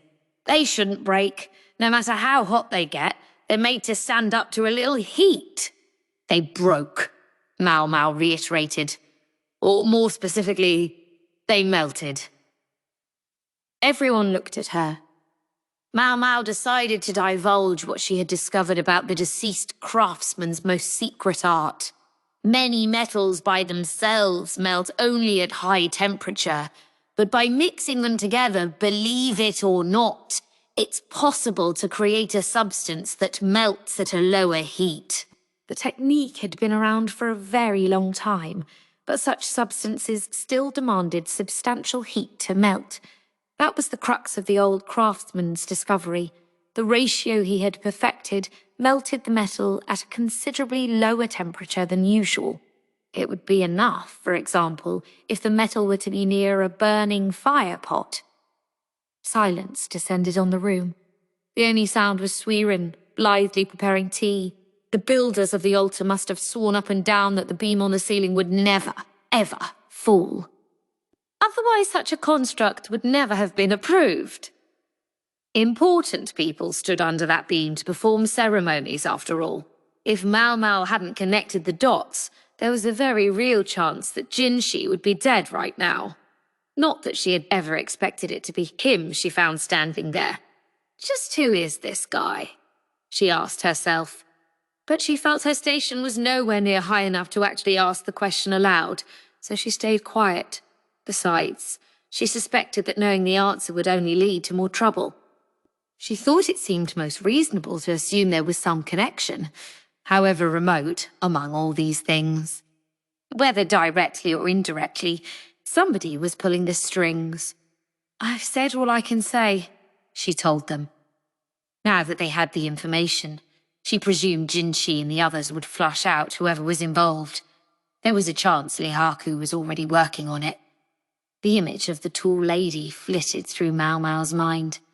Nothing to do with me, she thought, slowly shaking her head and casting her eyes at the ground. Still, she couldn't shake the memory of the woman's detached expression. It was as if she no longer cared what happened, as long as something did. Maomao was still bothered too by what the woman had said to her when they were at that small patch of a garden, a medicine to revive the dead. They heard from Leihaku not long after. As Maomao had expected, his message concerned the lady Suirei. Suirei, it turned out, had taken poison and died. Maomao was brought up short by this abrupt end to the woman's life. Somehow, it didn't compute for her. When the Board of Justice, the officials responsible for keeping the law, had gathered their evidence and come bursting into Suirei's bedroom, they had discovered her collapsed on her bed. An overturned wine cup had been confirmed to contain poison. The doctor had been requested to perform the inquest and had duly certified the death. As a criminal, Suirei was to be punished in her coffin, as she could not be in life. After 1 day and 1 night, she was to be burned. That is to say, cremated. At the moment, she was awaiting her punishment in the same place as those who had died in jail. Maomao didn't know if the Board of Justice had been able to move so quickly because Leihaku had done such a thorough job of gathering evidence, or if they had been pursuing this case for some time already. But ultimately, Suirei was the only conspirator named. Maomao wondered at this. Did she really implement such an elaborate plot all by herself? The idea lacked a certain persuasiveness. Perhaps she was a scapegoat then? Perhaps. But something more basic bothered Maomao. Would Suirei really accept that? They hadn't known each other very well. Maomao was not such a good reader of people that she could understand who a person really was in the span of such a short acquaintance. It was always possible that Suirei's apathetic manner sprang from a lack of will to live. But still, something nagged at Maomao. It was the tone Suirei had taken when she spoke, as if she was testing Maomao. No, I can't just go on intuition. I have to be sure. But Maomao had no way to be sure. All she could do was go silently back to her daily chores. Such was a maid's lot in life. Supposedly, anyway. But her curiosity got the better of her. Master Jinshi, I have a favour to ask of you. This was her opening gambit. I'd like to speak with the doctor who performed the inquest. At the mortuary, ideally. Much to Jinshi's mystification, Maomao's face as she said this threatened to break into a grin. The mortuary was dim, pervaded by the stench of death. According to the law of the land, no one who died in jail was permitted to be buried, but had to be cremated. Several coffins sat in a stack in one corner, housing criminals waiting to meet their fate. Suirei's coffin was slightly apart from the others, and a black and white tag hung on it. Jinshi and Gaoshun were both present. Gaoshun didn't seem to like Jinshi being at the morgue, but if he wished to be there, Gaoshun couldn't stop him. The doctor, when summoned, wore an expression as grim as the morgue itself. Maomao didn't blame him. A lady with whom he had been on good terms was dead, to be treated as a criminal, no less. But is that all there is to it? She wondered. If he was the one who had done the inquest, then he might know something no one else did. And Maomao had an inkling what it might be. She got straight to the point. The poison that woman drank. Did the ingredients by any chance include Thornapple? She studied the doctor from the chair where she sat. Gaoshun had made it ready for her on account of her injured leg. A hoe leaned against the wall beside the physician. This too Gaoshun had prepared at Maomao's request. Jinshi kept peeking at it as if he wondered what it was for, but it would have been time-consuming to explain, so she ignored him. The doctor went pale almost before he could say anything. Still, he refused to be explicit, shaking his head instead. The poison contained a number of ingredients, and it's hard to determine what any given one was. From the condition of the body, I would say the possibility is distinct, but I can't be certain. The answer was surprisingly confident and collected considering the way he had blanched at the suggestion. And he was telling the truth as far as it went, Maomao thought. She hadn't known what ingredients had been involved in the concoction either when she had evaluated it. There's a field on a small hill behind the stables. As I think you may know, isn't there thornapple planted there? It may not be in season right now, but I can't imagine your pharmacy doesn't stock some of it. Thornapple was highly poisonous, but in a measured dose it could act as an anesthetic. Suppose Suirei had taken some from the doctor's office. The medical officer himself remained silent. This man was an excellent physician, Maomao had concluded, but not a gifted liar. Thornapple had another name, the uncanny morning glory. Maomao thought of Suirei's flat affect as she told Maomao she planted morning glories in that field. Let us find out for certain whether that particular toxin was involved, then, Maomao said. Then she picked up the hoe and advanced on the coffin with the black and white tag. What do you think you're doing? This. She shoved the hoe under the coffin lid and pushed down on the shaft. One of the nails securing the lid popped up. The others watched in astonishment as Maomao worked. When all of the nails had been freed, they lifted the lid to discover a woman's corpse. It appeared to be some unfortunate nightwalker who had died under a bridge. It's not Suirei, the doctor said, peering into the coffin. He was clearly shaken. His hand trembled as he touched the box. If he's pretending to be surprised, then he's a damn fine actor, Maomao thought. This woman, Suirei, you're quite certain she was dead? Yes. The most untutored amateur could have seen it.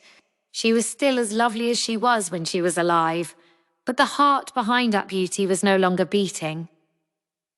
The doctor's face was still white. He had treated Suirei's corpse with care, Maomao suspected. She also suspected Suirei had counted on it. She'd known he wouldn't feel the need to chop her up to figure out exactly which poison she had taken. In other words, sir, she used you.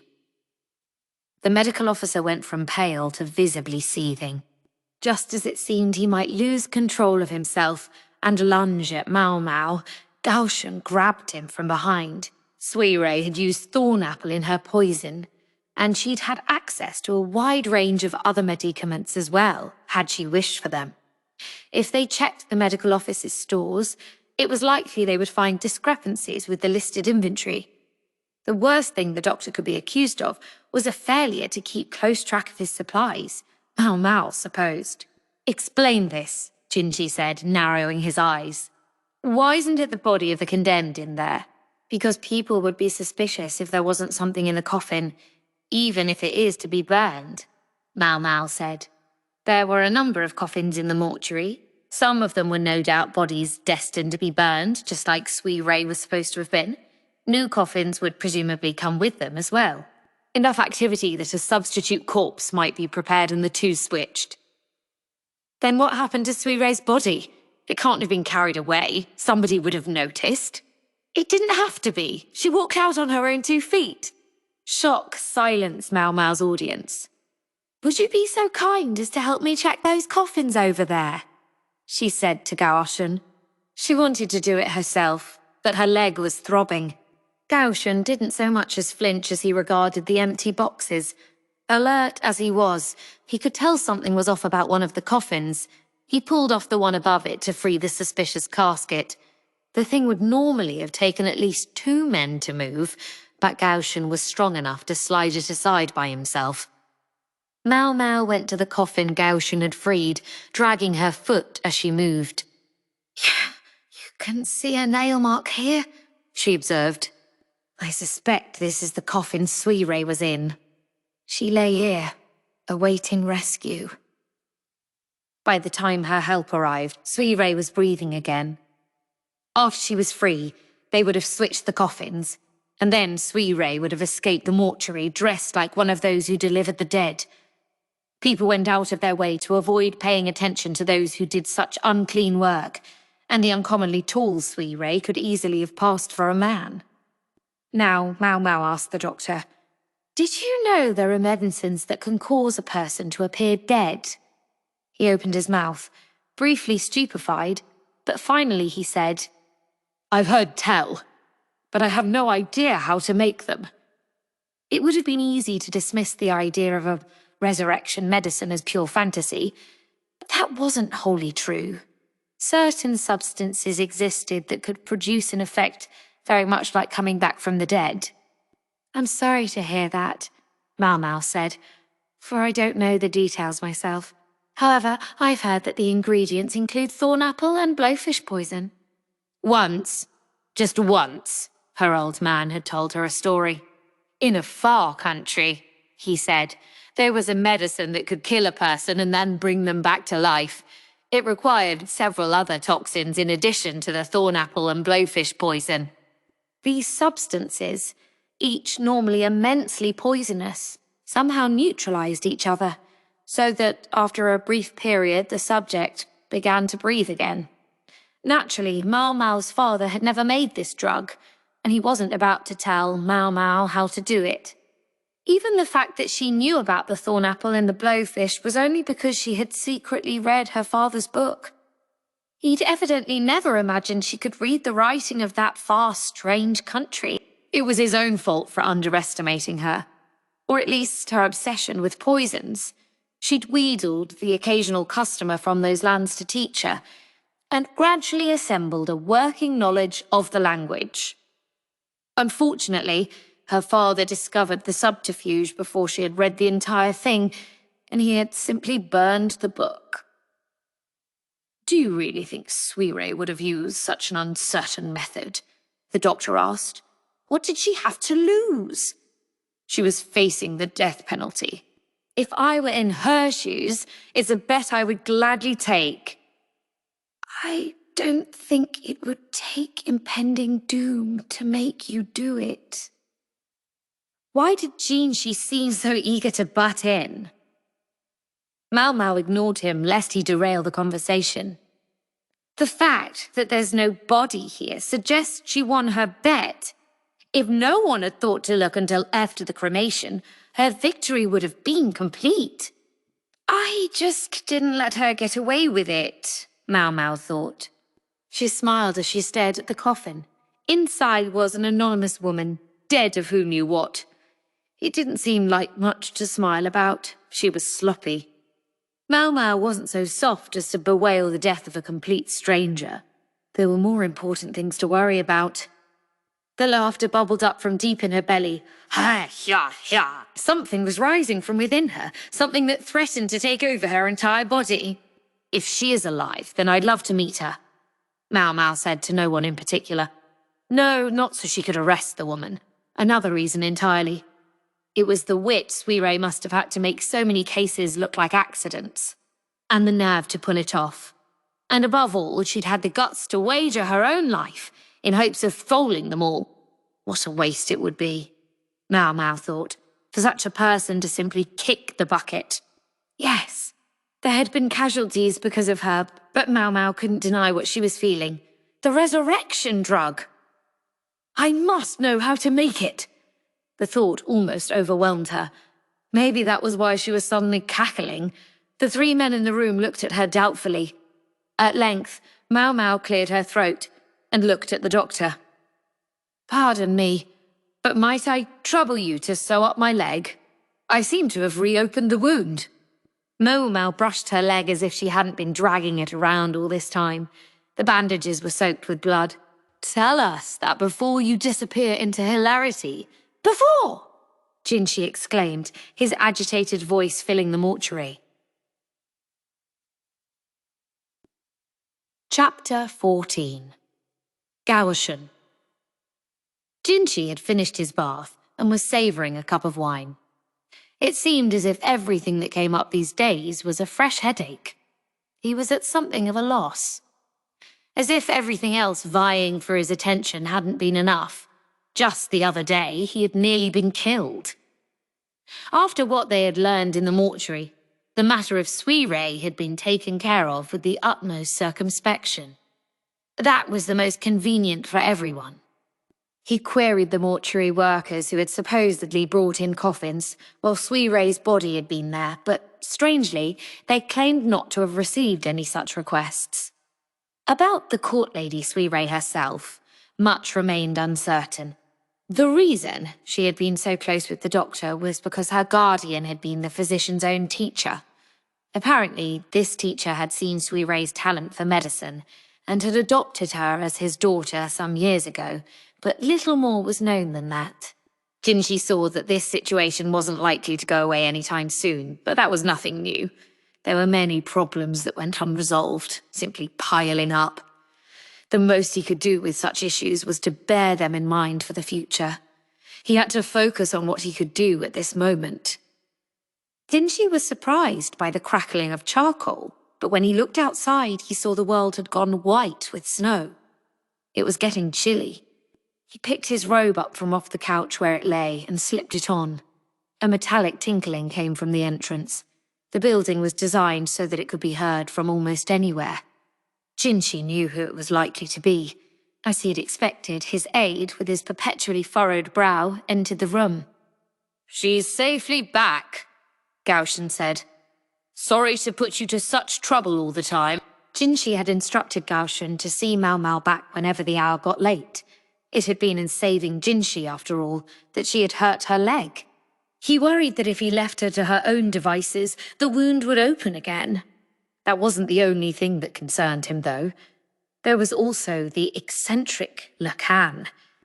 As far as Jinshi could tell, the man was telling the truth about being Maomao's biological father, but Maomao's attitude on the subject made it more than clear that their relationship was not the usual one. The general consensus in the palace was that you could never be sure what Lakan might do, and Jinshi preferred to take no chances. Lakan had had something to do with Maomao's reaching the altar during the ritual as well. No doubt the soldier who'd struck her was by now deeply regretting his actions. One of Jinshi's saving graces was that, unlike some other people of the court, Gaoshun could read him well enough to know when to leave him alone to do his work. This was, after all, the man who had been assigned to Jinshi as a tutor practically from the moment he was weaned. Notwithstanding a brief separation when Gaoshun had been sent to do other work, he was certainly among those who knew Jinshi best. When he considered that Gaoshun's own wife had been his wet nurse, Jinshi saw that he might never outlive his debt to this man. "We'll be at the rear palace tomorrow." "Yes, sir." Gaoshun brought out 2 bowls and a pot. It was full of a sickly sweet liquid. They had to drink it every day in order for it to have its full effect. Gaoshun poured the contents of the pot into the 2 silver bowls, and then he took the first sip. It was a role Maomao might have eagerly assumed, but there would have been no point in having her taste it. It had no effect on women. Gaoshun frowned even deeper as he drank the stuff down, and then he waited a few moments. I think it's all right. Nothing unusual." Nothing unusual, except the flavor was always unusual. The mixture contained a powdered variety of potato imported from another land, one with a very particular side effect. The potato flour was just one of several ingredients Jinshi and Gaoshun had to take on a daily basis. Very well. Jinshi picked up his bowl, pinched his nose, and drained it in a single long gulp. He wiped flecks of the liquid from his mouth with the back of his hand, then accepted a cup of cold water from Suirei. 5 years drinking this stuff, and he'd never gotten used to it. "You shouldn't hold your nose like that when people are watching," Suirei said. "I know that. It makes you look like such a little boy when you do." "I know that." Jinshi sat down on the couch, pouting. His tone of voice, the way he spoke, the way he walked and moved, he had to constantly pay attention to all of it. The eunuch Jinshi was 24 years of age. He straightened up, striving to put on his best official face, but the taste of the medicine still lingered in his mouth, making his lip curl. Gaoshun frowned. "You needn't drink it, sir, if you detest it so. This is what makes me who I am. as a eunuch. It had been 5 years since the current emperor had taken over the rear palace. 5 years. Now nearly 6. But Junshi had continued to wear this twisted mask. Year after year taking the medicine that made him not a man. He did it even though the emperor had told him he could do as he wished around the lower-ranked consorts and any ladies less prestigious than they. Gaoshun touched a hand to the furrows in his brow. If you do this long enough, you'll never regain the function. Junshi spat out his water at that. He put his hand to his mouth with a reproachful look at Gaoshun. Gaoshun looked back at him, as if to communicate that every now and again he would have his say. Well, the same is true of you, Junshi said. Not so. Why, just last month, a grandchild was born to me. Gaoshun's point seemed to be that his children were already grown. He had no need to produce more offspring. How old are you again? 37. If Junshi had his facts straight, Gaoshun had married at 16, and the couple had had one child each year for the next 3 years. Jinshi's milk brothers. He was particularly close with Gaoshun's youngest son.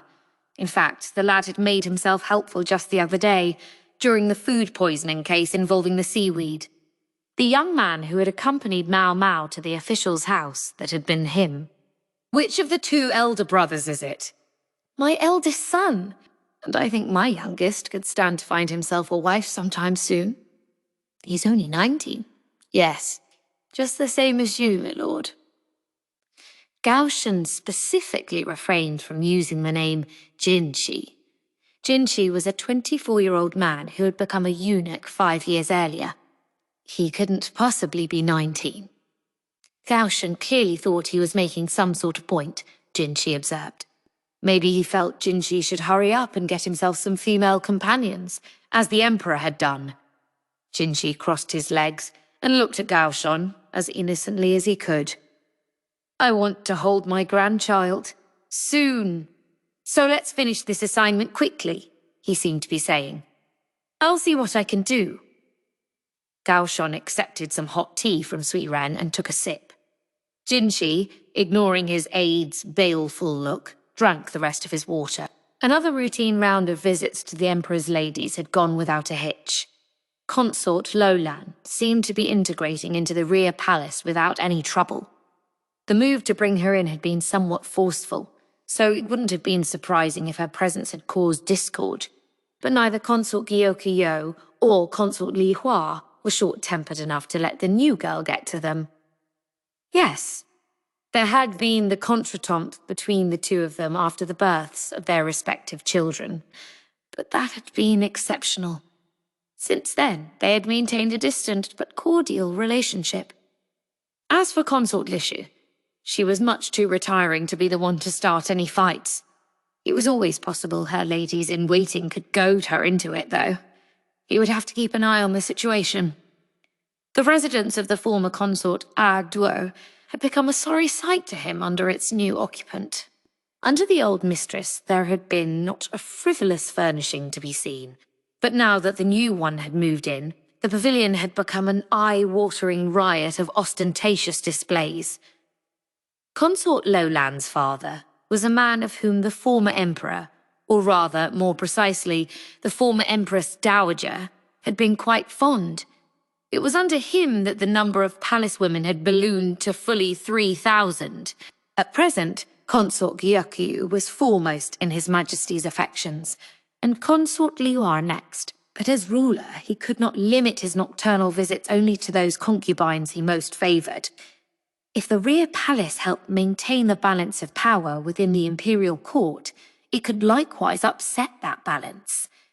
The emperor couldn't afford to mishandle Lakan, and Jinshi was given to understand, taking care to visit her at least once every 10 days. This could not but dismay the other consorts. Yes, His Majesty was visiting them more often than Lakan, yet who knew who would conceive a child, and when, and who wouldn't? Even so, compatibility did mean something, and it was clear that Lakan didn't excite the Emperor's interest in the same way as some of his other ladies. Looking at her, Jinchi thought perhaps he could understand why. Back when the apothecary's daughter had given her class, Lowland had been bedecked with a most unexpected accessory, an outlandish ornament featuring the plumes of a bird from the southern lands. But although sometimes Lowland dressed herself in the style of the southern lands, other times she was clad in an outfit from the northern tribes. No sooner had she put on the garments of the east than she traded them for a dress from the west, and each time her hair and makeup changed to complement her outfit. It was enough to make the Emperor feel like he was seeing a different person every time he visited. Under those circumstances, he claimed, it was hard for him to get in the mood.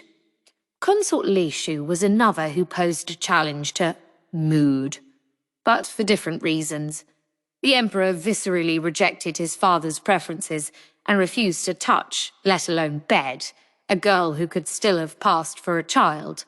The Empress Dowager's belly bore a great scar, for she had given birth to his present majesty very young, her body too small for the task. The birth canal had been too narrow, the child delivered by slitting her open. It had been questionable whether the mother would survive the delivery, but she and her child had both emerged safely. Surgery, it seemed, had been performed by a doctor recently returned from foreign lands.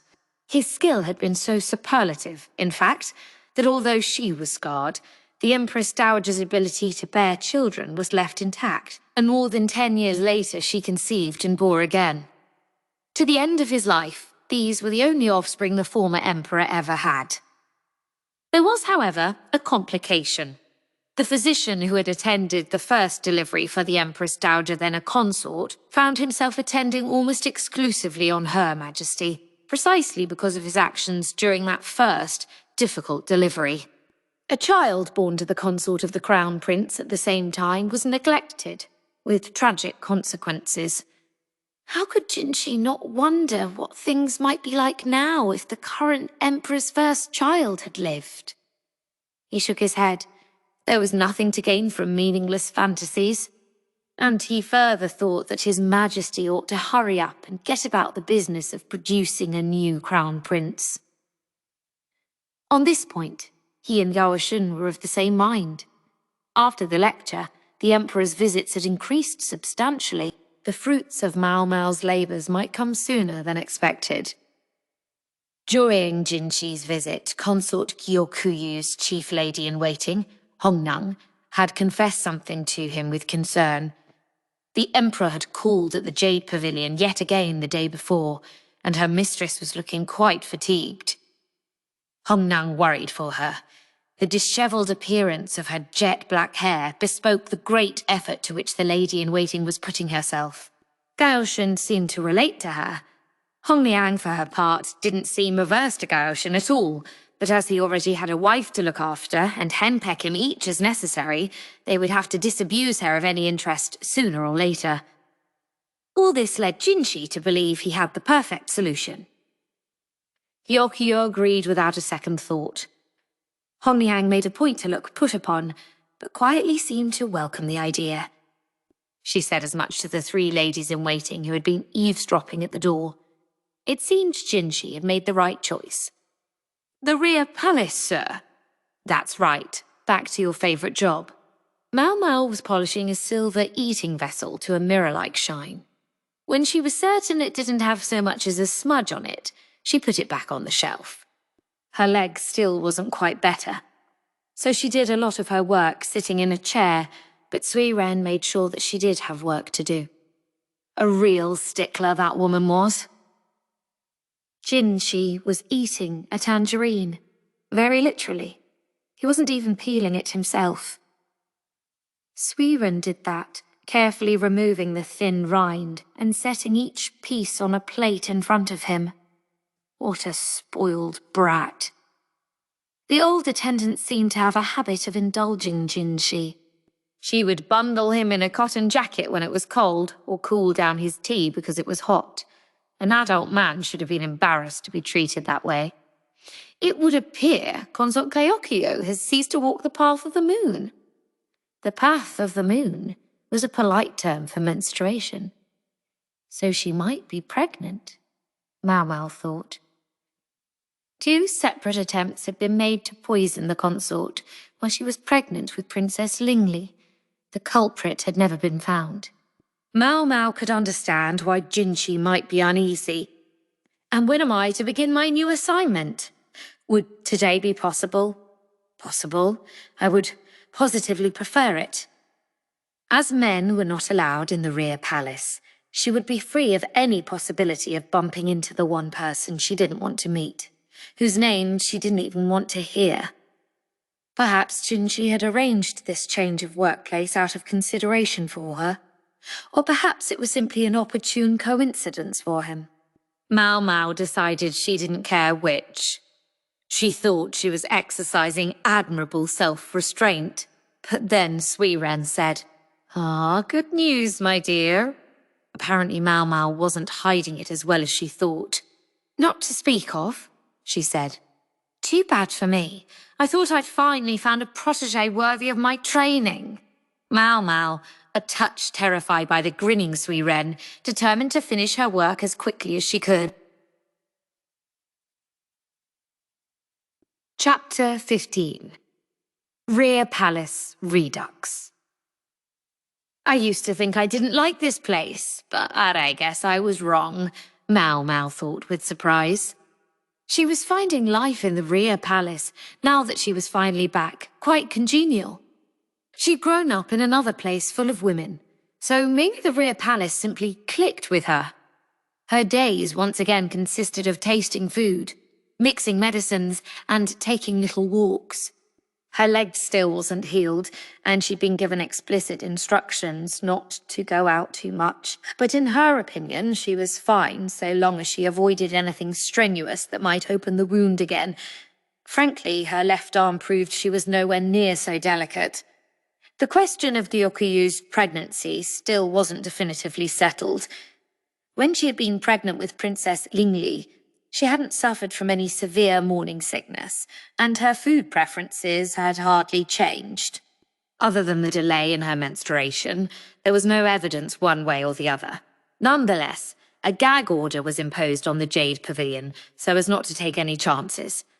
If there were any who didn't wish to see Consort Gaokuyo with child, they would certainly want to strike during the early stages, when the pregnancy would be most vulnerable. Poison was just one of many concerns. For good measure, the sex-crazed old man that is, the Emperor was discouraged from nocturnal activities at the Jade Pavilion for the time being. Normally, this wouldn't have been a problem, but ever since Consort Gyokyo had begun to put the things she learned at the consort seminar into practice, normal no longer seemed to apply. There was no telling what might happen. Maybe I should have taken it a little easier on the lessons, Maomao thought. But no. Then Gyakuyu and even the Emperor would have wound up dissatisfied.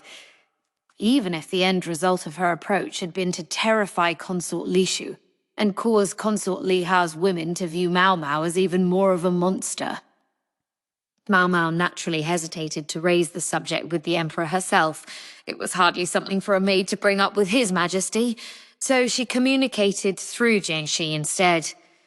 Though she couldn't quite make the suggestion explicitly, her hope was that the ruler would continue to visit Gyokuyu exactly as often as he had before, no more and no less. After all, while Gyokuyu wasn't His Majesty's only consort, if he were to suddenly visit her less often, some observant soul might sniff out the truth. To her surprise, the Emperor continued to visit as faithfully as he ever had, playing with his adorable daughter and passing the time in idle conversation with Gyokuyu. Maomao was reminded, as she had been by Ardua's story, that perhaps she shouldn't dismiss the Emperor as simply sex-crazed. Or again, perhaps His Majesty grasped the implications of his actions better than she gave him credit for. Some people regarded the current ruler as a sort of sage king, and while some of this was because almost anyone would have looked competent after the buffoon that the previous emperor had been, Maomao did believe that the current ruler had his wits about him. Not that it really matters to me, she thought. As long as he let life go on and didn't exact outrageous taxes, she was happy. Some said the real difference between a foolish ruler and a brilliant one was that a foolish ruler thought the people were inexhaustible, while a brilliant one realized that they had their limits. If that was so, well, the present emperor was certainly the latter. Still, she saw the lonesome faces he occasionally pulled, so she decided to pass along the rest of her teaching materials. They would help him pass the time, if nothing else. It needn't be said exactly what kind of teaching materials they were. She'd made sure to have a number of different books on hand, just in case, but unfortunately none of the ladies-in-waiting had been interested in them. He'll just have to make do with 2 dimensions. Maomao placed the materials where they would be unobtrusive but noticeable, and luckily it seemed he spotted them. When, a few days later, she was ordered to prepare more such material, she decided that maybe sex-crazed was the right way to describe him after all. There was a penchant for rumour-mongering in the rear palace, most likely attributable to the boredom generated by the endless routine and the perennial shortage of the opposite sex. Thus, when the ladies-in-waiting didn't have much to do, they found themselves chatting in the kitchen. For snacks, they had the cast-offs from the latest tea party. Today, it was longshu-tang, dragon's beard candy. A treat made of delicate fibres that melted in the mouth. This one had tea leaves mixed in, giving it a faint aroma. I couldn't believe that outfit, could you? Yinghua, one of the Jade Pavilion's ladies-in-waiting, said around a mouthful of candy. She was a self-possessed woman, more than willing to say what she thought. It's true, but that thing she wore a little while ago, I thought that was nice. Western clothing is so cool, isn't it? Said Gaoshun in a mild tone. She was smiling, happy just to be enjoying a sweet treat. Clothes like that choose their own wearers, Elan observed, but hers have never looked bad on her. The lanky lady-in-waiting wasn't big on sweets and was simply sipping some tea at the moment. Yinghua, looking wounded by her friend's faithlessness, turned to her last refuge, Maomao. Yeah, sure, Maomao said, nodding and privately thinking how she hated to get dragged into these spats. That was as far as her engagement in the conversation went. Yinghua, her hopes of reinforcement disappointed, puffed out her cheeks. Well, I thought Consort Tardoy was much cooler. She took an angry sip of tea without ever pulling her cheeks back in. Guyan and Oilan grinned at each other. Well, it turns out you were on Team our duo all this time, Yinghua. I was not, Yinghua exclaimed. Ailan just smirked. You don't have to hide it. I know we serve Lady Gyonkoyo, but no one would blame you for feeling the way you do. I don't feel that way. Maomao listened to the girls chatter as she drank the rest of her tea. She much preferred savoury treats. The cottony candy was too sweet for her. She would have loved to have some salty rice crackers to refresh her palate. As for who exactly Yinghua and the other girls were talking about, it was the newly arrived consort, Lo Lan. She had one unusual quality, which was more than enough to inspire conversation. Which quality? Her clothes. Virtually every time she appeared, she wore an outfit with a different personality. One day she might be in a Western dress. The next, she would be outfitted like a rider from one of the tribes.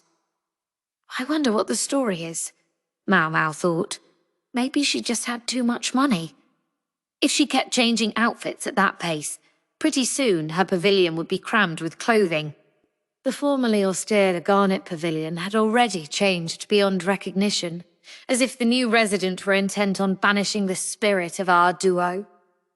It was both the right and the wrong thing to do. On the one hand, the rear palace was a world in which one got ahead by standing out.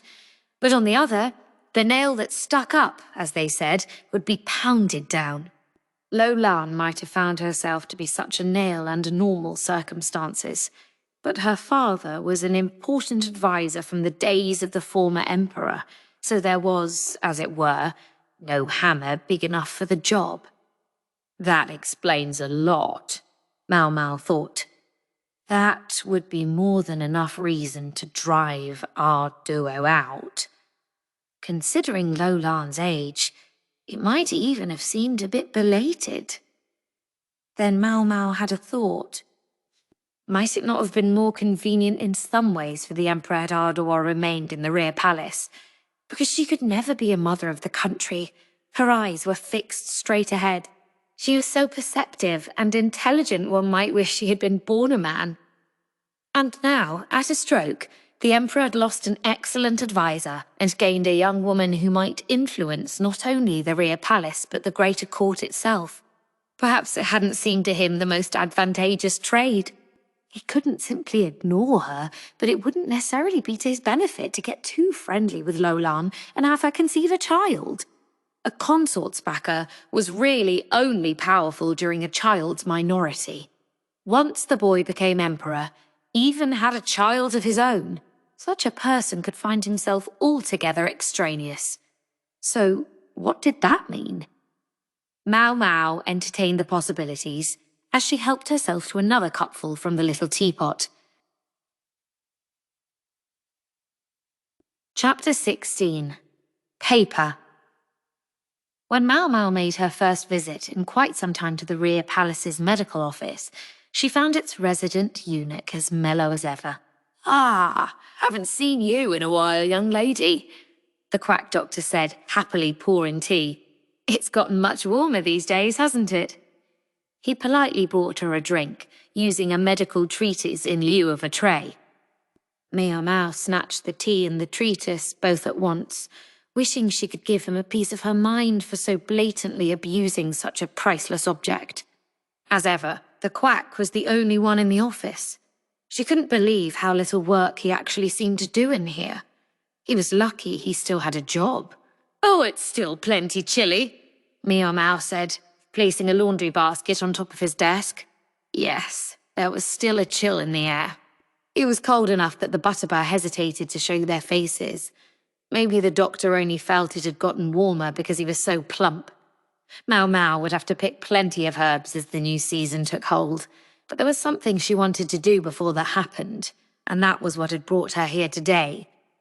This wouldn't normally have been an urgent task, but she was who she was, and the quack was who he was. "Gracious young lady, you only just got here." "What are you doing?" the doctor asked, as Maomao pulled something out of the laundry basket. What a question. From the basket, Maomao produced a set of cleaning supplies, and as much bamboo charcoal as she had been able to stuff in there. "We're going to clean this room." Her eyes flashed. Apparently 2 months of Suirei's discipline had rubbed off on her. With nothing to do in the Jade Pavilion, Maomao had come to the one place where she had almost free reign. She'd always thought the medical office was a bit of a pigsty. Now the fire was lit, and there was no putting it out. "How's that?" the doctor asked. But his sudden frown couldn't save him. The quack wasn't a bad person. Indeed, he was quite kind-hearted. But that, Maomao knew, was an entirely separate thing from being good at his job. The next room over from the main office contained cabinets full of medicines. 3 walls towered high with drawers, a veritable paradise on earth for Maomao, but it wasn't all joy and sunshine. Yes, there might be a great many medicines there, but it was the quack who got to use them. Those he didn't use regularly would get dusty or might be eaten by bugs.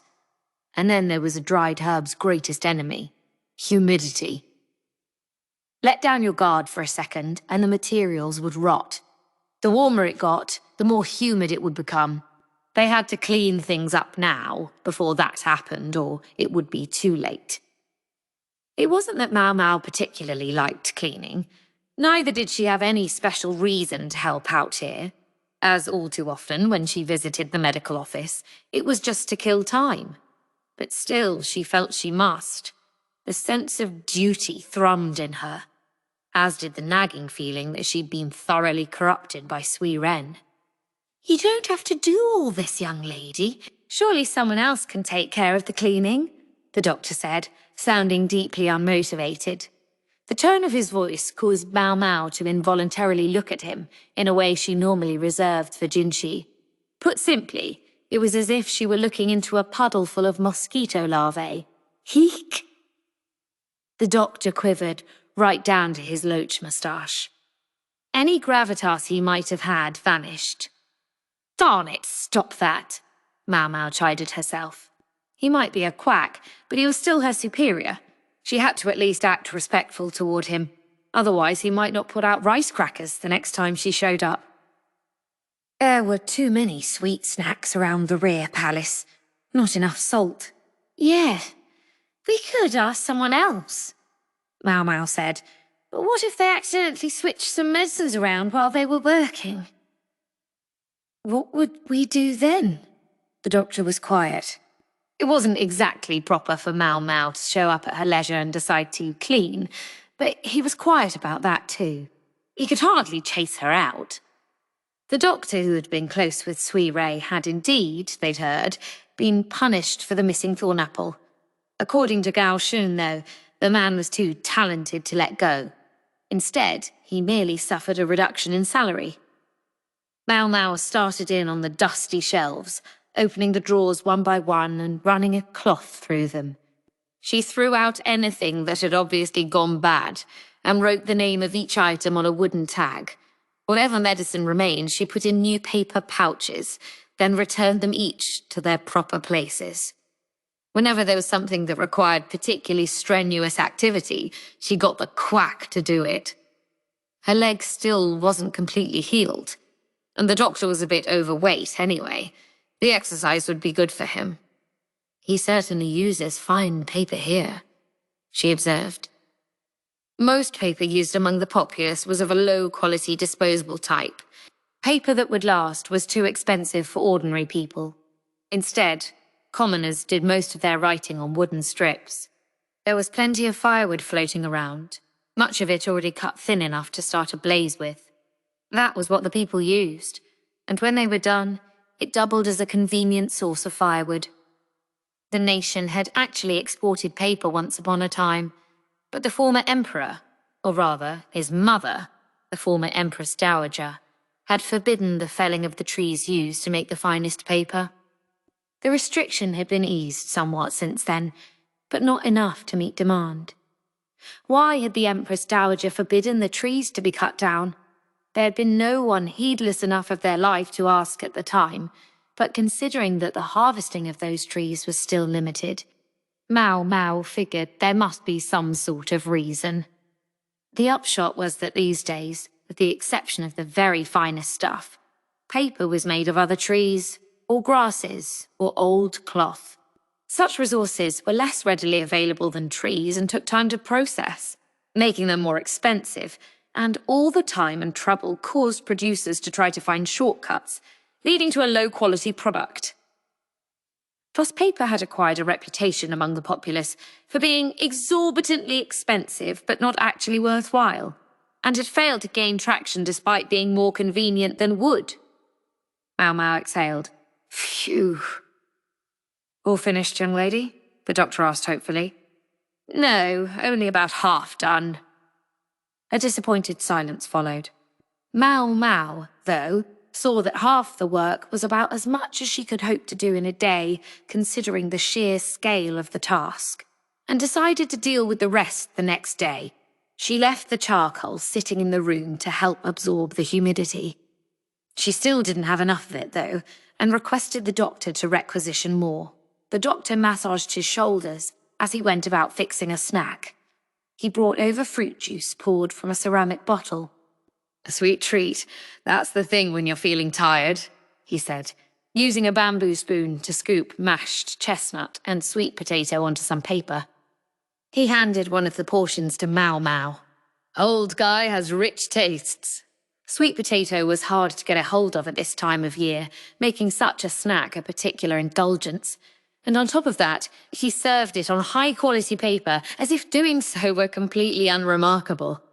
Maomao cleared the sweet potato in a single bite, then looked at the paper, now stained with round fingerprints. The material had a noticeable sheen.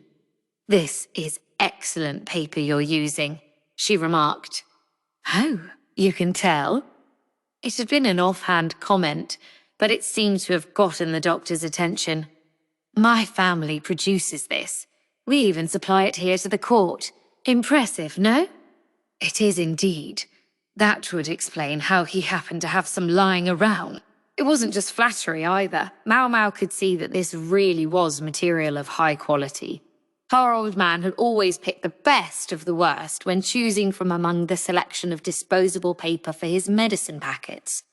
Quality material was desirable to prevent the infiltration of humidity or the spillage of powder, but costs had to be kept down somewhere. And for the sake of the patients, it couldn't be in the medicines themselves, but savings had to be made, lest supplies consume all of the profit and then some. Maybe I could get him to sell me some. Maomao mused. You know, at a friendly discount. Ah, the unfair advantage. She sipped her juice as she thought, and it coursed, sweet and lukewarm, down her throat.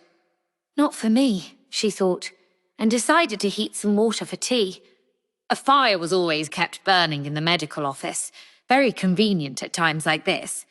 The whole village pitches in to make it. It was a time when we actually thought about throwing in the towel, but thankfully we managed to scrape by somehow. Maomao hadn't asked for the doctor's life story, but he seemed in a talkative mood today. In the past, making paper had been enough to earn a profit, so his family had concentrated on cutting down the local trees and shaving them as finely as possible to supply product. It was more lucrative to sell abroad than domestically, so their paper became an increasingly important trade good. In his childhood, the village had been so wealthy that the quack doctor could ask for sweets any time he wanted and eat as many as he liked. For one reason or another, though, perhaps they simply got too big, the village incurred the wrath of the former Empress Dowager, who forbade them to cut down the trees they used to make their paper. They were forced to find other materials to produce with, but that inevitably meant a decline in the quality of their product. Now the trading houses were mad at them and had ceased to do business with them. The village's salad days were over. The headman, who, in fact, was the quack doctor's father, was beset by villagers demanding he do something. He saw the writing on the proverbial wall that they could no longer go on making paper as they had. However, not everyone in the village was able or willing to see this reality, and a great deal of anger focused on the headman and his family. Maomao listened patiently, pouring boiled water from a teapot into a cup. It broke my heart when my older sister came here to the Imperial Palace. The village had been established in an ideal place for making paper, but not for much else. They decided to relocate the village, but lacked the resources. Around that time, the Imperial Palace was looking for more palace women, and so the doctor's older sister answered the call. She laughed and said the next time I saw her, she would be a mother to the country. But in the end, I never saw her again. What exactly to do with themselves remained an issue on the new land. More resources were needed, and now the quack's younger sister volunteered to follow the older into the Imperial Palace. And finally, I decided to go. There was really no other choice, the quack said. As the Imperial Palace expanded, there was inevitably a need for more eunuchs. They were in shorter supply than women, though, and thus commanded a higher price. He's had it tougher than I realized, Maomao thought as she drank her tea. The more one cleaned, the more one saw things that needed cleaning. Maomao successfully finished with the medicine cabinets on the second day, but now the next room over bothered her. The quack did some basic cleaning, it appeared, but he didn't seem to have an eye for detail. Maomao spent the third day brushing cobwebs off the ceiling and carefully wiping down the walls. And after that, she wanted to organize the equipment. The quack had quite a bit of it, she'd discovered, and anything he didn't much use, he stuffed into one of the other rooms. What a waste, she thought as she surveyed that next room. She'd been given to understand that it wasn't being used, but for Maomao, it was a treasure trove. She and the quack tackled the scads of medical treatises, Maomao with a glowing smile on her face, and the doctor looking rather glum. In this way, over the quack's pouting, they spent 7 full days cleaning. Maomao had also been doing food tasting for Consort Gyakyu during that time, but nothing out of the ordinary had occurred. It was around then, as the doctor was grudgingly polishing a mortar and pestle, that another eunuch showed up at the medical office. The quack had received a letter. "Well, now, what have we here?" the doctor said. He took the letter eagerly, spying a chance to do some slacking off. "Who's it from?" Maomao asked. In her mind, she was purely being polite, but the doctor replied, "It's from my younger sister." He showed her the letter, which was written on crackly, uneven paper that made Maomao wonder if it was produced from seaweed. It was very much the sort of low-quality product the average person might use. "I thought he said his family made paper," she mused. Maybe the sister figured a botched batch was good enough for writing to a family member. As he perused the letter, though, the doctor's face took on a look of shock, his eyes boring into the page. Maomao sidled up beside him, curious what was going on, but at just that moment, the quack's shoulders slumped. He slid weakly into a chair, hung his head, and let the letter drop onto the table. A few words jumped out at Maomao. Our Imperial Commission may be withdrawn. But the doctor had been bragging to Maomao just the other day about how his family supplied the court with paper. "I wonder what could be the matter," the doctor said, almost to himself. "And we were just now able to start producing more supply. An Imperial Commission, or lack thereof, could have major consequences for the family's income. The hoity-toity types who bought high-quality paper could never resist the idea that they were using the same stuff as the Emperor." "Producing more?" Maomao asked. "They haven't started cutting corners, have they?" She fingered the rough paper of the letter. "They would never. They've been more excited to work than ever since they got that ox. Nowadays, it does all the things we always used to need people to do. Why should that change anything?" Making paper involved a great deal of physical labor. The work ought to be easier with an ox to do all the heavy lifting. And yet, if this sample is anything to judge by, I can see why the court wouldn't be interested. Maomao picked up the letter and fluttered it at the quack. Low-quality paper would disintegrate if it got the slightest bit wet. Moreover, the uneven surface resulted in hideous written characters. The doctor was silent, as if in tacit admission that he knew the workmanship was poor. Finally, he leaned so far forward his head was on the table. "I just don't know what's wrong." Maomao, recognizing that now was not the time for cleaning, studied the paper intently. Much of the paper circulating among the commoners was of questionable purity, made of strands of fibre from many different plants. Because the fibres weren't cut carefully, the glue hardened inconsistently, causing the paper to fall to tatters. Her inspection, though, showed that the fibres of this sample were of uniform size and diligently measured thickness, yet the surface was uneven, and a gentle tug was enough to tear off a corner of the letter. Maomao tilted her head in curiosity, reading the letter over once more. It said that the family was still employing the age-old methods of making the paper, and using just the same materials they always had. The younger sister implored her brother to advise them what to do, but sadly, the half-man who was her brother seemed at his wit's end. "She mentions a time-tested way of making paper. Exactly what methods do you use?" Maomao finished drying the mortar and pestle and returned them to the shelf. Then she put on a kettle to help them relax. "The same ones everyone else does," the quack replied. "The difference is our family is very particular about how we break down the materials and how we make the glue. I can't say more than that." Not so talkative on this subject, huh? Maomao thought. She pulled a container of tea leaves off the shelf. She was rifling through it, trying to decide which would be good, when some arrowroot practically jumped out at her. She grabbed it and tossed it in a teacup. Then she put the kettle back on the fire to boil. "Are you also particular about your water?" she asked. We use spring water heated to a very precise temperature to get the glue to set just right. I can't tell you more, though. That's trade secret. That was the quack doctor she knew, Maomao thought, as she set down another teacup. She filled it with hot water, then stirred it assiduously with a spoon before it could cool, producing a viscous gruel. Arrowroot tea. And the glued. Do you boil it with water left over from washing rice? No, we take the trouble to dissolve wheat flour into it the way you're supposed to. Otherwise, it doesn't stick well. The moment he'd spoken, the doctor slapped his hand over his mouth, but it made scant difference to Maomao whether they used rice water or wheat flour or whatever else. She placed the arrowroot tea in front of the doctor. In that case, where do you keep the ox? She said. I'm afraid I don't know that. He looked at her as if to ask, why arrowroot? But nonetheless started lapping at the hot liquid. It stuck to the teacup, making it tricky to drink.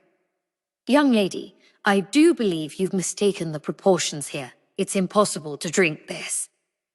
Maomao passed him a spoon. My apologies. I'm happy to tell you how to make it drinkable. Want to give it a try? What should I do? Maomao placed the spoon briefly in her mouth, then stuck it into the tea and stirred vigorously. Then she did it again, and then again.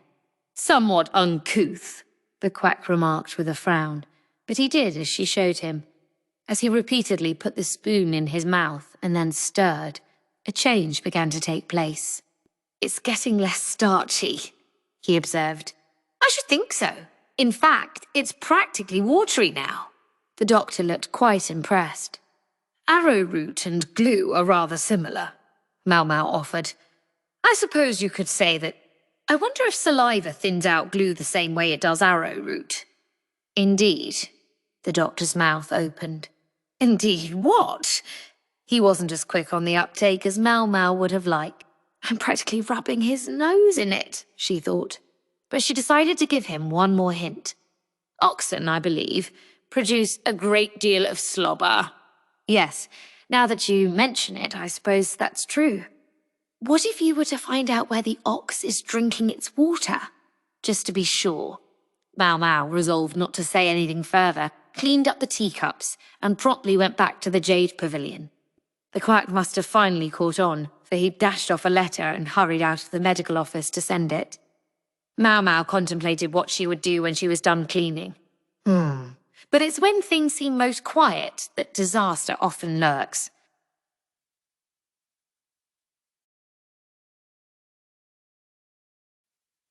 Chapter 17. How to buy out a contract. So, how much does it cost to buy out a courtesan's contract? Lihaku asked. He and Maomao were sitting in the room that connected the rear palace to the outside world. When Maomao heard Lihaku's question, her mouth dropped open. Since he'd summoned her personally rather than sending a letter, she'd assumed he had some new information to give her about the incident. But this was what he wanted to know? I just knew he was a big, dumb mutt.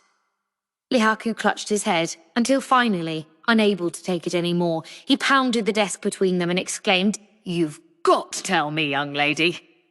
The eunuchs guarding the entrances on either end of the room observed the commotion, but clearly considered the entire thing a headache. Evidently, on a recent visit to the Verdigris house, Lihaku had heard some talk of someone buying out one of the ladies' contracts. One of the 3 princesses, no less. Lihaku, who was very passionate indeed about Pyrin, one of said princesses, couldn't let the subject go. There are any number of answers to that question, Maomao said. For one of the very best courtesans, then. I hear you, Maomao said, studying him from under lidded eyes. She requested a brush and an inkstone from one of the guards, and Lihaku provided some paper. Market price can change in a heartbeat, of course, so consider this to be merely a guesstimate, she said. Then she wrote the number 200 on the paper. This was roughly the amount of silver your average farmer could expect to earn in a year. A nice cheap courtesan could be had for about twice that amount. Lihaku nodded along. That excludes celebration money, though, Maomao informed him. A courtesan's actual buyout price could be influenced by factors like how long was left on her contract and how much money she might be expected to earn during that time, but one could also find oneself paying almost double that amount again on top of the buyout. For it was the custom of the pleasure district to see its ladies off with the grandest of celebrations. Give it to me straight. How much can I expect to pay in all? Maomao was somewhat stymied by Lakaku's soulful look. It's not an easy question to answer, she thought. Perrin had earned herself many customers and a commensurate amount of money since making her debut at the establishment. She didn't owe the brothel anything for clothes or hair ornaments, and in fact her term of service as such had been up long ago. She remained at the Verdigris house and kept earning, because her sexual preferences happened to make her perfect for courtesans' work. If a woman's buyout price were purely about offsetting her debts, well, then Perrin's would have been virtually nil. How old is she this year again? Maomao wondered. Perrin was the oldest of the three princesses, to which she had belonged since before Maomao was born. Yet her skin was still lustrous, and she had honed her specialty, dancing, over many years. Her youthful looks even sometimes prompted rumours that she stayed young by sucking the essence out of men. There were practices, the so-called fangzongshu, or arts of the bedchamber, that supposedly allowed both men and women to maintain their vital essence by making love, and Maomao had occasionally wondered idly if Perrin had learned those abilities. Judging strictly by age, Perrin's value should have been naught, but her beauty remained undiminished, as did her energies. At the same time, the old madam wouldn't want her three princesses to stagnate. She would be looking to move the oldest of them, Perrin, along one of these days. Maomao had heard her muttering about it on her last visit home. Perrin had been a model courtesan, supporting the Verdigris house when it had teetered on the brink. But she couldn't rest on these laurels forever, nor could the Verdigris house rest on her. It would have to foster a new generation of famous faces while it was in the ascendant, lest its current crop suddenly turn out one day to be old and dusty. Maomao scratched the back of her neck and grunted thoughtfully. If anyone was going to buy Sis, Perrin, out, it would be one of two people. She searched her memory. It was likely to be someone Perrin knew well. The Verdigris house didn't take that many new customers. One of the candidates was the head of a prosperous merchant business, a lavish spender who had been so good as to continue patronizing the Verdigris house, even when it had fallen on hard times. A decent old man. He'd often given Maomao candy when she was little. He frequently came not to stay the night as such, but to have a drink of wine and enjoy watching a dance or two. He'd spoken of buying Perrin out more than once. The greedy old woman had managed to put him off the subject each time, but if he were to raise the possibility again now, she might be more receptive. The other possibility was a high-ranking official who was a regular client. Still young, only just past 30. Maomao didn't know exactly what kind of official he was, but when she thought back to the jewelled ornament she'd seen on the hilt of his sword some years ago, she realized that at that time, he had already ranked higher than Lihaku did now. Surely the man had been promoted since then as well. He seemed to be quite a match for Barin as far as nocturnal activities went. She was always in excellent spirits after a night with him. Just one thing nagged Maomao about this second suitor. Compared to the indefatigable Perrin, he often seemed a bit tired. She worried about how Perrin would get along after being bought out by either of these men. Perrin was a beautiful woman and a superb dancer, but at the same time she was renowned for never coming off second best in bed. It was even said that when she got too frustrated, her appetites could extend not just to the men servants of the brothel, but to the other courtesans and apprentices as well. In short, she was insatiable. That was what caused the madam to consider not just the possibility of selling Perrin's contract, but alternatively of letting her take over the Verdigris house. It was also conceivable that Perrin might simply leave the brothel, but her personality made that seem unlikely. even though it would probably be the most peaceful solution for her, Maomao thought. Formally, she would retire, but she could be allowed to take customers in special cases, while on her own time she could love freely. She would have far more liberty than she'd ever had before, which would presumably please her no end. Maomao eyeballed Lahaku again. She took him to be in his mid-20s. He was toned and muscled, his brawny arms just the sort of thing Peyrin liked. Not to mention that when he had come to the Verdigris house that first time, he and Peyrin had gone into her room and not come out for the whole 2 days Maomao was home. Yet Lahaku hadn't appeared spent afterward. Master Lahaku, how much money do you make? That question seems kind of forward, Lahaku said a bit apprehensively. Around 800 silver a year? Hey, don't go around trying to put numbers on people. Lahaku was frowning, but not very hard. A little low, she saw. 1,200 then. This time he didn't say anything. That suggested a number in the middle. About 1,000 silver per year, say. A fairly good income at his age. To buy out a high-ranking courtesan, though, one ideally wanted to have at least 10,000 silver on hand. After all, such women could command 100 silver for a cup of tea, or 300 for a night's company. Lahaku had returned to spend 2 or 3 more nights with Peyrin since that first visit. He would have to stretch his salary to support that habit, but Maomao suspected the old madam herself was behind this, most likely using Lahaku to help ensure Peyrin didn't become too frustrated. Not enough? Lahaku asked. I'm afraid not. What if I promise to pay the money back after I make it in the world? They'd never allow it. They'll probably expect at least 10,000 in hard cash. 10,000? Lahaku was rooted to his spot. Maomao wasn't sure what to do. If he could somehow raise the money, he wouldn't be such a bad suitor for Peyrin.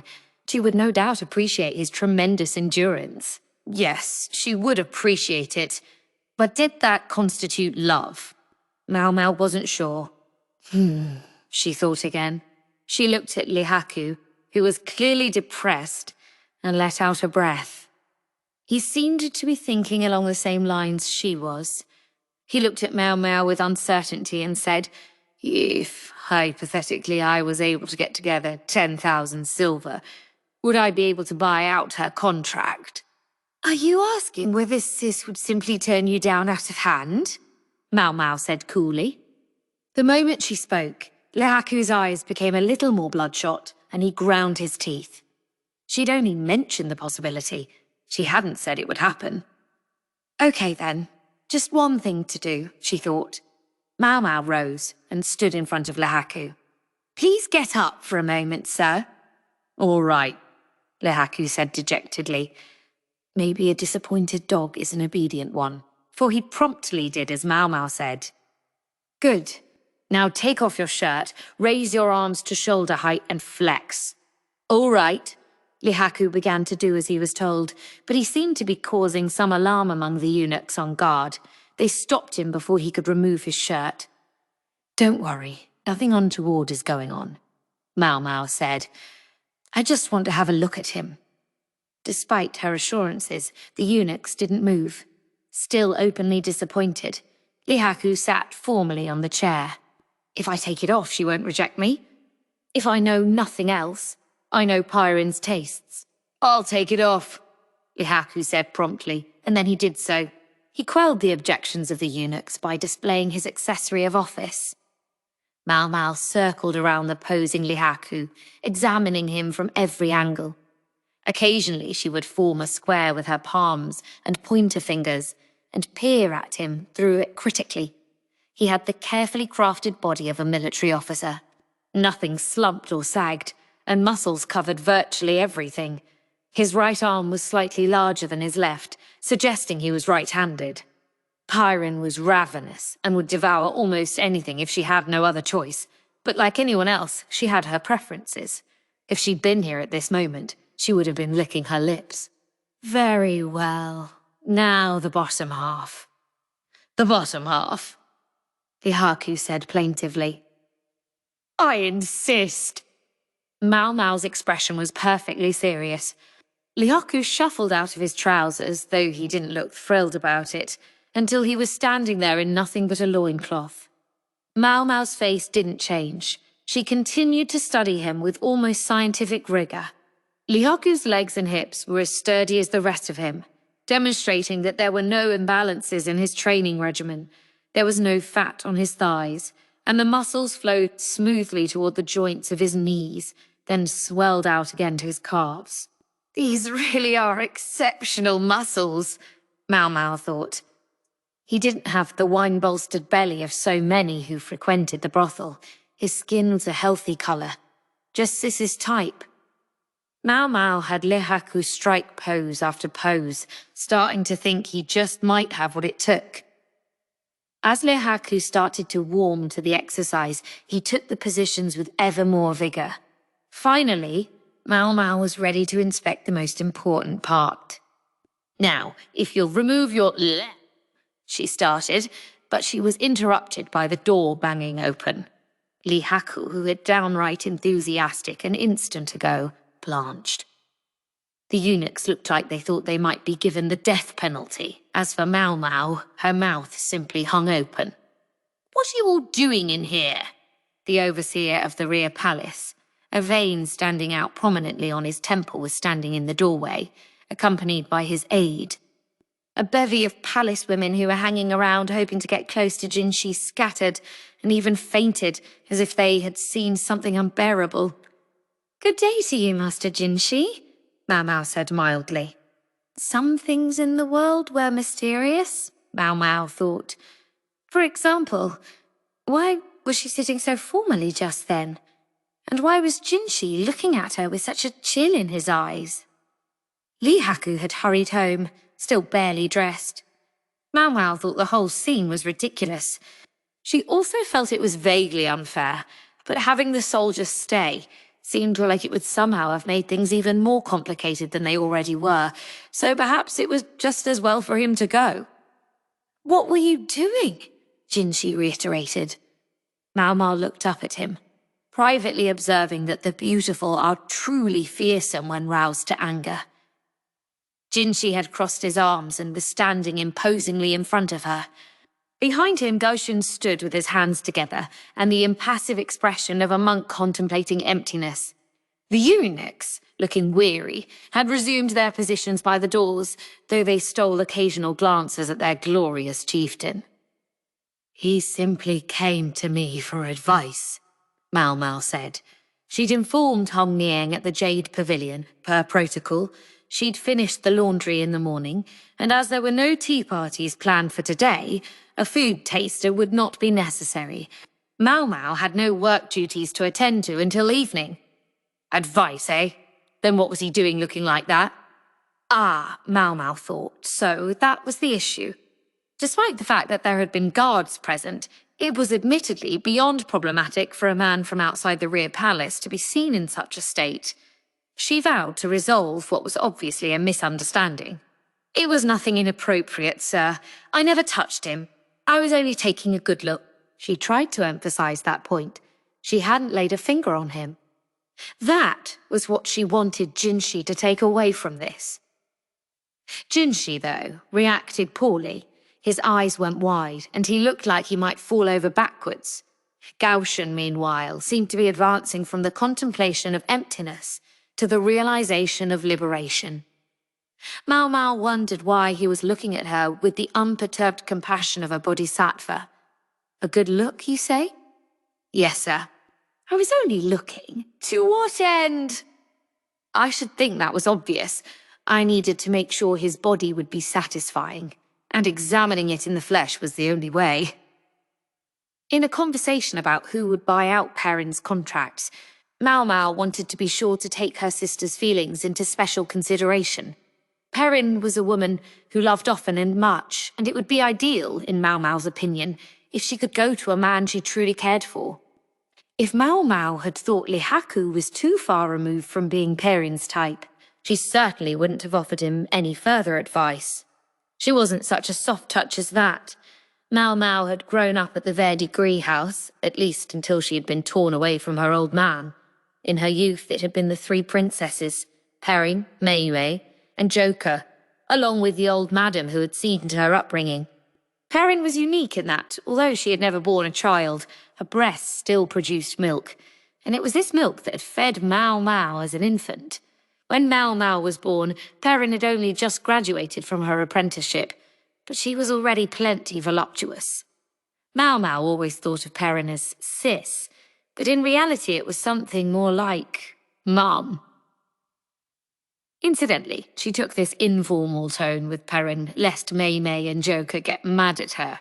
Maomao suspected that if Perrin went to one of the two long-standing prospects, she was unlikely to have the life she truly wanted. Even so, Maomao wasn't sure it would be best for her to simply go on and end up like the old madam.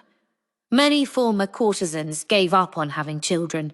The constant use of contraceptive drugs and abortifacients robbed their wombs of the strength to foster a child.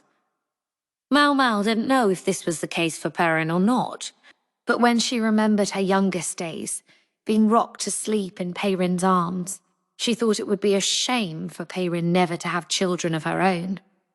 She was a woman of immense sexual appetites, but her maternal instinct was just as strong.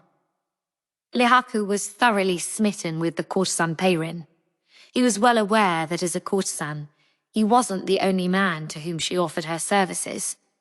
Yet as much as Lihaku could be a bit of a big puppy sometimes, at heart he was a serious and diligent man, and his determination to rise in the world for the sake of a woman was both silly and endearing. Lihaku's single-mindedness meant his ardour was unlikely to cool suddenly, and even if he should fall out of love one day, Maomao suspected she could help handle arrangements surrounding any breakup.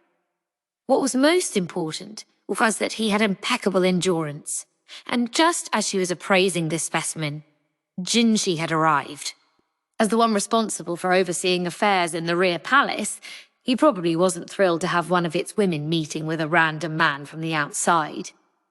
He chose, Maomao thought, the oddest times to be passionate about his work.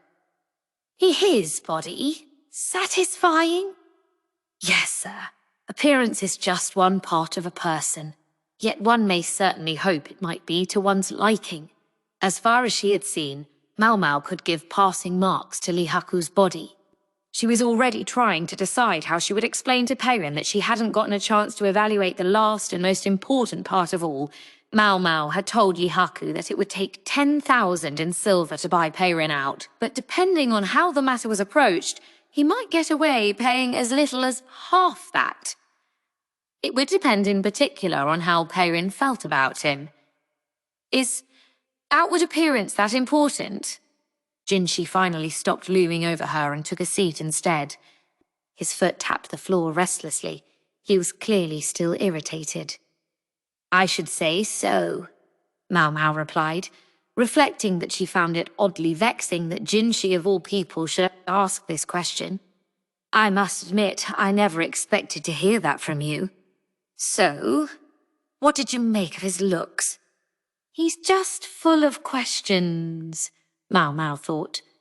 But it was an underling's burden to answer every inquiry of those above her. His body shows excellent proportions. He's lean all around. It's clear he has a superb physical foundation, and I believe it's fair to assume he's quite dedicated. He must work at his training and physical conditioning each and every day. If I had to guess, I would suspect he's quite capable even by military standards. Jinshi was agog at Maomao's proclamation. She almost thought he found her response surprising. His expression swiftly soured until he looked downright irate. Can you really tell what kind of person someone is based solely on how their body looks? More or less. The fruits of habit appear in the flesh, if you will. When providing medicine to a customer who was reluctant to talk about themselves, it was important to be able to discern who you were dealing with. Any apothecary worth their salt would acquire the skill whether they consciously intended to or not. And would you be able to evaluate me by my body? Huh? Maomao said in spite of herself. She always thought there was a trace of sullenness on Jinxi's face. Wait, could it be he was jealous of Lihaku? That would explain why he had looked increasingly displeased over the course of their conversation. It was all because Maomao had been too lavish in her praise of the other man's physical qualities. I can't believe this guy, she thought with a mental sigh. He just has to be reassured that he's the more attractive one. Jinxi had a beautiful face. So beautiful, in fact, that had he been a woman, he could have had the country wrapped around his little finger. And one suspected that even as a male, it wouldn't have been impossible. And yet, despite having a countenance that was beyond compare, now he wanted to gloat about his body too. I mean, I guess that's fine by me, Maomao thought. The glimpse she had gotten of Jinxi's body had shown someone surprisingly muscular and toned. She didn't have to study it closely to see that he was quite attractive. But so what? Was he trying to suggest she should recommend him to Perrin if she thought he outstripped Lihaku in physical beauty? Come to think of it, had she ever even mentioned Perrin to Jinxi? While Maomao thought all this over, Jinxi leaned his elbows on the table and watched her intently, his lips pursed. The eunuch standing guard looked absolutely cowed, yet none the less entranced by his stormy visage. As for Gaoshun, he looked at Maomao with all the tranquility of an image of nirvana. Maomao felt a bit bad for Jinxi, but she would have to be clear about this here and now. Jinxi lacked the one thing Pyran considered more important than any other in a man.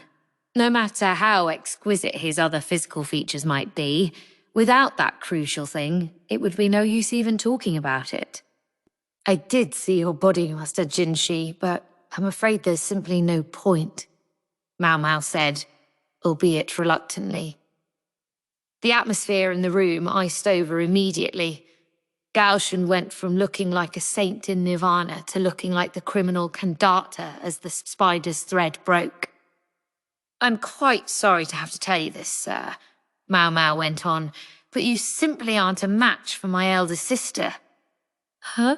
This time it was Jinxi's turn to sound completely flummoxed.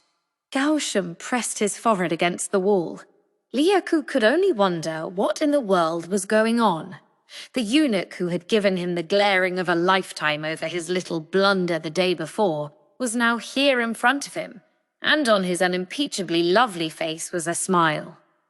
The man's name was Jinxi, Lihaku recalled. Jinxi seemed a bit younger than Lihaku, but he was also in the Emperor's confidence.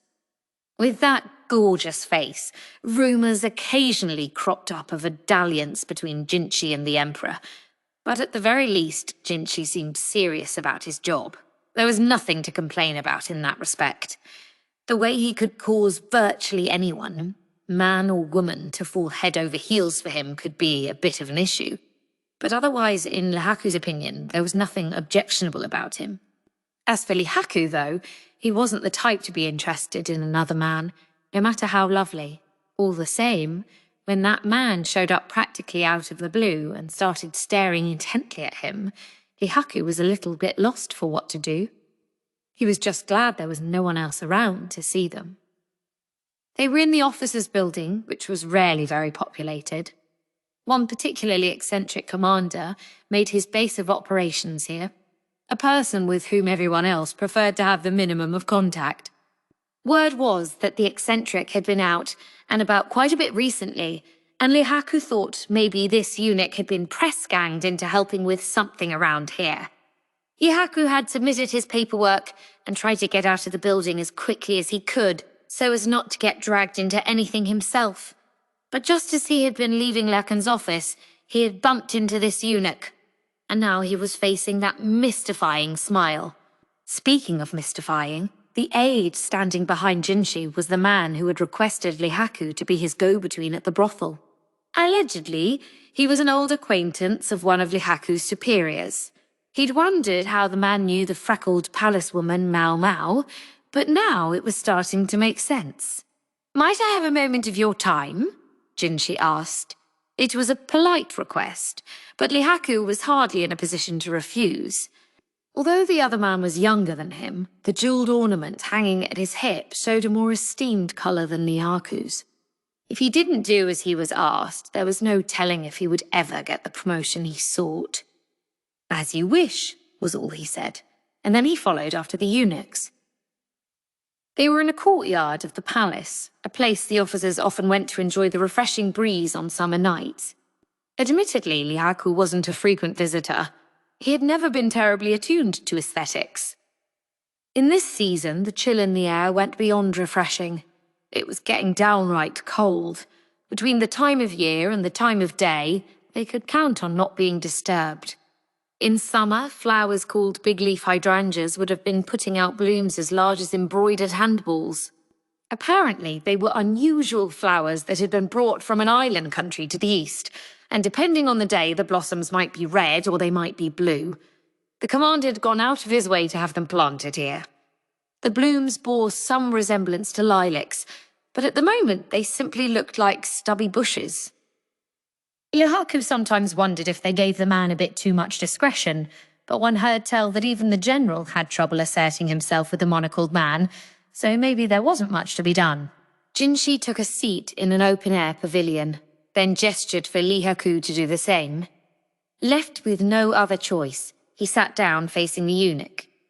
Jinshi set his chin on his clasped hands and fixed Lihaku with a radiant smile. His aide, behind him, seemed entirely used to this, but Lihaku found himself somewhat unsettled. It was ridiculous, but the smile was so brilliant that he almost wanted to look away. He realized now that all the talk of how Jinshi could have brought the country to its knees if he were a woman was more than idle gossip. But he was a man, even if he was missing something normally considered important to one. One could be deceived by his nymph-like smile and silken hair, but his stature and the broadness of his shoulders gave him away. He didn't look too frail even compared to his own aide, who looked distinctly like a military man, and anyone who was misled by the delicate smile into thinking they might have their way with this person would seem likely to find out otherwise, and painfully. Every motion he made was entrancingly elegant, yet also utterly efficient and precise. Lihaku had thought so even when simply following along behind the eunuch. He'd also thought the man looked somehow familiar, but he couldn't place him. The thought nagged at him, even though he'd only ever caught glimpses of Jinshi. He'd never really seen him face to face. What did a person of such high station want with him? "My attendant informs me that you, my boy, have your heart set on somebody. Would it be overthinking it?" Lihaku wondered, if he felt the crack about "my boy" was a somewhat unnecessary twist of the knife. It took him a second to understand who Jinshi meant by his attendant, but he realized that in this context it could only be the scraggly, freckled girl. Come to think of it, she had apparently done a stint in the outer palace. Lihaku realized she'd been working for this eunuch of all people. He put his hand to his chin unconsciously. He'd always thought it would take someone of very particular tastes to hire that woman as their personal servant. He never would have imagined this gorgeous eunuch would have those tastes, even recognizing that the situation in which Jinshi had found them would have required some explanation, though.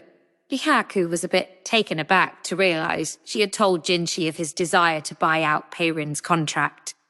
Maybe that was what inspired the eunuch to smile so intently at him. At his young age, for him to aspire to buy out one of the most beautiful, most revered courtesans in all the land was humorous indeed. And frankly, Lihaku didn't mind if Jinshi thought he was a buffoon. Let him laugh at Lihaku, but if he intended to make light of Lihaku's beloved Peirin, then things might be different. Peirin was a good woman. Not just a good courtesan, a good woman. He pictured her, smiling at him in bed, saw her dancing, holding up the hem of her robe with 2 fingers, thought of the way she served tea with attention to every detail. Some might say that was just what a courtesan was supposed to do, and with such people there would be no room for further discussion. But Lihaku didn't mind. He didn't care if it was real or not. As long as he believed in it, it didn't matter. He'd seen more than one of his colleagues lose themselves in women and gambling, and to those around him, perhaps he just looked like another such lost cause. Those who would tell him that Perrin was no good for him, no doubt had his best interests at heart. And for that he was grateful, but he wished they would butt out. Lihaku went to the Verdigris house of his own volition. Frequently he didn't even see Perrin, but was simply served tea in the front room by an apprentice. And that was fine with him. It was part of Perrin's business to be as unreachable as a flower on a distant peak. If she charged a month's silver for a cup of tea, who was anyone to say that was greedy? Perrin poured all of herself into being a courtesan. She was living merchandise. Any who claimed she was too expensive simply didn't understand. That was why if the eunuch across from Lihaku tried to belittle Perrin, Lihaku was prepared to get physical. He knew perfectly well that it might cost him his head, but he could live with that, so to speak. He had never compromised his principles, his beliefs, and this way of life, as straightforward and unrelenting as a charging animal, had always suited him. If those around him thought he had gone mad for some woman, let them. For the moment, he controlled himself with an effort, pressing his trembling hands together and looking at Jinshi. "And what if I do, sir?" He was careful not to add, "It's none of your business," or anything else unnecessarily antagonistic. Jinshi appeared to pay no mind to Lihaku's dark look. The heavenly smile remained unmoved. What Jinshi said next shocked Lihaku. "What would you do if I said I would shoulder the cost of purchasing her contract for you?" Lihaku caught his breath, jumped to his feet, and pounded the table. The granite surface sent some of the force back at him. Only when the shiver had passed through his entire body was he at last able to speak. "What do you mean by that?" "Precisely what I said. How much would it take to buy her out?" 20,000. "Do you think that would be enough?" It was as if the number meant nothing to Jinshi, but it made Lihaku gulp. 20,000 was not an amount to simply give away, certainly not to an officer one barely knew. Had Jinshi already spoken to Maomao about the probable cost? Or was the sum truly an afterthought to this man? Lihaku put his head in his hands. The thought did go through his mind. If this man spoke of 20,000 as if it were nothing, then half that would be less than nothing to him. But he resolved not to get lost in a naive fantasy. "I'm overjoyed by your words, sir," he said. "But I must wonder what would prompt such generosity towards someone you hardly know." Offers that were too good to be true always had a sting in the tail. Even a child knew that, and Lihaku wasn't foolish enough to forget this basic rule. He sat back in his chair and looked at the man across from him. The eunuch's expression showed no change, despite having offered this staggering amount of money, although his aide behind him looked slightly exasperated.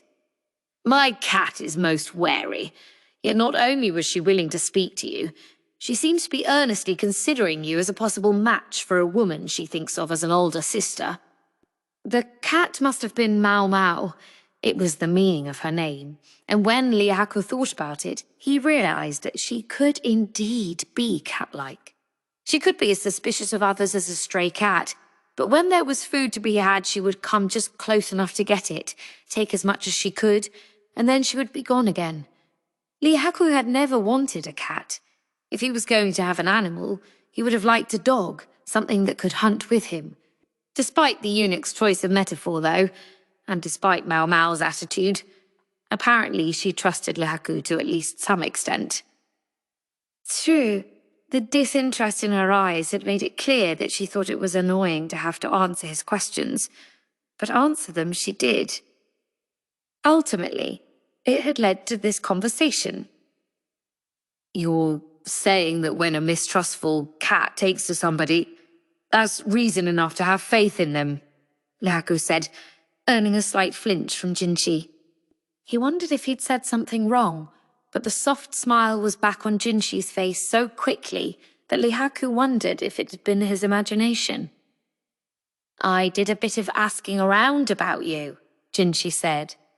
"I learned that you're the son of a provincial official. To rise up the ranks in the capital must have taken quite a bit of work." "A fair amount. There were cliques and factions anywhere you went. His father had been an official, yes, but only a regional civil administrator. That had meant an uphill battle for Lihaku, and a good deal of time before anyone really took him seriously. They say you were discovered by a commander with an eye for talent and entrusted with a unit of your own." Yes, sir," Lihaku said hesitantly. He wondered just how much this man had learned about him. Outwardly, Lihaku was supposed to have been promoted after the commander of a small unit left the service. "And who wouldn't want to be on good terms with a promising young soldier?" Jinshi continued. "Many might, but rarely to the tune of 20,000 silver. Lihaku only really needed half that amount, or actually, if one factored in his own contributions, and all he could scare up, even just a quarter of it.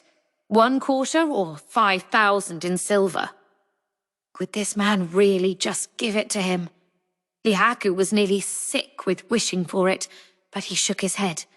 He looked at Jinshi seriously and said, "I truly do appreciate your vote of confidence, and I confess, I'm almost beside myself wanting to accept your offer. But I can't take your silver. To you, she may be simply another courtesan, but to me, she is a woman. A woman I wish to take to wife. And if I don't do that with my own money, then what kind of man am I?" Lihaku managed to say all this to Jinshi, though it wearied him having to be constantly alert to the tenor of his language. He thought Jinshi might be peeved by his refusal, but that nymph-like smile didn't change. He even thought it might have softened a little. Then the smile turned into laughter. "I see. I'm afraid I've been quite rude." The eunuch stood, utterly elegant as he ran his fingers through his hair. Looking like he had stepped out of a painting of a classical beauty, he stood there with a satisfied smile on his face. "I think there may be something I will wish to speak to you about later." "You wouldn't mind?" "Whatever you wish, sir." Lihaku stood up as well. He pressed a fist respectfully into his open palm and bowed. The gorgeous eunuch responded with a short nod, and then he and his aide went home. Lihaku watched Jinshi go, almost befuddled by his elegance, until they were out of sight. Finally he murmured, "What was that all about?" and scratched his head, truly puzzled. His heart dropped a little when he felt the bald patch that still remained where his hair had been scorched off. Then he sat down again, mumbling, "What am I going to do?" He would have to try to show his best side for his superiors at their next training session, or maybe he could take on more work. No, there was something more important. He would send a letter to the woman he hoped to be joined to someday. He wouldn't simply unilaterally take her. He wanted to know how she felt as well. Whatever she said in reply might be only for politeness' sake, but he would place his faith in it. It would be what sustained him. "All right." Lihaku stuck his hands into his sleeves and set off from the courtyard at a brisk trot. He wondered what kind of branch would make the best accompaniment for his letter. Mao, you've got a letter." Guiyuan held out a bundle of wood writing strips. Maomao took it and undid the tie to find the strips were covered in a light, flowing hand. It was a reply to the message she'd sent to the Verdigris' house several days earlier. "The old lady can say what she wants, but I'm still earning plenty." The letter was from Pyrin. Maomao could practically see her sensuous older sister puffing out her ample chest. "Besides, I'm still waiting for a prince on his white horse to come and get me. In one far country, white horses were what princes were said to ride when they came to rescue trapped young maidens. Perrin was still a woman, and she had a woman's dreams. Maybe it was a bit late to call her a young maiden. She'd already been with more gentlemen than could be counted on both hands, but she didn't give up on the fantasy. Maybe that stubbornness was part of what had preserved her youth for so long. I sort of suspected, Maomao thought, if the prospect was someone who pleased her, she didn't even need that 10,000 silver. He just had to play the part of her prince.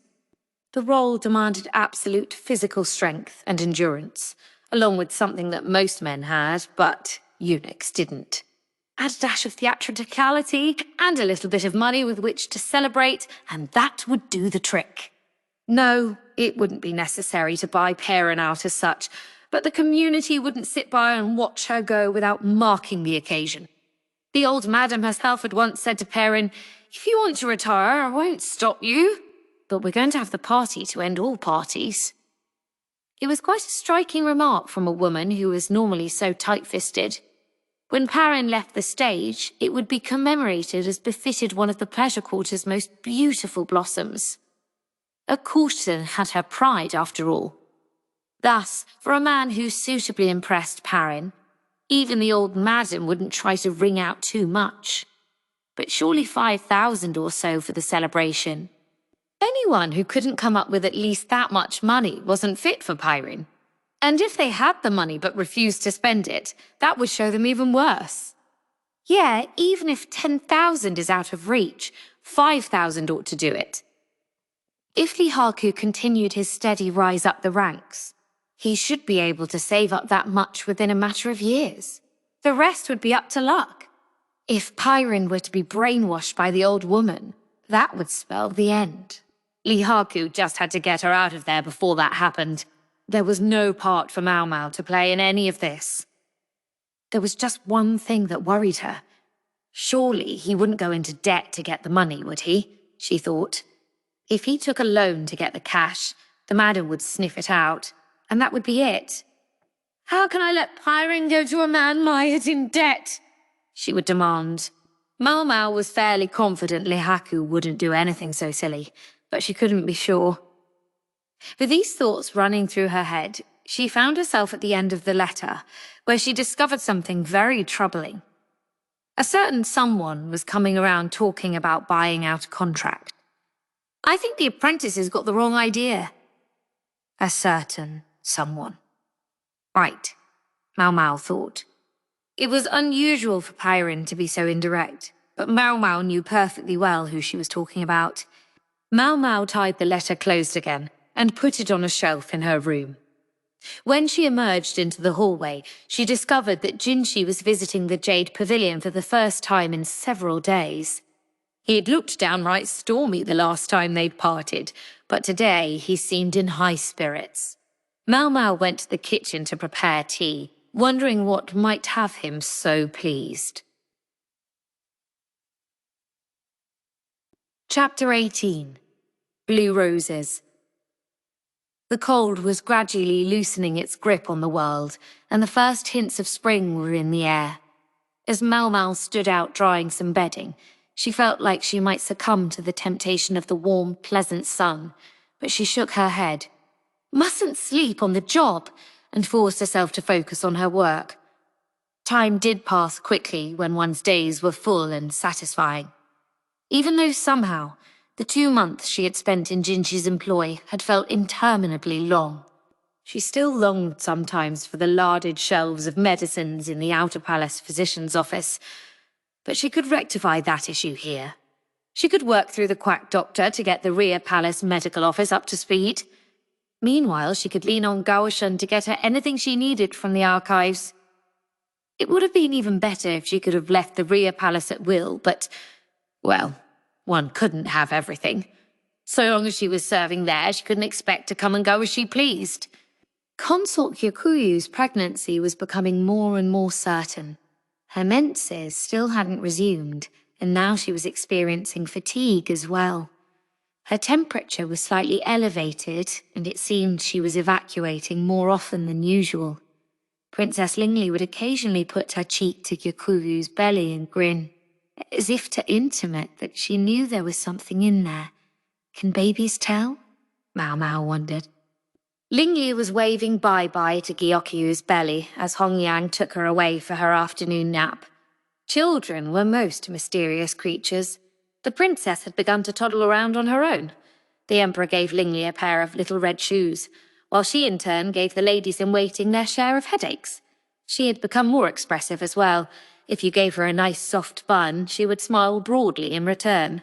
The ladies-in-waiting of the Jade Pavilion had no children of their own, but apparently did have the maternal instinct, for they doted endlessly on the little princess.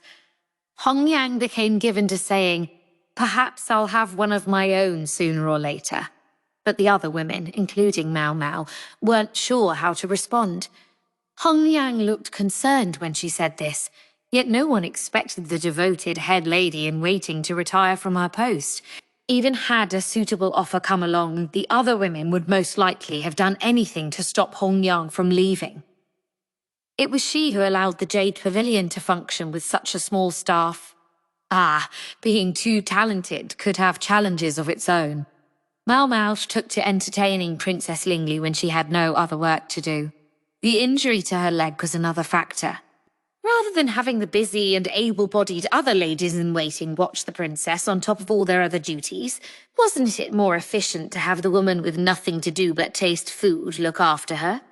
Thus, on this day, Maomao found herself once more playing with Princess Lingli, who was making piles of wooden blocks, purposely constructed with light materials and then knocking them down. She also showed some interest in illustrated books, so Maomao would copy the pictures out of books she got Gaoshun to borrow for her, writing the words below each one. Lingli was still just 2 years old, but Maomao had heard it was never too early to get them started. Sadly, Hongyang put a premature end to her educational efforts when she confiscated the pictures. "Draw flowers like a normal person," she instructed, pointing to the flowers in the courtyard. Apparently, no matter how excellent the renderings might have been, pictures of poisonous mushrooms were off limits. That was how Maomao passed the time until, one day, a gorgeous eunuch appeared for the first time in quite a while, bringing trouble with him. "Blue roses, sir?" Maomao asked, looking at the eunuch with some fatigue. "Oh, yes. Everyone's quite interested, you see." Jinshi looked like he was in something of a bind. To the palace women, he looked beautiful even in his distress, and at this moment, 3 pairs of eyes were watching through the crack in the door. Maomao chose to ignore them. Shortly thereafter, Hongyang, looking rather exasperated herself, grabbed the owners of the eyes. Quite nimbly, we might add, 2 with her right hand, 1 with her left, by the ears and dragged them away. Maomao chose to ignore that too. "Such capable handling," Gaoshun commented, a remark Maomao would keep to herself. Back to the subject at hand. "Everyone would like to admire some of these flowers," Jinshi said, and for some reason he was the one who was supposed to come up with them. I knew this was going to be trouble, Maomao thought. "You want me to find some?" she asked. "I thought you might know something about them." "I'm an apothecary, not a botanist." "It just seemed like something that might be in your wheelhouse," Jinshi offered weakly. "Oh, very convincing, sir," Consort Gyokyo said gaily from where she was lounging on a couch. The princess was beside her, sipping on some juice. Someone somewhere, Jinshi professed not to know, who had suggested that one of Gyokyo's ladies might know something about the subject. That at least explained why he was here. Was it the quack? Maomao wondered. It wasn't impossible. The good-natured old fart had a bad habit of overestimating the abilities of others. It was profoundly frustrating. Maomao wasn't entirely bereft of knowledge about roses. She knew the petals yielded an oil that served as a skin beautifier. The courtesans had used it periodically. She had earned herself some pocket change by steaming the petals of wild roses with their powerful aroma to make the stuff. "I'm given to understand such flowers once bloomed on the palace grounds," Jinshi said, folding his arms. Hongyang, evidently done disciplining the 3 eavesdroppers, entered with fresh tea. "Someone was seeing things, surely," Arg, my calf itches, Maomao thought. Her wound was driving her crazy as it healed. Small blessings. Her feet were hidden under the table, so she could scratch it with the toes of her other foot. But somehow, that seemed to inspire itches elsewhere. I only heard one person say it, but upon investigation, I discovered a number of people who'd testified to it. Jinchi's expression was hard to read. Was opium ever widely used here? It would be the end of the damn country if the likes of opium got around. Consort Gyokyo and Hong Liang looked at Jinchi, wide-eyed at the sudden change of tone. Gaoshun furrowed his brow and coughed politely. The anger lingered on Jinchi's face for another beat, but the next second, the celestial smile had returned. Maomao looked at him, almost pleadingly. She just didn't deal well with that smile. Gyokyo was watching them with considerable amusement, though Maomao herself wasn't amused in the least. Can't you possibly? Jinchi said. Yeesh! Personal space? Maomao thought. He kept leaning in, but she didn't want him any closer than he already was. Finally, she heaved a sigh. What is it you want me to do, sir? I'd like them to be ready by the garden party next month. It was time for the spring party. Had it really been that long since the last one? Maomao's emotions were just threatening to get the better of her when she had a thought. Huh? Next month? Master Jinchi, were you aware? Of what? He looked at her, curious. He didn't understand. Of course not. There wouldn't be blue roses and couldn't be blue roses, and it wasn't a problem of colour. It's going to be at least 2 more months before any roses come into bloom. His silence was her proof. He'd had no idea. Of course. She was starting to get one of her bad feelings. He was going to press the matter, and she wasn't going to like it. I'll turn them down. Somehow. Jinchi's shoulders slumped. May I ask you one thing, sir? Maomao said. Jinchi looked at her hopefully. Would this request happen to have come from a certain military commander? It was the only thing she could think of, considering the circumstances. That would explain the itching, she thought. She'd had her suspicions, and her body had reacted in a show of absolute denial of this name she didn't wish to hear. Indeed. Lakan. Jinchi slapped his hands over his mouth before he could get the name out. Gyokyo and Hong Liang looked at him, mystified. He was speaking, of course, about him. No way around it then, Maomao thought. If he was involved, then she bore a certain responsibility. I don't know if I can help you, she said, but I'll try. Are you sure?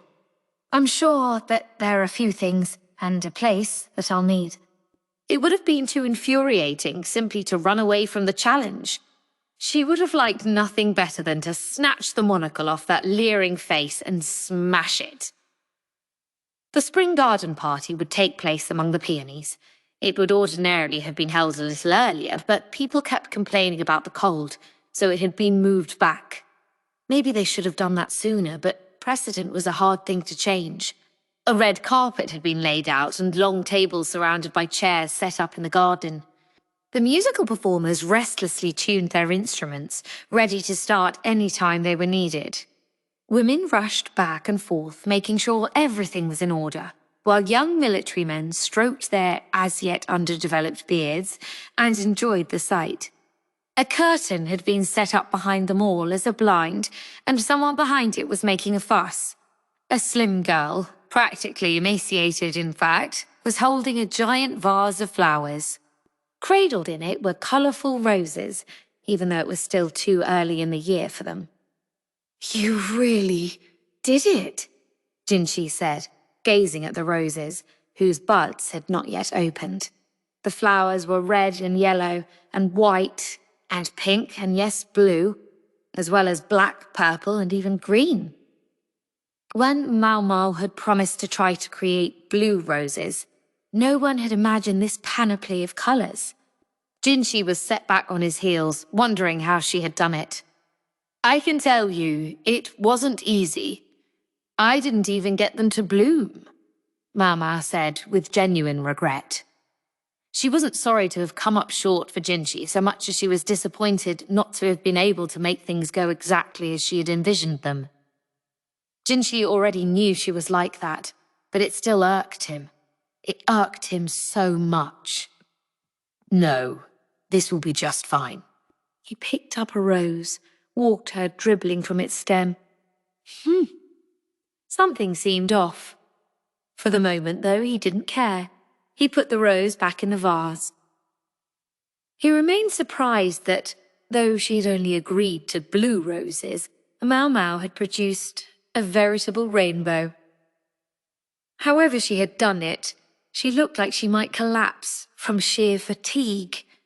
He entrusted her to the care of the ladies-in-waiting of the Jade Pavilion, while he took the vase and set it by the seat of honour.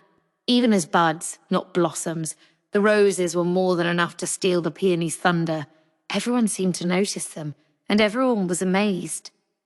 Murmurs spread among the gathered officials, along with some derisive snorts. This wasn't possible. Jinchi was a eunuch in His Majesty's good graces. What was more, though he understood that it sounded like hubris to say it, he knew that his looks were enough to take most anyone's breath away. But for all that, he still had his enemies. One would have to be all but bereft of ambition to enjoy the prospect of a young eunuch throwing his weight around with the Emperor, and most officials were anything but. Jinchi never let his nymph-like smile slide, making sure his posture was perfectly straight as he approached the dais. The Emperor, with his prodigious beard, sat there, surrounded by beautiful women. The gazes that focused on Jinchi concealed many different thoughts and feelings. Lust was fine by him. There were endless ways to use it. Jealousy, likewise. Very simple to exploit. Whatever someone might be feeling, so long as you knew what it was, there were ways to handle it. Far more problematic when a person was hard to read. Jinchi looked at the official who sat to the Emperor's left. Full cheeks, and eyes that never gave away what he was thinking. If Jinchi was a little uncomfortable around him, who could blame him? As far as this man was concerned, Jinchi was just a young upstart, and a eunuch at that. At one moment, he could seem to be studying Jinchi intently. The next, it was as if he were looking at empty air. The man's smile was ambiguous, defying exact interpretation. He was Shisho, the father of one of the consorts currently at the Imperial Palace. Lan. He'd had the imperial affection during the previous reign, not of the Emperor, but of his mother, the Empress Dowager, and he continued to lord it over the current ruler. It was not a good thing. Even so, Jinchi never let his smile slip, at least not intentionally. Then his gaze went from Shishu on the Emperor's left to the man sitting to the Emperor's right, and their eyes met. This man wore a monocle in one of his fox-like eyes, and he was eating a chicken wing with no concern for decorum. He seemed to think he was being subtle about it, but he would take a bite, stash the food in his sleeve, then take another little bite before concealing it again. At the moment, this was the man Jinchi considered most dangerous, Lakan. He appeared to be studying the head of the high official standing beside him. Then, as if the chicken wing wasn't bad enough, he reached over and plucked away the official's cap. What could he be thinking? For some reason, a wad of black fluff was attached to the cap's underside. Lakan feigned a look of astonishment. When they realized they could see the man's bare head, 3 officials across from him fell silent. It was a cruel prank, exposing the man's admittedly well-made wig. A few people chuckled at the childish mischief. Some were openly exasperated, and a few had their hands full, trying to control a rush of anger. Jinchi wasn't the only one who couldn't maintain an impassive expression. It wouldn't do for him to burst into laughter, however, so he somehow mastered his face, and instead knelt on the carpet. He offered the vase of roses to the Emperor, who stroked his beard and nodded with undisguised pleasure. Jinshi prevented himself from sighing as he respectfully withdrew. Lakan inspected the roses theatrically, this time with a dried grape in his fingers. Jinshi couldn't help wondering why nothing ever came of his failures of civility. You mustn't go to the Crystal Pavilion anymore. Mama's head rested on Yinghua's knees. They were in an open-air pavilion some distance from the banquet. Yinghua had been quite worried about Maomao and was keeping a close eye on her.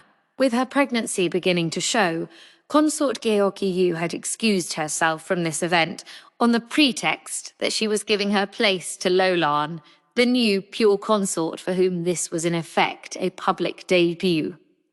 Why had Maomao grown so gaunt as to alarm Yinghua? It seemed every time she went to the Crystal Pavilion, she ended up ravaged by fatigue. That was where she had been for the past month or so. She'd had Jinshi make the arrangements. The ladies-in-waiting of the Crystal Pavilion continued to look at her, as if they thought she was some sort of evil spirit, but she paid them no mind. There was something she needed there in order to make her blue roses. The place she had requested of Jinshi was the Crystal Pavilion's sauna, which she'd asked to have built when Consort Lihua had been convalescing. Maomao knew that despite the consort's high status, Lihua could be a very generous person, so she'd figured it couldn't hurt to ask if she might borrow the bath. And indeed, Lihua had agreed without hesitation. Maomao still felt bad using the place for free though, so she'd brought along a book she'd recently obtained from the Verdigris house. This is His Majesty's favourite reading material, she said as she gave it to Lihua. The Emperor had requested new and different texts, so one of them might as well come from Lihua. When the consort realized what kind of book it was, she calmly put it away in her private chambers, maintaining her elegant demeanor the entire time. Her ladies-in-waiting whispered among themselves as they watched their lady go to her room. Maomao regarded them with a detached gaze. No one would ever imagine that such an aristocratic woman would have a book like that tucked in her sleeve. Having thus earned the goodwill of the mistress of the house, Maomao received permission to construct a small shed in the courtyard, into which the steam from the sauna would flow. The building looked rather strange. It had large windows, including one right on the roof. Like the sauna itself, it was expensive. Well, expensive for Jinshi, who paid for it out of his own purse. No skin off Maomao's nose. Still, she couldn't help wondering just how much of a salary he must draw to afford things like this. Into the building she brought roses. Not just one or a few, but dozens, hundreds. She cultivated them amidst the warmth from the steam, making sure they got plenty of light, and taking them outside when the weather was good. On any evening cold enough to threaten frost, she would stay up with the flowers all night, pouring water over hot stones to keep them warm. More than once, all the toing and froing caused the wound on her leg to open. When Gaoshun discovered this, he insisted on assigning another maid to be Mao's minder. Xiaolan, of all people, was the one who arrived. How had Gaoshun known about her? It had proven simple enough to motivate Xiaolan. When she found out that not only would she get to skip her chores, but be given snacks too, she was thrilled to do it. She was probably the one thing that kept Maomao from collapsing from overwork. Maomao's goal in all this elaborate maneuvering was to confuse the roses.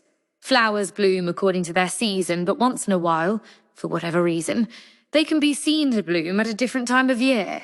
That was what Maomao was hoping for, to trick the roses into thinking it was time to bloom. She brought in the massive number of plants on the understanding that not everyone would put out buds. She'd picked a species that bloomed on the early side, and not every rose in her collection was of the same variety. With just a month to work, she couldn't guarantee success, so she was overjoyed when she saw the first buds. She'd known that would be the real challenge, far more difficult than achieving the right colour. She'd gotten several eunuch helpers from Jinshi, but the subtleties of maintaining the correct temperature were something she alone could oversee. If there was the slightest mistake and the roses died, it would all be for naught. From time to time, the women of the Crystal Pavilion would hover around, either out of open curiosity or a desire to test their nerve against the sheer fright of seeing Maomao. It began to get on her nerves, so Maomao decided to arrange for something else to hold their attention. But what? The idea came to her when she was staring at her fingers, considering what to do. She took some rouge and painted it on her fingernails, then buffed it carefully with a cloth. It was a simple manicure, the sort of thing they did all the time in the pleasure district, but it was uncommon in the rear palace. Such decoration would get in the way of work, but it immediately drew the interest of the ladies of the Crystal Pavilion, who didn't do much work to begin with. Maomao made sure the other women happened to catch sight of her nails, sending them scrambling to their own rooms to dig out their rouge. That worked out very nicely, Maomao thought. And then she had a very slightly naughty idea. She decided to suggest a manicure to Consort Li Hua as well. The rear palace had its own trends, and the trendsetters were frequently the ladies who had the eye of the emperor. And since even a maid, if she became His Majesty's bedmate, could be elevated to the status of consort, it was only natural that the women of the rear palace should all want to imitate anything that might please the emperor. At the moment, it was unquestionably Lakan who was at the cutting edge of fashion in the rear palace, but she changed her clothes so often that none of her looks could take hold as a genuine trend. When Maomao went back to the Jade Pavilion to do Gyokyo's food tasting, she showed her manicure to the precious consort and the other ladies in waiting. Hong Miang was vociferous about the inefficiency of it, but the others were all very impressed. Wish I had some balsam plants or woodsorrel. Balsam, which was sometimes simply referred to as nail reddener, could be ground up together with woodsorrel, sometimes called cat's paw in Maomao's language, and applied to the fingernails. The woodsorrel helped bring out the red colour of the balsam. About the same time, a craze for manicures began to take hold in the rear palace. The buds of the roses started to swell and then put forth blossoms, a profusion of white petals. All the roses Maomao had chosen were white. "What in the world did you do?" Jinshi asked as he came back after presenting the flowers. "Ooh!" There was a deep furrow in his brow, and Gaoshun, behind him, looked equally intrigued. Yinghua had gone, dismissed by Jinshi. Although Maomao was publicly consort Gyokuyo's lady-in-waiting, Jinshi was still technically her direct employer. "I dyed them. But there's nothing on them," Jinshi said, plucking at a petal.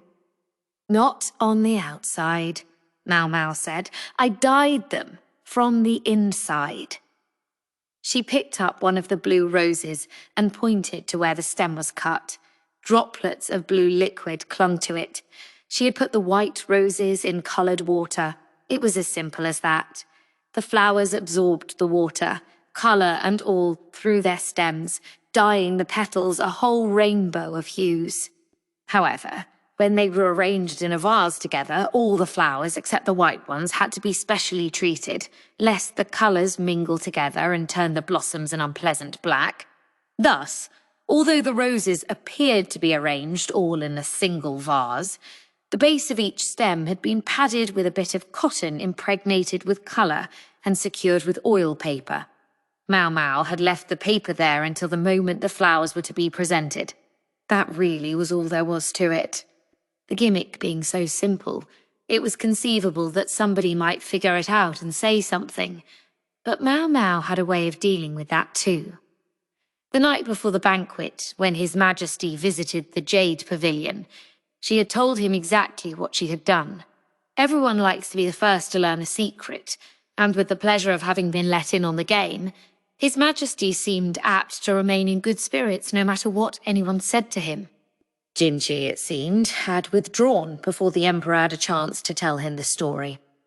In other words, The last time there were blue roses around here, it was because someone or other had enough time to kill that they could spend every day infusing the roses with blue water, Maomao said, looking toward the garden of roses. But why on earth would someone go to all that trouble? Who knows? Wanted to impress a woman, maybe, Maomao said flatly.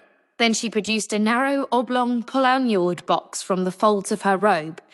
It looked like the box in which she kept her caterpillar fungus, but it was something she'd had sent along when she requested the special books. Now, that's unusual, Jinshi said, peering at the box. Do you colour your nails? I do, though I can't say it suits me. Being exposed to so many drugs and poisons, and doing so much scrubbing and washing had left her hands in a sorry state. The pinky finger on her left hand was slightly deformed. Painting it red wouldn't change the unnatural shape, but it helped. Jinshi was looking a little too interested, so she regarded him the way she so often did, like he was a fish gawping at the surface of the water. Oops, can't be doing that, she reminded herself, shaking her head. If a little peek was enough to set her off, she'd never last with him. Anyway, she still had work to do. Master Gaoshun, do you have what I asked for? Yes, exactly as you requested. Thank you very much. The stage was set. She was going to give that bastard the scare of his life.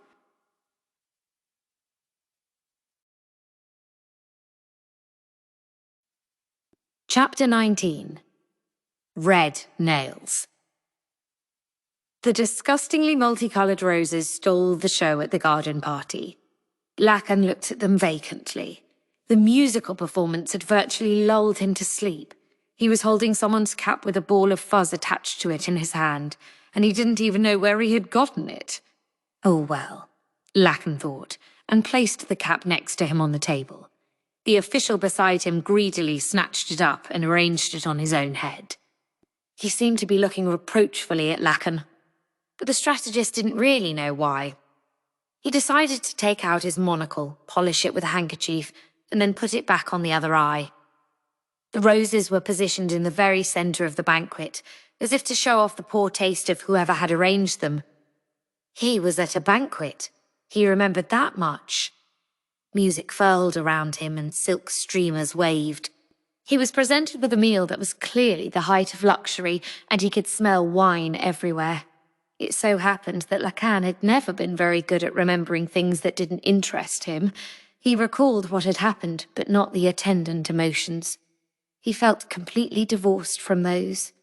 Before he knew it, the proceedings were over, and two consorts, one dressed in black and the other in blue, were receiving roses from the emperor matching the colours they wore.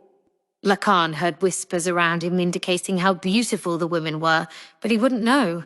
Whether people's faces were beautiful or ugly was something else he'd never had a connection to. God, this was boring. Wasn't he here? Why go to all the trouble of provoking him if he wasn't even going to come? He was left with no choice but to find someone else to tease. He could at least let off a little steam. He looked around. There were plenty of people still here. He hated crowds. Most people's faces just looked like ghost stones to him. He could differentiate between men and women, for men's faces looked like black stones, and women's like white ones, but they all had nondescript, expressionless caricatures of faces on them. Some of the people he knew particularly well in the military had graduated to looking like shogi tiles, but that was all. The grunts all looked like pawns, and as their ranks went up, they started to look like lances or knights, the game's more powerful pieces. The job of a military commander was simple, to arrange the pieces where each was most suited. A place for everything, and everything in its place. That was what won most battles. It wasn't difficult. That was all Lakan had to do, and his job was finished. He might be a talentless hack himself, but if he could distribute his pieces correctly, those around him would take care of his work. That was how Lakan felt about the matter anyway. Even that man whom everyone said was as beautiful as a celestial nymph, Lakan had to take their word for it. He couldn't tell.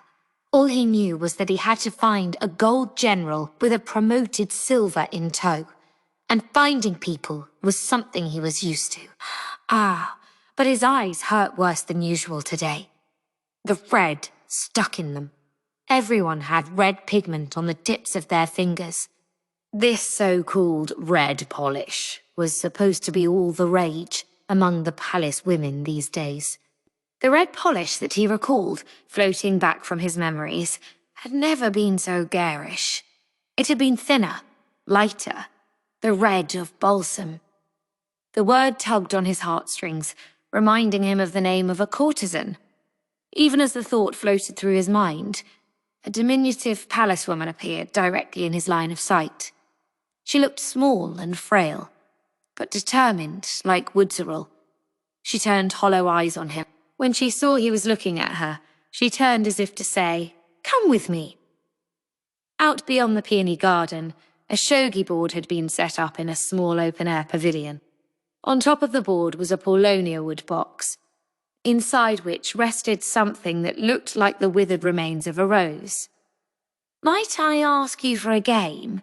the girl said, but her voice was flat, effectless, as she picked up the pieces. Nearby was the gold general, with his promoted silver close at hand. What possible reason could he have to refuse?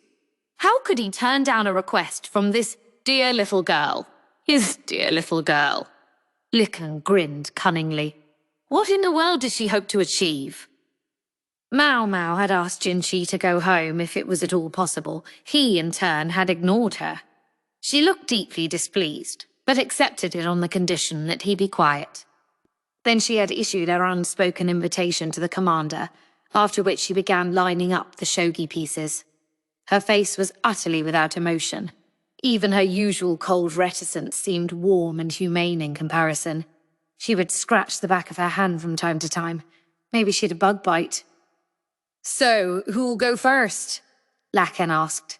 His eyes, one of them behind a monocle, gleamed with genuine joy. It only went to show how obsessed he was with this game. "Before we decide that, let us lay out the rules. And the wager," Maomao said. "That should be easy enough." Jinshi stared over Maomao's shoulder at the board. Lakan fixed an unsettling grin on him, but this was one contest he wasn't going to lose. He poured ever more honey into his own smile. It would be a standard contest of 3 games out of 5. Jinshi simply didn't understand. The commander had never been beaten at shogi. Maomao's very choice of game was madness. From the way Gaoshun's brow was furrowed, it seemed he shared Jinshi's opinion. What could be going through Maomao's head? "What pieces do you want for your handicap? A rook, perhaps? Or a bishop?" Lakan said. "I don't need a handicap," Maomao replied. Jinshi, though, thought Lakan had been very sporting to offer one, and that Maomao should have politely accepted it. "Very well. If I win, you'll become my child."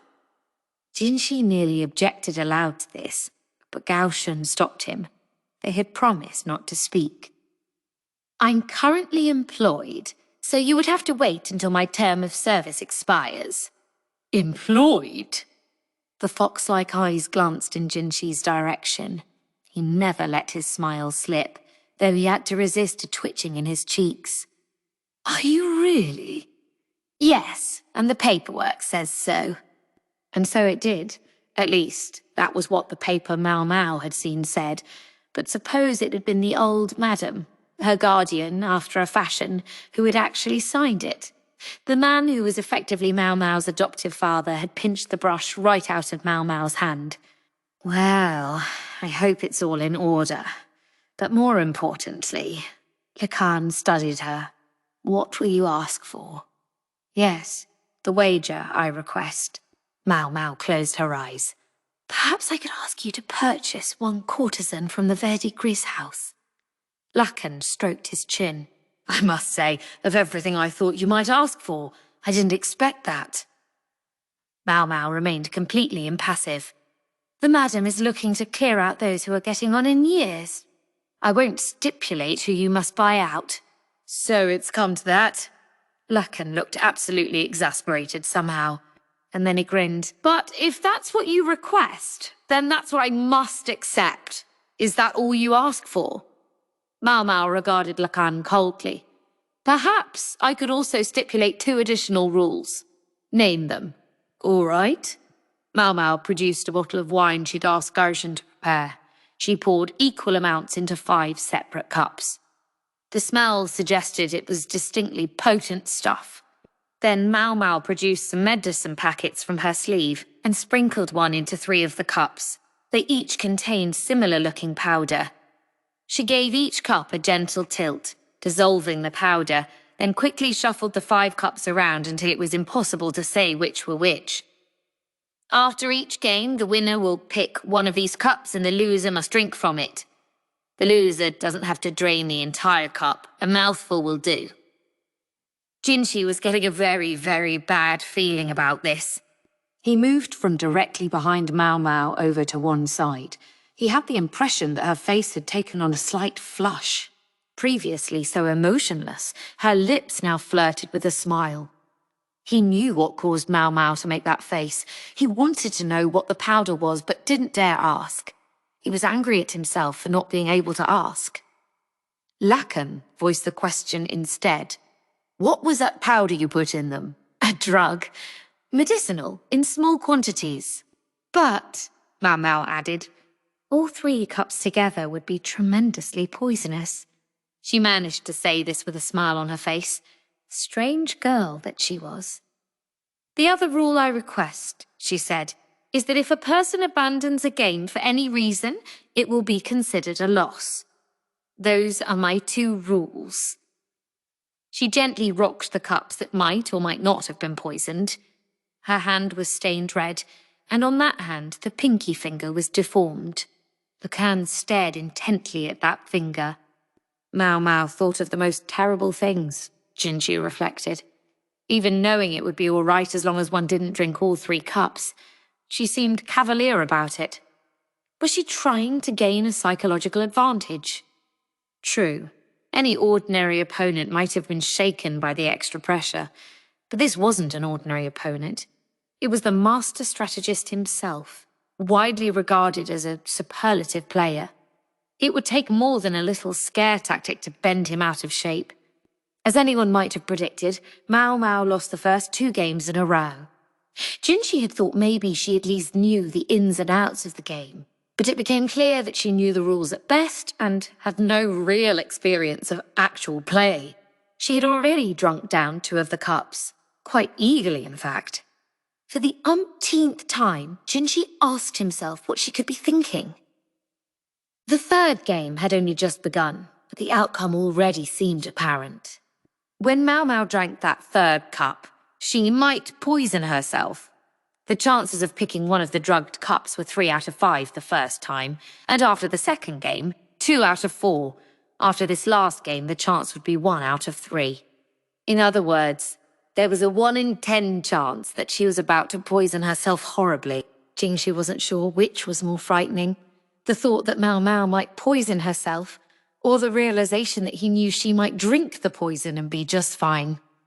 He wasn't sure if Lakan knew how resilient Maomao was when it came to toxic substances.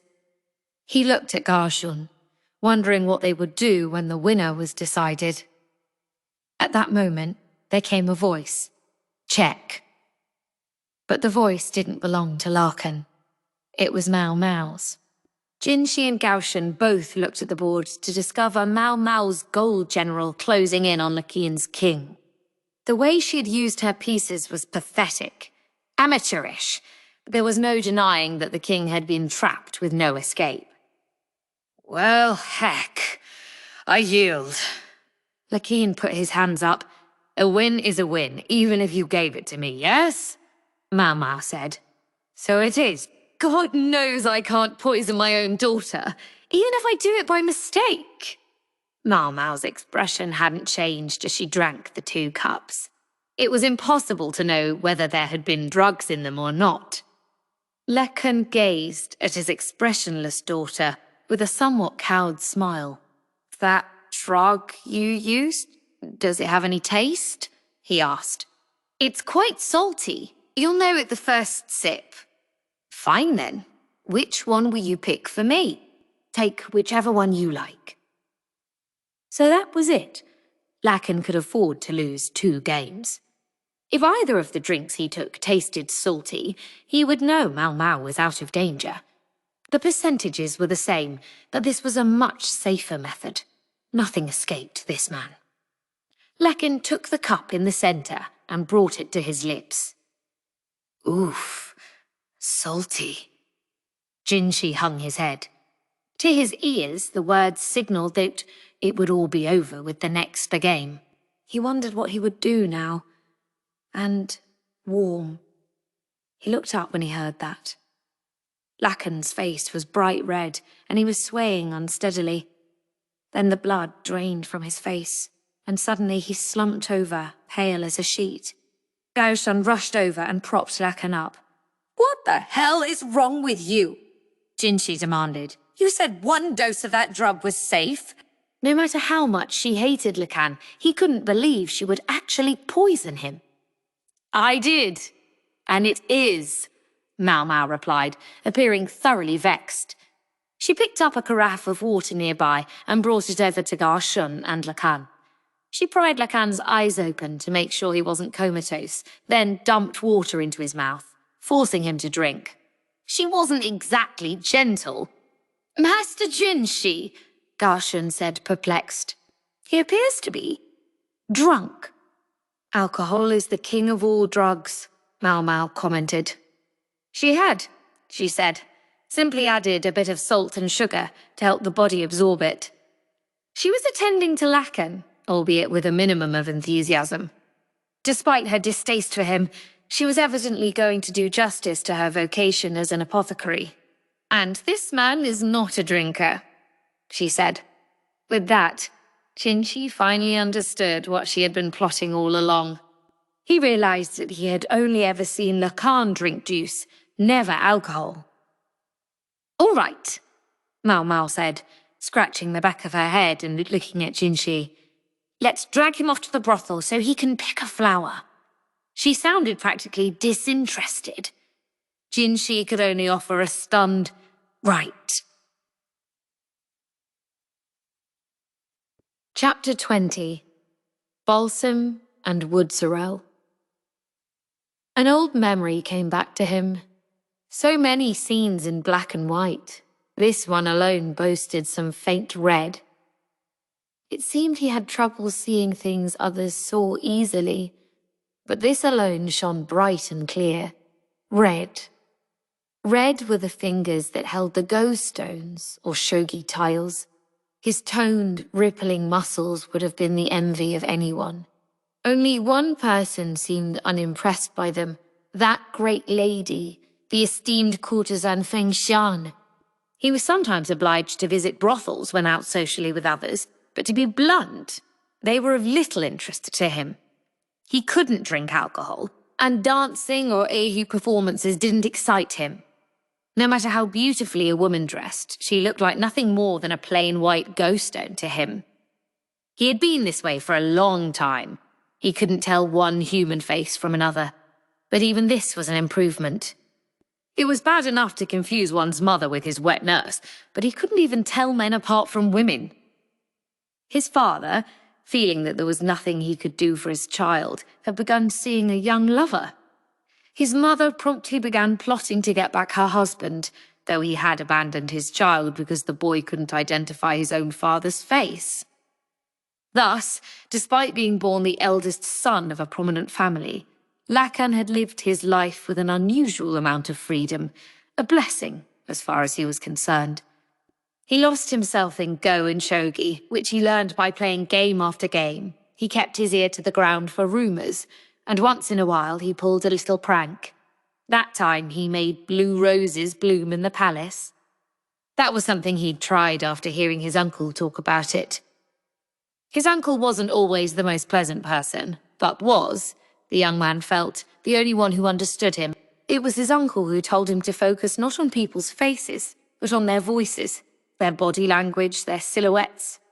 It made life a little easier when he started to assign shogi pieces to those he was closest to. Over time, he reached a point where only those he had no interest in were go stones, while those he was starting to become more intimate with appeared as shogi tiles.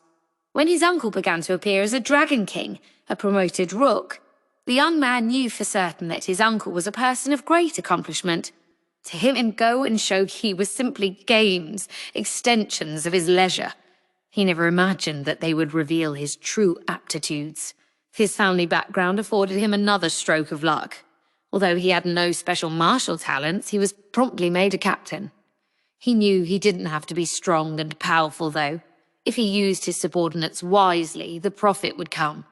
Shogi with human pieces was the most interesting game of all. He continued undefeated in both his games and his work, until a spiteful colleague introduced him to the famed courtesan.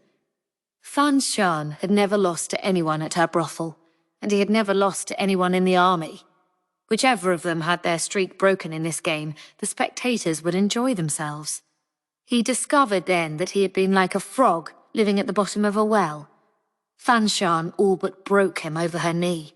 Even though she held the white stones, meaning she had the disadvantage of playing second, she amassed a crushing amount of territory. She took the stones in her delicately painted fingers and systematically cut him down to size. He could hardly remember the last time he had lost a game. He didn't feel anger so much as a sort of awe at the remorseless wound she had inflicted on him. Feng Shen resented that he had taken her lightly. He surmised as much from the way she never said a word, the way even her movements were dismissive, as if the game hardly warranted her attention. Entirely without meaning to, he started laughing. So hard he clutched his sides. The onlookers murmured.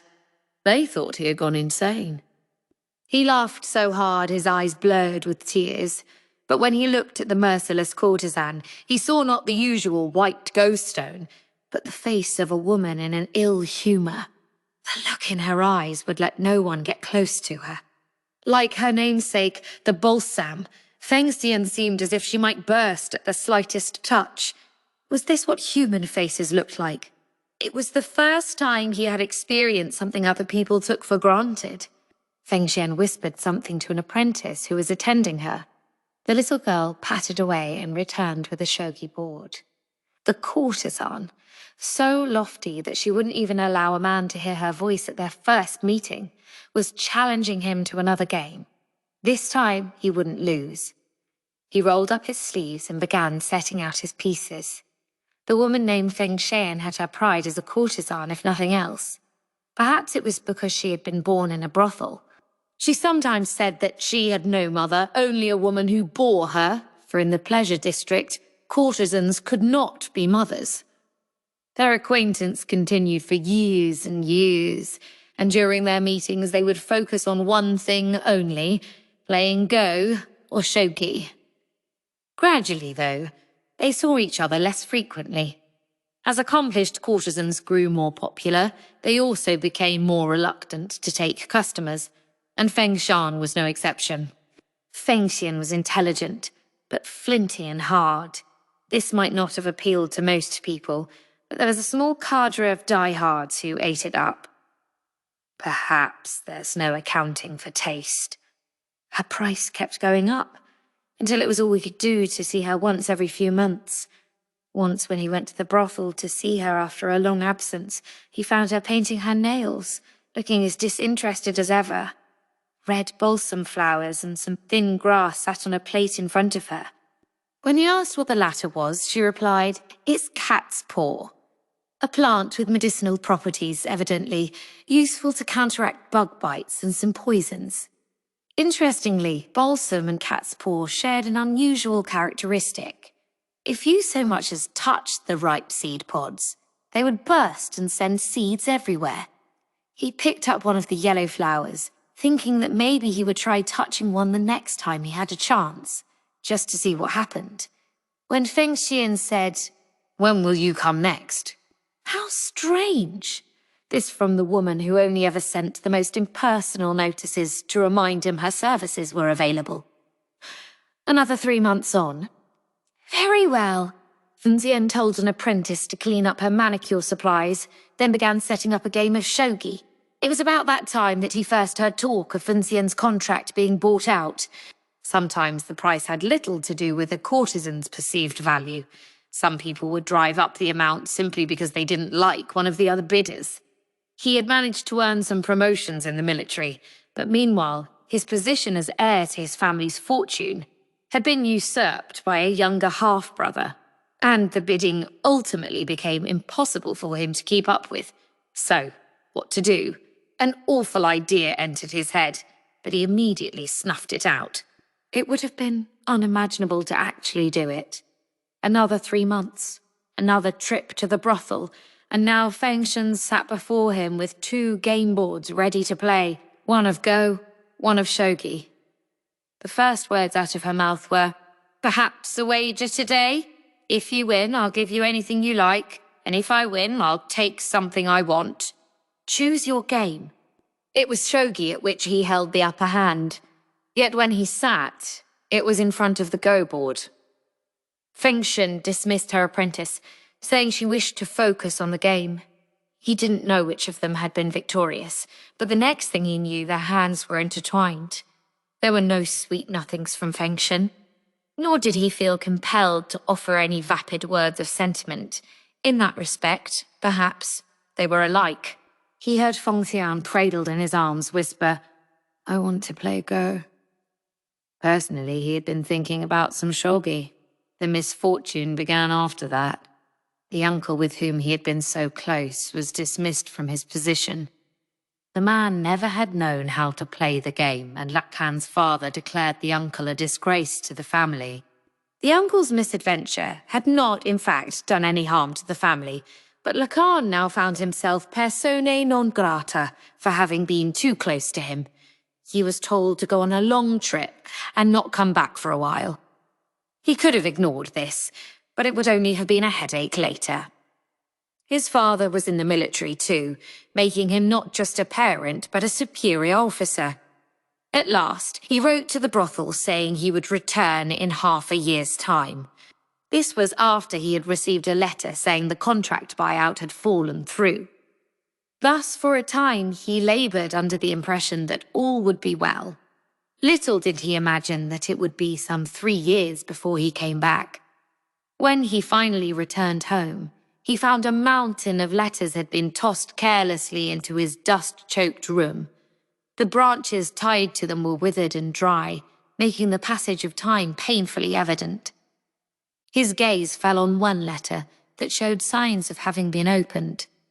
It was full of all the familiar banalities, but in the corner of the letter, there was a dark red stain. He glanced into the half-open pouch beside the letter. It, too, was stained. He opened the pouch to discover what looked like 2 small twigs, or maybe lumps of clay. One of them was tiny. It looked delicate enough to crush in his hand. He was too late realizing what they were. He had 10 of them himself. This gave new meaning to the term pinky swear. He rewrapped the 2 twigs and shoved them back into the pouch, then raced for the pleasure district as fast as his horse would carry him.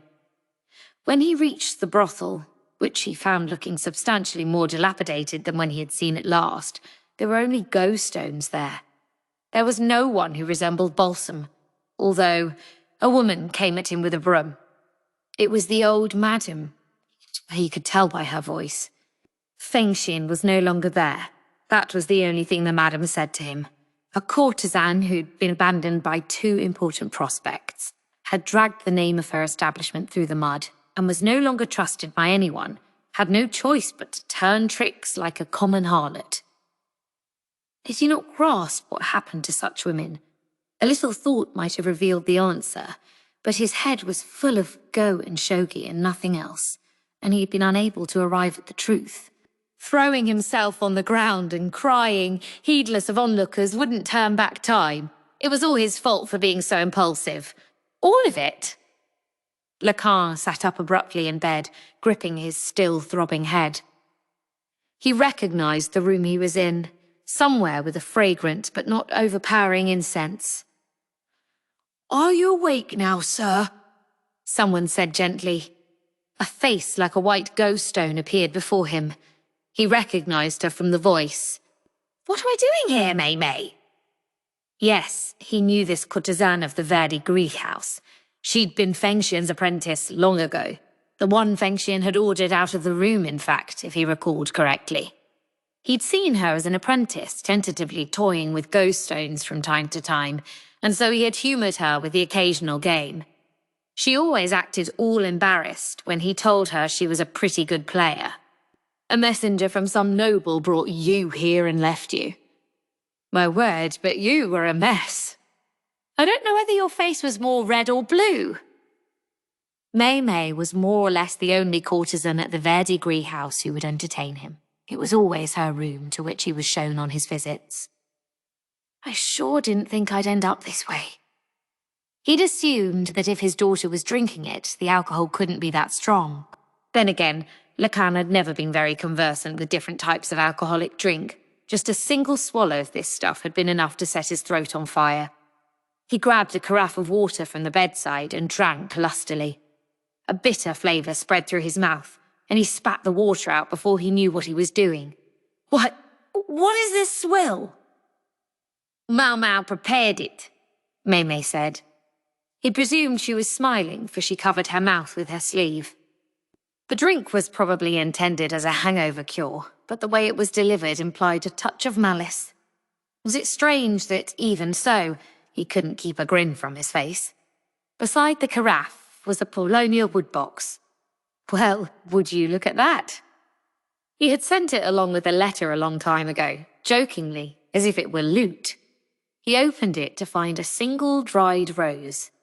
He hadn't realized it would retain its shape so well, despite having dried out. He thought of his daughter, who reminded him of Woodsorrel, cat's paw. After those long-ago events, he had come knocking on the door of the Verdigris house again and again, each time to be met with the madam's recriminations. "There's no baby here. Go on home," she would shout, as she thrashed him with the broom. She could be terrifying indeed. Once, as he was sitting, exhausted, with blood dribbling down the side of his head, he noticed a child rooting around nearby. There had been grasses with some sort of yellow flowers growing by the building. When he asked the child what she was doing, she said she was going to turn the grass into medicine. Instead of the ghost stone he expected to see, he perceived an emotionless face. The girl set off running with 2 handfuls of grass. She was heading for someone who walked with a limp like an old man. And his face, which might have been expected to look like a ghost stone, instead looked like a shogi tile. And not simply a pawn or a knight, but a dragon king, a powerful and important piece. He knew now who it was who had opened the one letter out of all those he had received, and the dirty pouch. For here was his uncle Luamen, who had disappeared after being banished from the Imperial Palace. The girl with the cat's paw went trotting about after him. He called her Maomao. Lakan pulled out the dirty pouch. It was even more worn than it used to be, since he carried it with him at all times. He knew the 2 twig-like objects would still be inside, wrapped in paper. Maomao's hand had looked unsteady as she moved her tiles. Partly that could have been because she didn't play the game much, but partly it was because she was playing with her left hand. When he had looked at the red-coloured fingertips, he had noted that her pinky finger on that hand was deformed. He couldn't blame her for hating him, not considering all he had done, but even so, he wanted to put himself near her. He was tired of a life of nothing but ghost stones and shogi tiles.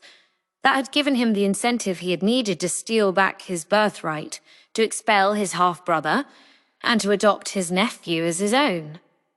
Then, in the course of much negotiating with the old madam, and over some 10 years, he had successfully paid off an amount of money equivalent to 2 times the damages. It must have been around that time that he was finally allowed back into the rooms. Maomao naturally took on the role. Perhaps she was paying him back for teaching her shogi all those years before. Lakan continued to visit time and time again because the only thing he wanted was to be with his daughter. Unfortunately, one talent Lakan decidedly lacked was the ability to grasp how other people were feeling. And again, the things he did seemed to backfire. He tucked the pouch back among the folds of his robe. Maybe it was time to give up, at least this time. Somehow, though, call it stubbornness, he couldn't bring himself to let the matter drop completely. And besides, he didn't like the man in her company. He stood much too close to her, and during their match he had touched her shoulders no fewer than 3 times. Lakan had been peevishly pleased to see his daughter brush the hand away each time, though. All right, how to make himself feel a little better? Lakan picked up the carafe and drank down the foul-tasting medicine. However disgusting it might have been, his daughter had made it herself. Maybe he would spend some time deciding how to knock the bug off his flower. His thoughts were interrupted when the door flew open with a slam. "Finally had enough sleep, have we?" a ghost stone cried hoarsely. He could tell from the voice that it was the old madam. "So you're looking to buy one of my girls, are you? You ought to know by now that a couple of 1,000 silver isn't going to cut it." Still a skinflint, as ever. Lakan held his pounding head, but a wry smile appeared on his face. He put on the monocle, which he only wore for effect. "Try 10,000, and if that's not enough, how about 20 or 30? Admittedly, 100 might be a bit of a stretch." Lakan winced inwardly as he spoke. They weren't small sums, even in his position. He would have to beg from his nephew for a while. The boy had some side businesses he ran. "Well, all right. Come this way, and make it snappy. I'll even let you choose whichever one you like." He let the madam lead him into the main room of the brothel, in which there stood a whole row of gaudily attired go-stones. Even Maomao was mixed in among them.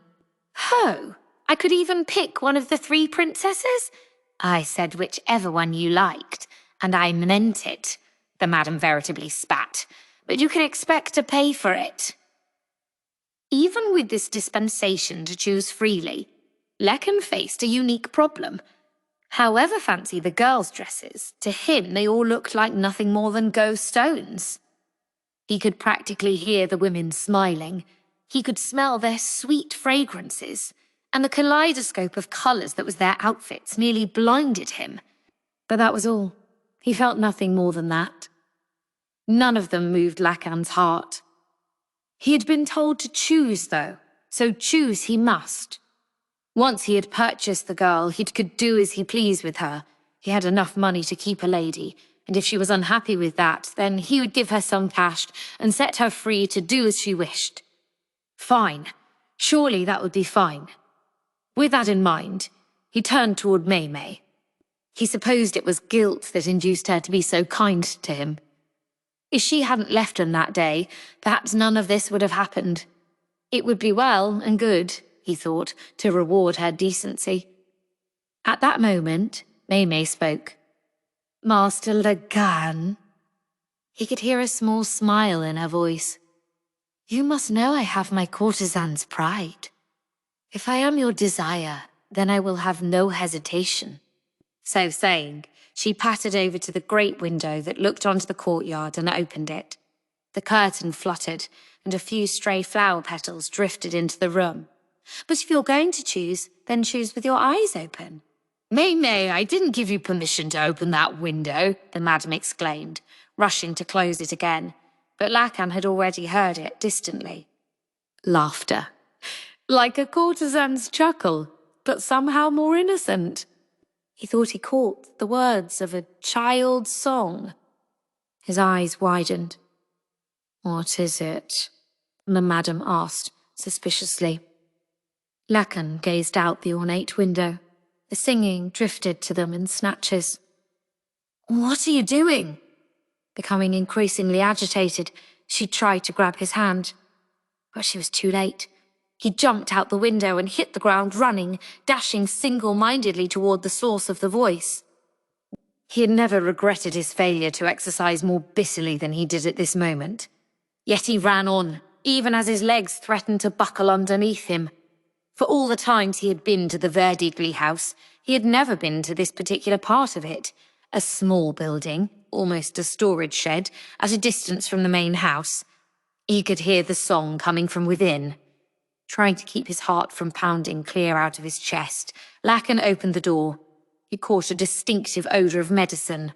Inside was an emaciated woman. Her hair ringed her head, but had no lustre, and her arms lay atop her like withered branches. She reeked of illness, and there was something else. Her left ring finger was deformed. Lakan could only stare in amazement. He realised then that he felt something on his cheeks. The madam rushed up. "What are you doing? This is a sick room." She grabbed his hand and tried to drag him away, but Lakan didn't move. He was staring, fixated on the emaciated woman. "Come on, get out of here. Can't choose one of my girls." "Yes, right. Must make a choice." Lakan sat down slowly, making no effort to wipe away the overflowing droplets. The woman didn't seem to notice him. She only smiled and sang her little song. There was no longer any trace of the imperious bearing or the mocking look. Her heart had reverted to that of an innocent child.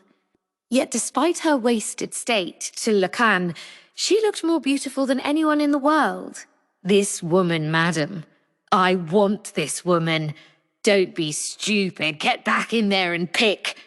Lakan, though, reached into the folds of his robe, feeling around until he found a heavy pouch. He pulled it out and placed it in the woman's hand. It appeared to catch her interest.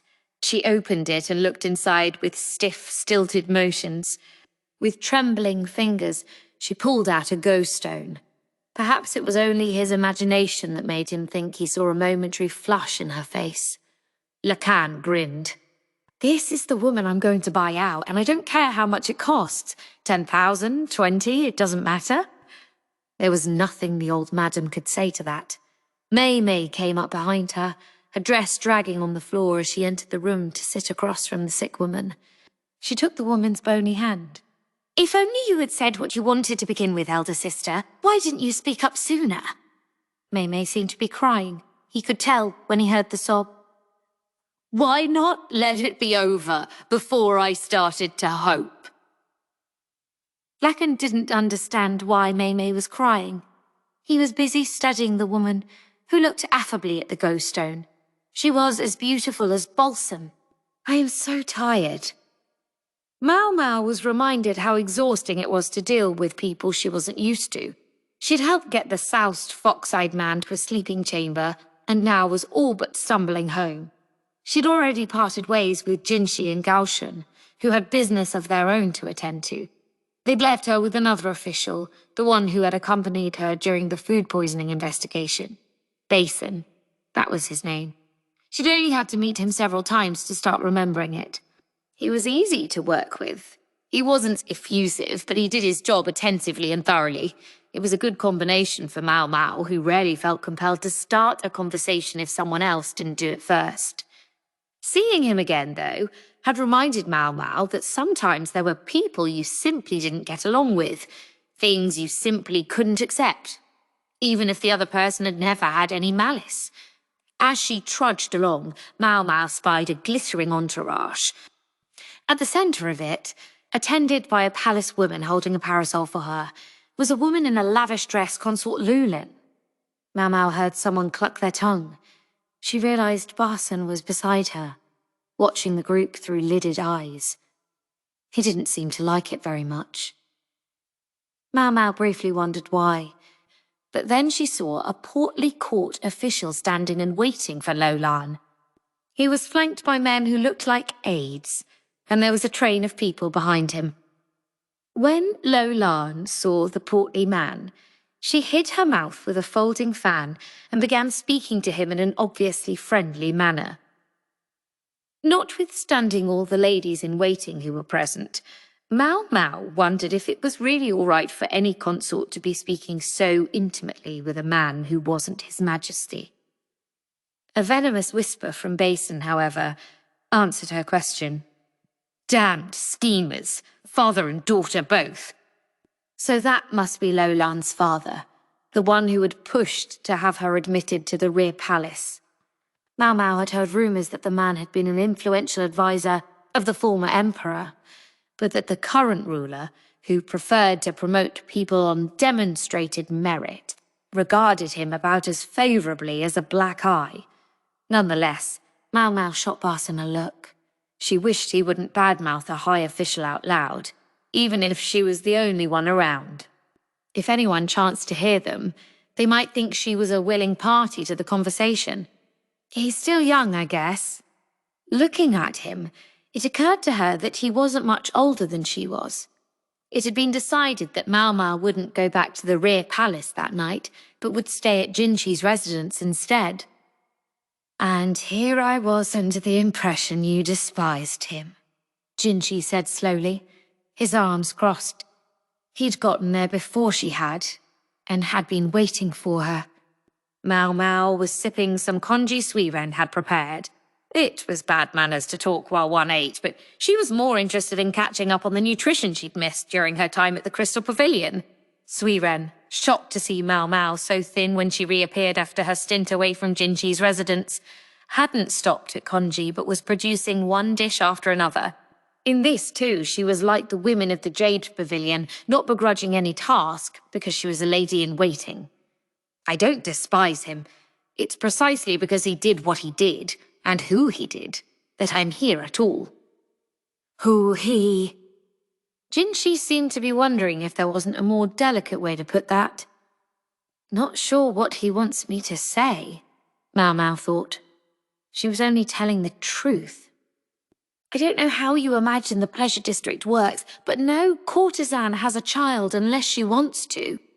All courtesans routinely took contraceptive medicines or abortifacients. Even if a child was conceived, there were any number of ways to end the pregnancy early on. If they gave birth, it meant they wanted to. In fact, one might almost think it had been planned. By paying attention to when a woman had her flow of blood, it was simple enough to take an educated guess when she was likely to conceive. A courtesan need only send a letter changing her partner's visit to a convenient day. By the commander? Jinchi asked as he took a bite of a snack Suirei brought him. Women are cunning creatures, Maomao replied. Thus, when her aim had gone awry, she'd lost control of herself. She had been so far gone that she had even been willing to injure herself, and worse. That dream the other day. It really had happened.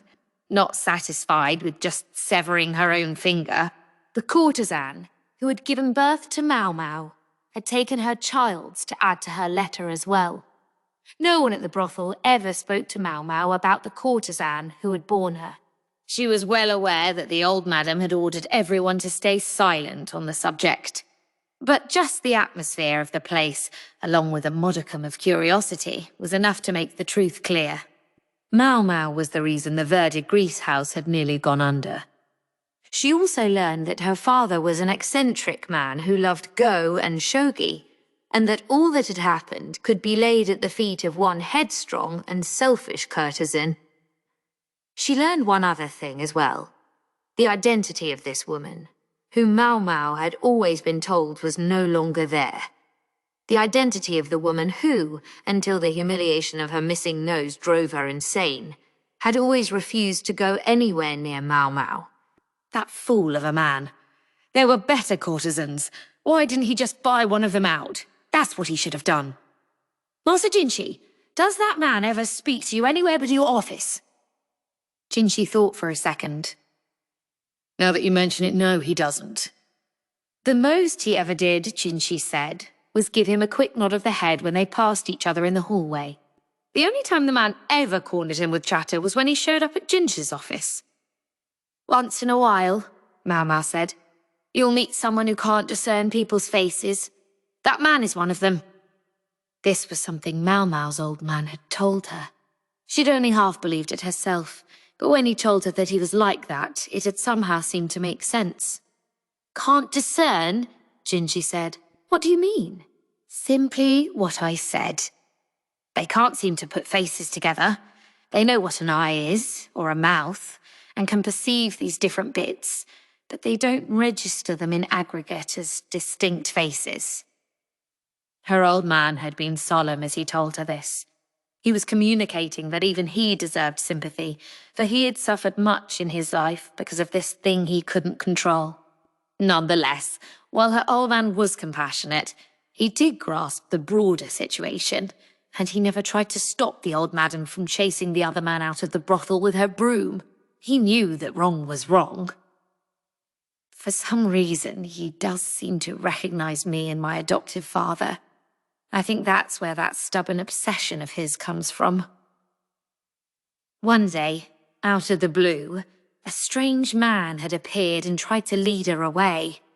The madam had shown up shortly after and beaten him with a broom, and the sight of the bruised and bloodied man had inspired fear in her young heart. Anyone would be scared by a man who reached out to them grinning even as blood poured from his face. He showed up periodically after that, always doing something unexpected before being sent home a bloody mess. It had taught her not to be surprised by anything, or at any rate by very few things. The man kept calling himself her father, but as far as Maomao was concerned, her father was her old man, not that raving eccentric. He was, at best, the stud who had sired her. He was trying to displace Maomao's old man, Lu Men, and be her father instead, but Maomao was having none of it. This was one point on which she wouldn't bend. Everyone at the brothel told her that the woman who had given birth to her was gone. It was less trouble that way. And even if she was alive, what did Maomao care? Maomao had her old man. She was Lu Men's daughter, and she was perfectly happy that way. That man wasn't the only one responsible for her. In fact, she was grateful to him on that count. She had no memories of her mother, only of a terrifying demon. As for how Maomao felt toward Lakan, she might hate him, but she didn't resent him. He was clumsy about some things, but not malicious, even if he was sometimes a bit overdramatic in his reactions. If there was a question of forgiveness to be answered, well, there was at least one person who had more reason to resent him than Maomao did. Maybe the madam's forgiven him by now, she thought. She wondered if the man had noticed the letter in the box with the rose in it. It was the biggest concession Maomao was capable of making to her sire. Well, if he never noticed, that was fine. Let him buy out her pleasant courtesan sister. That might be happiest all around. I can't help thinking it certainly looked like you hated him. That's simply because you don't know him very well yet, Master Jinshi. When Maomao had been trying to get into the ceremony, it was Lakan who had helped her. She suspected he'd had an intuition that something was going to happen. He'd never needed to look at scenes and gather evidence the way Maomao did in order to predict impending events. He seemed to simply have a nose for them, and his guesses were rarely wrong. Has he never wheedled you into looking into a matter you otherwise wouldn't? Maomao asked. Jinshi fell quiet at that, but from the way he then whispered, "So that's what that was," she presumed she had guessed correctly. Perhaps he was also the reason Lihaku had been so quick to investigate Suirei, and that the Board of Justice had responded so efficiently to her. The one hitch with that man was that as much trouble as he put everyone else to, he never seemed to want to lift a finger himself. Just imagine what might happen if he were willing to take a public stand every once in a while. Maybe that resurrection drug would already be within reach. The thought pained her immensely. He didn't understand what genius he was blessed with. This whole country held few people whom her old man would praise so openly and with such fervour. Maomao recognized this feeling. It was jealousy. It might be impossible to make a friend of him, but I'd suggest you not make him an enemy either. She almost spat the words, then held up her left hand and looked at the pinky finger. Master Jinshi, do you know something? What is it? If you cut off a fingertip, it will grow back. Must you say that while I'm eating? He gave her an uncharacteristic glare, their usual positions reversed. One more thing, then. Yes. What? If that man with his monocle ever told you to call me Papa, how would you feel? Jinshi paused for a moment and looked deeply disturbed. Another unusual expression for him. My goodness, Suirei said, putting her hand to her mouth. I suppose I would want to tear that stupid monocle off his face and shatter it. I expect so. Jinshi seemed to understand what Maomao was getting at. He whispered a question, something about whether it was rough to be a father. Standing beside him, a twinge of grief passed over Gaoshun's face. Perhaps something about the conversation struck a nerve. Is something the matter? Maomao asked, and Gaoshun gazed up at the ceiling. No! Only bear in mind that no father in the world wishes to be reviled, he said softly. Well now, Maomao thought, but she only brought her spoon to her mouth, determined to finish the last of her congee.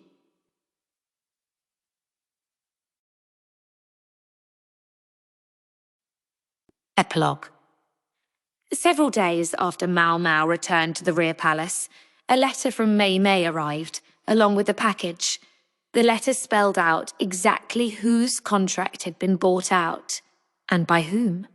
It must have been raining or something when she wrote, for the page was streaked with droplets. In the small case that accompanied the letter was a lovely scarf of the kind courtesans used on celebratory occasions. Maomao was about to close the case again, but thought better of it. Instead, she went over to a chest of clothing, one of the furnishings in her small room, and started digging for something at the very bottom. The lights of the pleasure quarter glittered in the distance. Maomao thought they looked even brighter, more numerous than usual. From her place atop the outer wall of the rear palace, she could hear jangling bells, courtesans dancing with their scarves, she imagined. They would wear their most beautiful outfits, wave long flowing cloth and scatter flower petals. Being bought out of a contract was a cause for celebration. When all the city bloomed for one woman alone, the other flowers would dance to see her off. There would be wine and feasting, singing and dancing. The pleasure district never slept, so the carousing would go on all night. As for Maomao, she had the gossamer scarf Maomao had sent her wrapped around her shoulders. She grasped it with her fingers. Her left leg still wasn't at its best, but she thought she could manage this.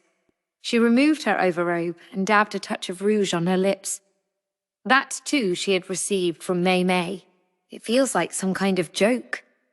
Maomao thought of Princess Fuyo, who had been given to a military officer in marriage the year before, an old friend of hers. Had she forgotten all about her days in the rear palace by now? Or did she sometimes remember how she once danced on these walls, night after night? Now Maomao would do the same thing as the princess. Clad in the lovely dress her sisters had foisted on her, she called to mind the first steps of the dance she'd been taught so long ago. The rouge she'd received from her sister Maomao was on her lips. Small bells were attached to her sleeves, so she jingled with each movement. Small stones were sewn into the long skirt so that it would billow out each time Maomao spun. Her skirt circled around her, her scarf traced an arc, and her sleeves slipped through the air. She's let her hair down tonight, decorating it with a single rose, a small flower dyed blue. The scarf danced. The skirt rose in time. Sleeves and hair fluttered together. Didn't think it would come back to me so easily, she mused, surprised to find the dance the old woman had taught her still within. Her scarf billowed again, and then Maomao found herself looking directly at a very unwelcome companion. That was when she tripped on her skirt. She fell face first, and as she tried to protect herself from striking the ground with her nose, she tumbled straight toward the edge of the wall. She just managed to stop herself and someone pulled her up. What are you doing here? The unexpected visitor asked, breathing hard. His hair, which had been carefully bound, was a mess now. I should ask you the same question, Master Jinshi, Maomao said, brushing off her dress. Why are you here? He fixed her with an exasperated look. She was safely away from the edge of the wall now, but for some reason he was still holding on to her hand. Where else was I supposed to be?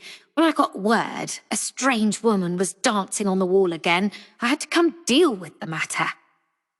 Huh. And I thought I'd kept a low profile. Now Maomao thought about it, though. Maybe it shouldn't have been so surprising that she was noticed. Still, did this mean the guards still believed in ghosts? "I'll thank you not to add to my workload," Jinshi said, placing his hand on Maomao's head. "Surely you didn't have to come yourself, Master Jinshi.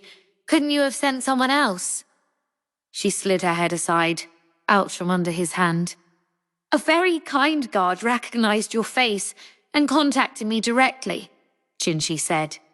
Maomao touched her face. You may think what you're doing is innocuous, but remember that it won't look that way to those who see you.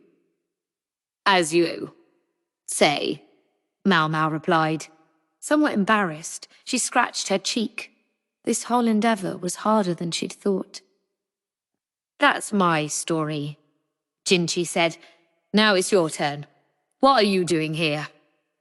After a moment, Maomao replied, "In the pleasure quarter, we danced to send off a courtesan who's been bought out of her contract.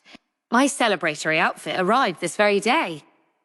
In truth, she'd wished to send off the courtesan who'd given her the clothes. Maomao had stuck with Maomao faithfully as she struggled to learn to dance. "I want you to be able to dance properly when I leave," her sister had always said. Jinshi was looking at her intently. "What is it, sir?" she asked. "I just didn't know you could dance. It's a basic subject of education where I grew up. I couldn't not learn it. Although, admittedly, I never got good enough to perform for a paying customer." "Still," she told him, "sometimes when celebrating a woman's departure, what mattered was the number of dancers more than their quality." When she said that, Jinshi looked out toward the distant lights of the pleasure district. "The rumors are already starting beyond these walls. The stories of how that eccentric bought out a courtesan. I imagine so. What's more, he's put in for leave. He plans to take off for 10 straight days. He does know how to cause trouble." Maomao suspected that tomorrow another new rumor would begin as well. She didn't know how much the old cook had spent on this banquet, but judging by the number of lanterns she could see from her perch on the wall, it far outstripped what anyone would spend on the average courtesan. Maomau's letter made it sound like there would be feasting and celebrating enough for a solid week. So the tongues would wag. Who had known that it wasn't only the 3 princesses at the Verdigris house, that there had been another such courtesan there. I still think he should have taken Maomao, Maomao thought. The sick woman ravaged by her illness surely didn't have long. She certainly lacked her memories of those long-ago days. All she knew was how to sing children's songs and set stones beside each other. But that man had found her, after the old lady had hidden her for all those years. I wish he hadn't, Maomao thought. Then he could have picked her wonderful sister. Maomao was overflowing with talent, and still beautiful. She would have made an excellent wife. But she's strange in her own ways. It was Maomao who had first let the man the madam so reviled into her room. Maybe she thought it was the only thing to do with the strange person who continually came pursuing Maomao. Once he was with Maomao, he hadn't done anything but only talked endlessly of Maomao and the woman who had borne her. Sometimes he would seat himself in front of a go board, but they never played a game together. Instead, the man would play out one old game after another from memory. That at least was what Maomao told her. Maomao couldn't know for sure. Maybe Maomao was just being considerate of her. But it really didn't matter to Maomao. She would have been happy enough to see Maomao go to that man. His personality aside, at least he had plenty of money. Her sister wouldn't have wanted for anything in her life. Maomao wanted to know what there was not to like about her sister. I can't help wondering who in the world he bought out, Jinshi said. He'd known of the wager, but evidently hadn't imagined the celebrations would be so momentous. He was surprised to discover the man was even more eccentric than he had realized. "Oh, yes. I wonder who it could be." "Do you know?" In response, Maomao only closed her eyes. "You do know, don't you? No woman he chose could be more gorgeous than you are, Master Jinshi." "That's not what I asked." He doesn't deny it, though, she thought. She suspected Jinshi wasn't the only one wondering. The whole palace, probably the whole capital, would be asking the same question. The courtesan for whom all this fuss was being made must be resplendently dressed, but she would never appear in public. There would be only rumors, and they would only grow. People would ask themselves what woman could have so caught the eye of a man like him. How beautiful she must be. And won't the old hag be pleased? Maomao thought. People would be talking about the Verdigris house for quite a while to come. More than a few officials would come knocking on the door, surely out of curiosity, of course. Maomao's whole body felt hot. Maybe it was because she hadn't danced in so long. Her feet, in particular, tingled, and when she looked down, she saw her skirt was tinged with red. "Oh, shit," she said, and grabbed up her skirt. What are you doing?" Jinshi cried, his voice scratching. Maomao looked at her leg and made a face. The heat had become pain. Her experiments with medicines had dulled her perception of such sensations. She'd been convinced the wound in her leg had healed pretty thoroughly, but her dancing had torn it right open again. Huh, guess it opened up again. You act like it did that on its own. Don't worry, I'll sew it right back up.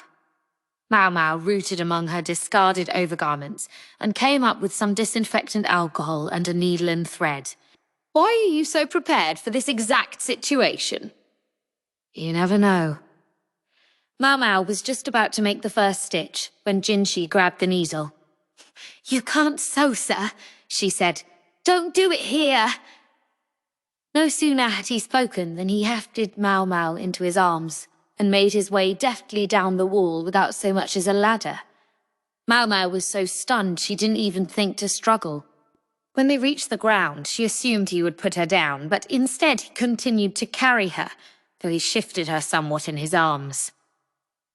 What are you doing that for? She asked. It was getting hard to hold you. Then put me down.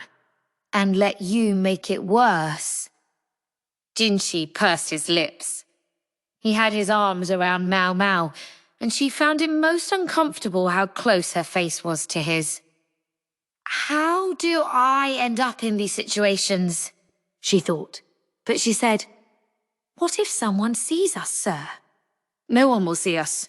It's too dark. Besides, he lifted her slightly and adjusted his grip so she wouldn't fall.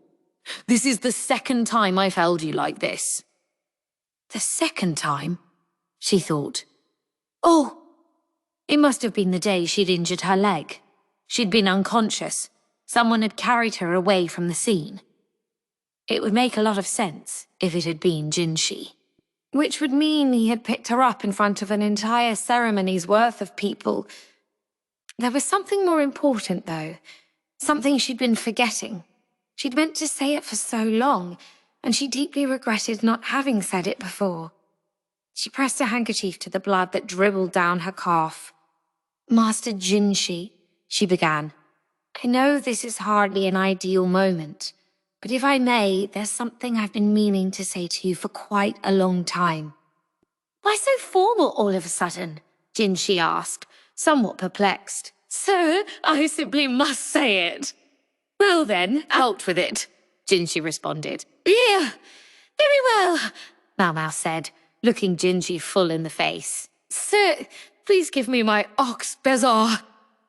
Jinshi's head connected with Maomao's with a thwack, and she saw stars, a headbutt, right out of the blue. It crossed her mind that perhaps he'd only been leading her on the entire time. Sir, don't tell me you don't have it. Please, surely you have a little more respect for me than that. As Maomao looked at him questioningly, the slightest of smiles crossed Jinxi's face.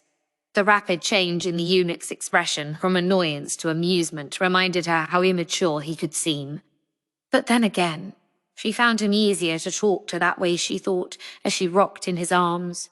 No one knew quite where the rumor had started, but word was that some profligate noble from the great country that occupied the middle of the continent was buying up every kind of rare and unusual medicament he could find. It was during an afternoon tea party that Maomao first heard that Jinxi's office was so full of get-well flowers he could hardly get inside. She only took a bite of her peach bun and commented, "Ha!